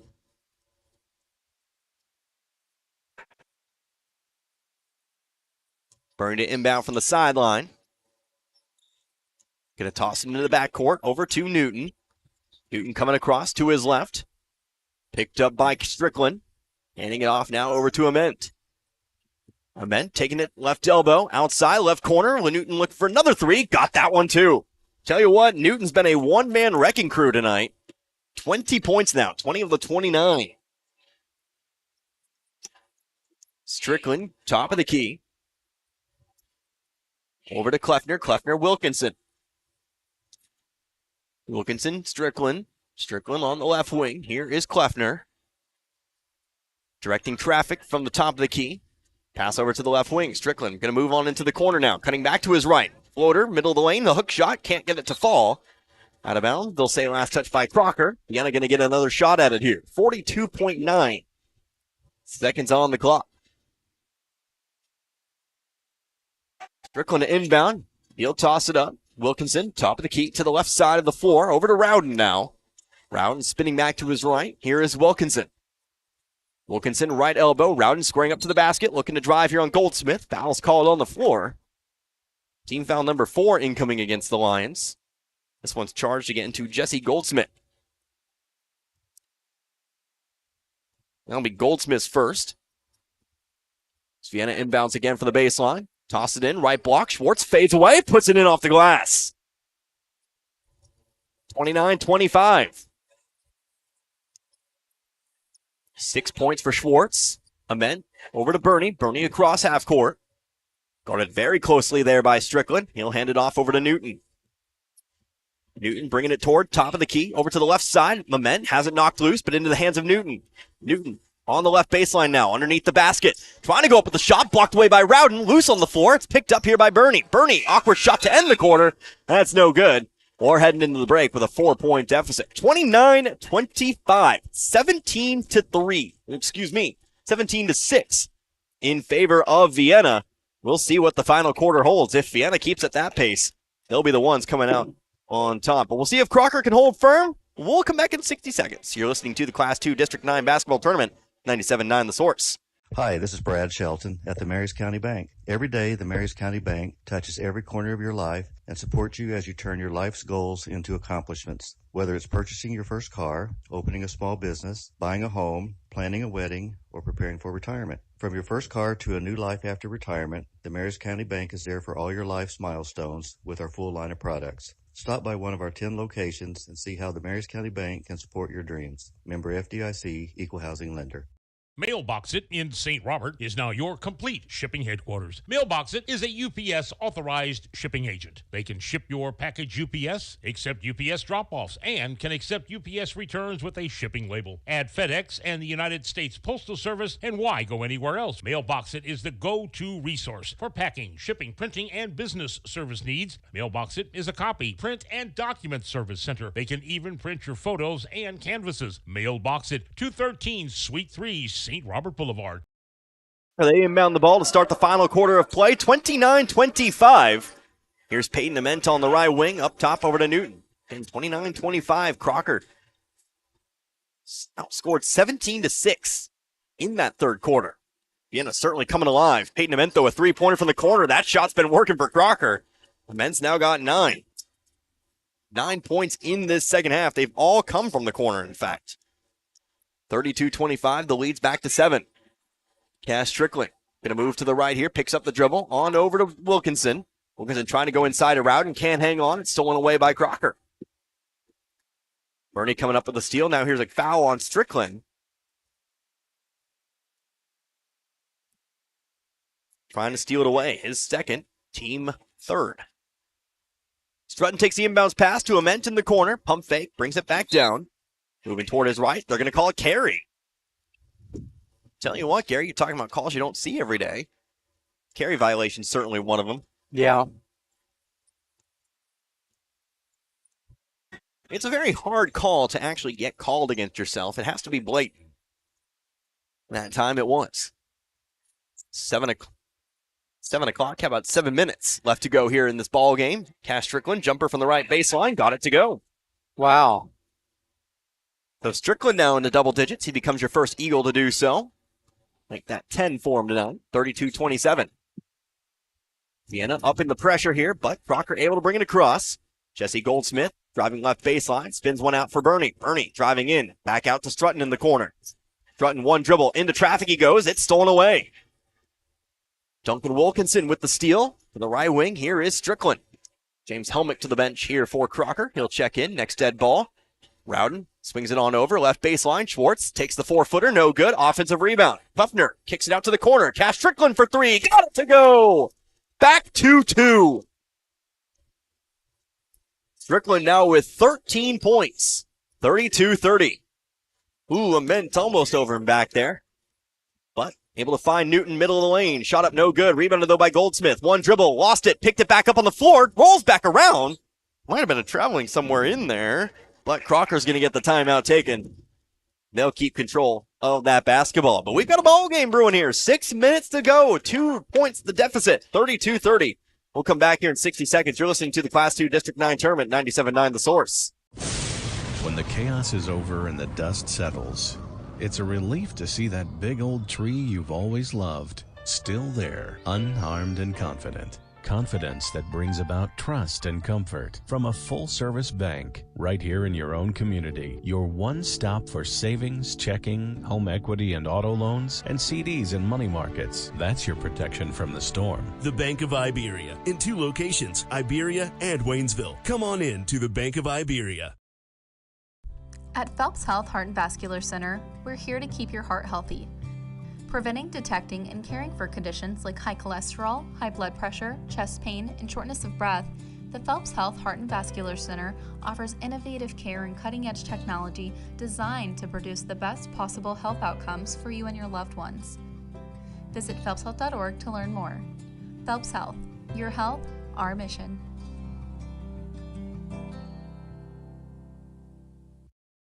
Of the Crocker timeout, a timeout to keep control of the basketball. 32-30, three-pointer, right corner at Newton, no good. Rebounded, though, by Goldsmith.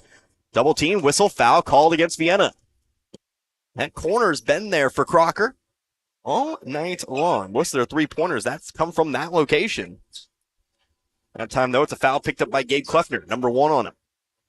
5:46 left to go in this ball game. James Helmick for three from the wing. No, that's too far to the right. Rowden's got the rebound. Vienna, maybe a chance of time, maybe a chance to take the lead. They've got control of the basketball. 5:35 now. Here's Kleffner. Whistle, timeout taken here by Vienna. 30-second timeout. Yeah, 30-second timeout. Let's go ahead and keep it right here as, again, this has been a ball game that really ever since the half has been in control. Vienna's had control. Since the start of the second half, it feels like a much changed team. And, I think that really speaks to what you've got to do. Why? Words are hard.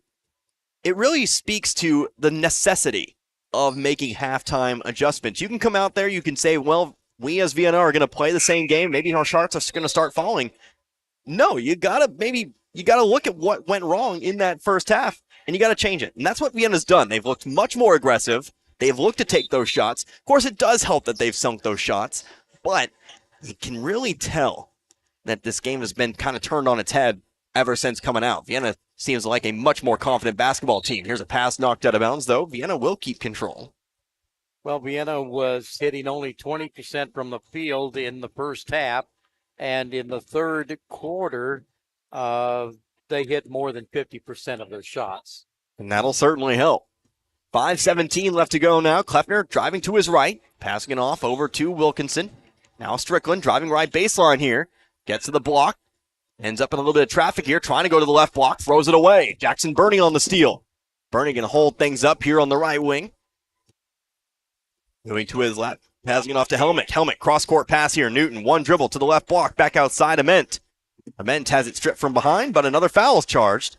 That's number 3 here on Cash Strickland. Strickland, 3 fouls tonight, all on the same play, trying to punch it away from behind at the top of the key. Has to watch himself there. As we will get a sub here, checking in for the first time. How about Jude Strickland? Mentioned him at the top of the broadcast. Vienna really not going as deep into their bench as we saw him do during the Iberia Invitational Tournament. First time we've seen Strickland, who played about 10-15 minutes there in that tournament. But, of course, that was a long time ago. That was before the new year. or after the new year. I'm not quite sure anymore. One dribble, Jackson Burney, Newton for three, top of the key, buried it. And again, Adam Newton, he has been the one-man scoring crew tonight with a little help from Peyton Dement. Just 3 scores, in fact, for Crocker, 35-30. Back to a 2-possession game. Here's a layup, left off the back of the rim, no good. No whistle on an attempted charge. Gonna give the ball back over to Crocker. Almost halfway through this fourth quarter. Vienna full court press, back to Burney, across over to Ament. Just shy of the half-court line, back to Burney, now on over to Helmick. Helmick cross-court pass here, Ament. Ament with 9 tonight. Again, him and Newton have been pretty much the entire scoring effort from these Lions. They've done enough to keep them the lead. Helmick off to Goldsmith. Goldsmith inside, Burney, one dribble. Off to Ament for another 3. No, much too hard. Helmick on the rebound, trying to put it back up. Shot too short, rebounded by Rowden. Rowden, a quick outlet pass over now to Wilkinson. Wilkinson surveying the floor as he comes down, but he'll eventually pass it over to the left side. Jude Strickland. Wilkinson with it to the opposite side of the floor. Back to Jude. Jude to Schwartz. Schwartz into the corner here. Wilkinson up top, Cash Strickland. Cash Strickland, deep 3. Got it! Nothing but net, Cash Strickland. Make that 16 for him now. Back to 2 at 35-33. We've got 3:20 left to go in this ballgame. Helmick, right sideline, across the court, over to Ament. Ament inside, Burney. Burney to Goldsmith. Underneath, here's Newton. Stands underneath the basket, right corner, open 3, James Helmick. Off the rim, no good, loose rebound, foul on the rebound, charged here against Vienna. Ooh. Bails out Crocker a bit there. Vienna had the rebound. But instead, the ball go back to the Lions now. Pluffner back in the game here for Jude Strickland. 3:05 now left to play. It'll be Newton inbound. Get back going here. Newton inbounds it to Burney. Left wing over to Goldsmith. Into the right corner, Helmick. Helmick going to float one up here for Newton. Newton looking for another 3. Rolls out, no good. Rowden's got the rebound. Rowden spinning to his right. Finds the outlet pass here in Kleffner. This time, we'll see. Can Vienna tie this one up? Can Vienna take the lead? Trying to go inside to Rowden. Rowden spins to his left. Has the ball stripped. It's loose on the floor. Whistle. Jump ball called. Ball stays with Vienna. Well, you can credit Adam Newton for breaking that play up. He got his hand low on the dribble and kept it out of the reach of the Vienna player. But Vienna, of course, retains possession. Duncan Wilkinson, top of the key, to the right side, over to Kleffner. Rowden scoring up to the basket, inside. Gavin Schwartz, turn around, got it to go. We're back to tied. For the first time in a long time, we are tied. A whole new ballgame here in Richland. 2:20 here to go. Peyton Dement trying to go across the way. He throws it away. Watch it over here. Pass Aaron. You did a great job. That pass was not even close, but I was ready for it. Great hands. This laptop is very expensive, I will have you know. They bought it specifically for me and for our program, for our broadcast. I got to protect it. You at all costs, okay. At all costs, even at the cost of my own body. Cash Strickland for 3 for the lead. Does he have it? No, too far. Rebounded, though, by Schwartz. Schwartz, the turnaround jumper. No bucket, but he is fouled. And so Vienna has a chance to take the lead from the free throw line. For the first time tonight, I believe. They have. Yes, it would be their first lead. I thought you were asking first time to the free throw line. No, they've had 3 free throws tonight. But this would be their first lead. Free throw, no good. Left side of the rim. Gavin Schwartz again at the line. They were trailing by 15 at half. Second free throw, also too far to the left. Rebounded by Goldsmith. So Crocker in control, but they need a basket to reestablish that lead. Adam Newton on the left wing. Going to go over to Ament. Ament moving to his right. Hands it off over to Helmick. Helmick guarded by Strickland. Gets it back outside to Newton. Newton to the left wing. Helmick. Helmick going across the way. Whistle timeout taken by Crocker. Here with 1:36 left to play. Well, wouldn't have thought it, but this one shaping up to be our closest ball game of the night. It's a 30-second timeout. And, of course, head coach Steve Schofield wants to talk things over with his squad. Really again, it's just been night and day. It feels like both teams kind of switched positions. Crocker just 12 points in this second half. Feels like Crocker, other than the 3-pointers from the corner, just haven't had an idea of how to score on the offensive side. Other than some threes, like I said, from Newton, from Ament, there's just not much else there for him. Missing bunnies on the right block. It's been a rough offensive half here for Crocker, but fortunately for the Lions, their first half efforts have gotten them a chance to win this ballgame. We'll see here again, Adam Newton leading all scorers at 23 points here in this one, 23 for 23. They'll have control. Jackson Burney to inbound from the sideline, going to toss it in over to Helmick. Jackson Burney on the left wing here, coming to his right. Cuts back to the left, guarded by Strickland. Strickland, 3 personals here at the moment. Helmick at the top, trying to get it over to Newton. Almost let him a bit too much there, but Newton wrangles it in before the sideline. Here's Burney once more. 1:12 on the clock now. Burney driving to his right, inside the 3-point line. Goldsmith over to the left wing, into the corner. Ament, pump fake, back over to the top of the key, Helmick. Ament now driving left baseline, going to try to go for the layup. No good. Contact, no whistle. Ament gets his own rebound. So Crocker testing the waters there a bit, but they'll get to reset and gather things up here. James Helmick, top of the key to the right side. Here is Burney. Long possession here for Crocker. It's taking about 45 seconds. Might we just wait and see if Crocker hangs on for the final shot at this pace? No, Burney lost control of the dribble. It's picked up here by Rowden. Rowden going all the way in. Whistle, blocking foul. Sam Rowden to the line. I was about to say, do we wait for Crocker to take the final shot? And then just like that, Burney slips and falls and lost the dribble. Wow.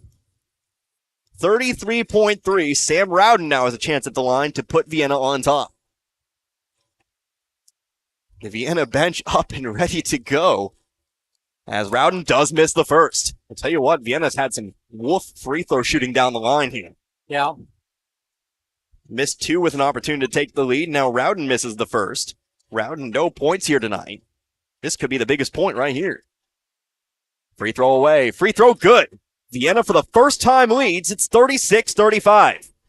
30 seconds left in regulation time.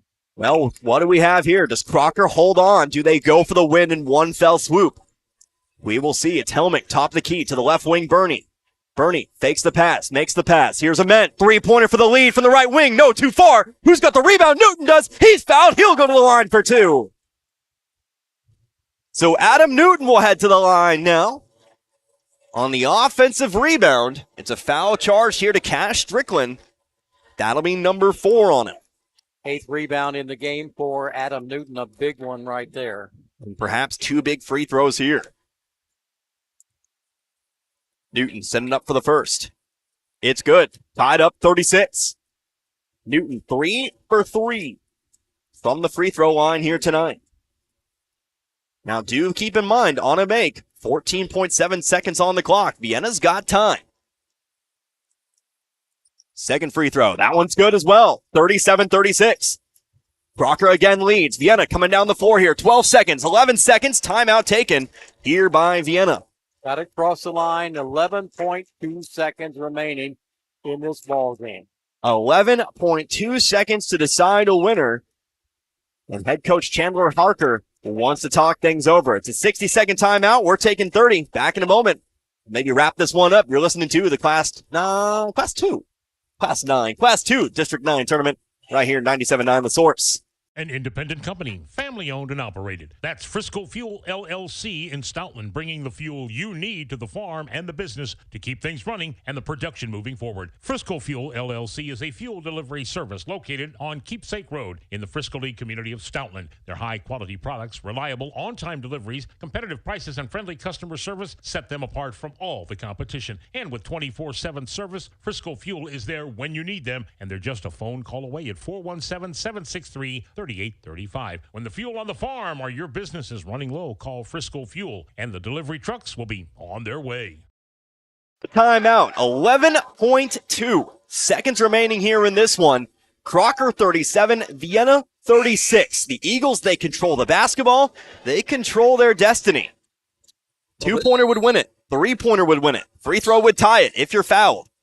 We'll see what they've got. 10 seconds. The ball comes in. Kleffner, top of the key here. One dribble, picked up by Newton, looking to drive all the way in. He shots blocked, picked up by Helmick. They've got to foul him. They're not going to do it, and that is going to be that. So Crocker gives up a 15-point lead in the second half, but they get the free throws they need, and this one is over. Crocker escapes this 3-6 matchup. Final score, 37-36.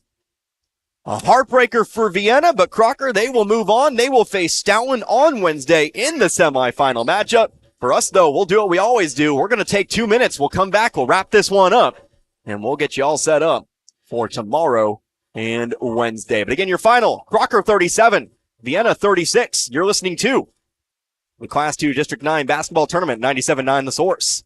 As the years go by, everything gets older. Even the new seeds just planted. Getting older means getting wiser. And in the banking business, that means keeping up with the times. For 112 years, the Bank of Crocker has met the needs of the Fort Wood area and exceeded those needs with the most modern banking services available. With Android and Apple mobile banking apps. And at bankofcrocker.com, online banking is a click away no matter where you are. Personal hometown service, however, has not changed. That's one thing that's stayed the same as the Bank of Crocker turns 112. The Bank of Crocker, with 4 locations in Crocker, Richland, Waynesville, and St. Robert. Member FDIC and an equal housing lender. TC's Junk Fest at the barn at Honeysuckle Farms in Iberia is coming May 19th and 20th from noon until 6 on Friday and 9 until 3 on Saturday. This is a can't-miss event with close to 100 vendors from all corners of the state. Vintage, antiques, farmhouse, handmade, boutiques, shabby chic, artisans, and more. Plus lots of door prizes, goodie bags for the first 30 shoppers, and t-shirts too. It's a weekend full of fun and memories. TC's Junk Fest at the barn at Honeysuckle Farms, 41 Tavern Creek Road in Iberia, May 19th and 20th. We'll see you at the barn. Hear that? That's the plumpest, juiciest hot dogs you've ever seen getting their grill on. But we both know what'll make it sound even better. Oh yeah, it's a Pepsi to go with your hot dog. Because when you're chomping on America's favorite meal, relish, mustard, and onions perfectly blending into a crescendo of flavor, there's only one thing that makes everything about that moment better. A cold, refreshing Pepsi. See what I mean? It's like music to my ears. Hot dogs. Better with Pepsi. That's what I like.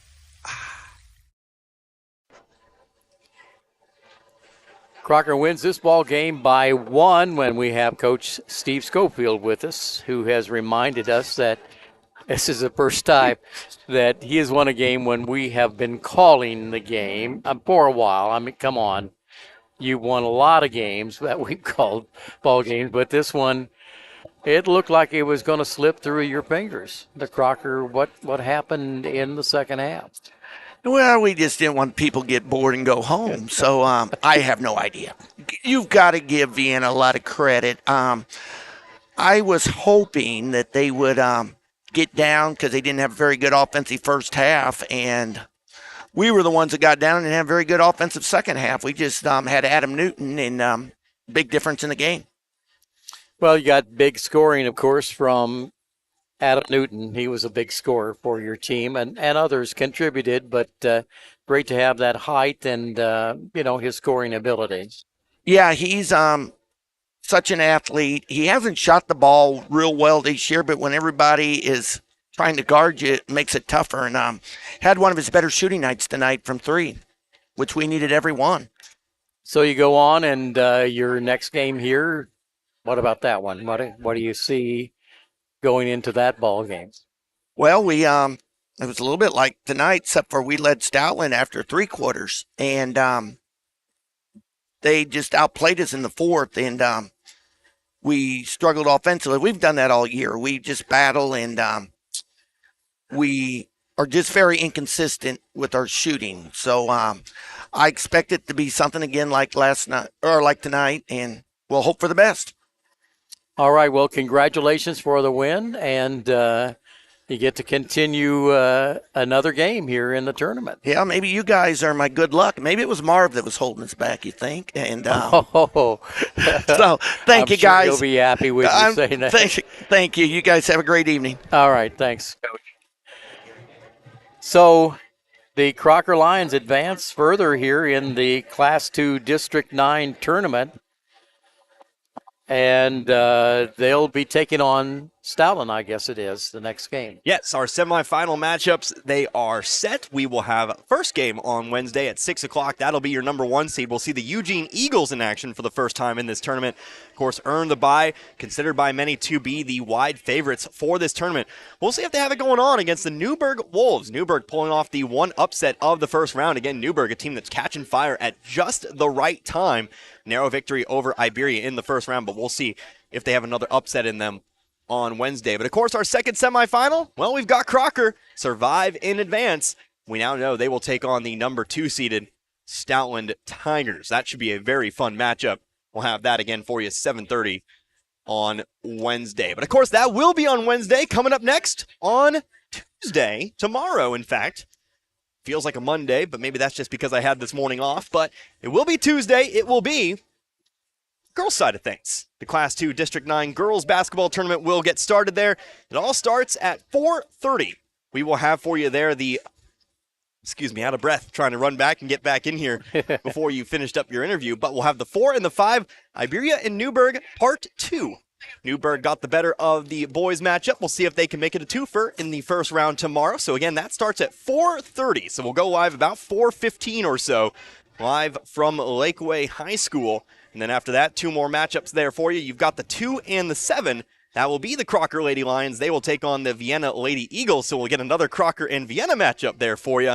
And then we'll wrap things up, the 3 and the 6. It'll be Stoutland and Richland. I feel like I got that wrong, but make sure to tune in. I do know the Iberia and Newburgh side. I know that's 100% correct. Do you have the brackets on you? Because I feel like that's not right. I do have the brackets. I feel like Richland might be the 7. I'm not quite sure. This is boys, and this is the There's girls. the girls. Okay. We do know Lakeway is also the 1 seed. Nope, it will actually be. So that's fun for you. We got 3 of the exact same matchups there for you tomorrow. We'll switch around a little bit on the seeding, but we'll see that final matchup, the 3-6, Stoutland and Richland. But that'll start again 4:30. Make sure you tune in 4:15. Myself, Gary Canance, we will have the call. But I think for now, that'll go ahead and do it for us here tonight. So, for Gary, I am Connor Harbit.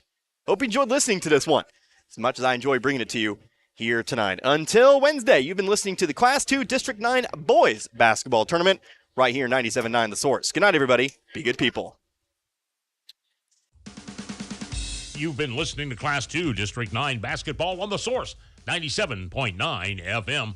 Our games have been brought to you in part by Shelter Mutual Insurance Agent John Gregory, the Stoutland High School Life Care Center in Waynesville, Post Pond, A to Z Exterminating, Missouri Farm Bureau Insurance Agent Jim Anthony, Mailbox It, S&D Feed of Dixon, the Bank of Crocker, Lowe's Chevrolet, Memorial Chapels of Waynesville, St. Robert Auto Supply, Phelps Health, Ed Morris Ford, and the Bank of Iberia. We hope you've enjoyed tonight's action. We'll see you next time on The Source.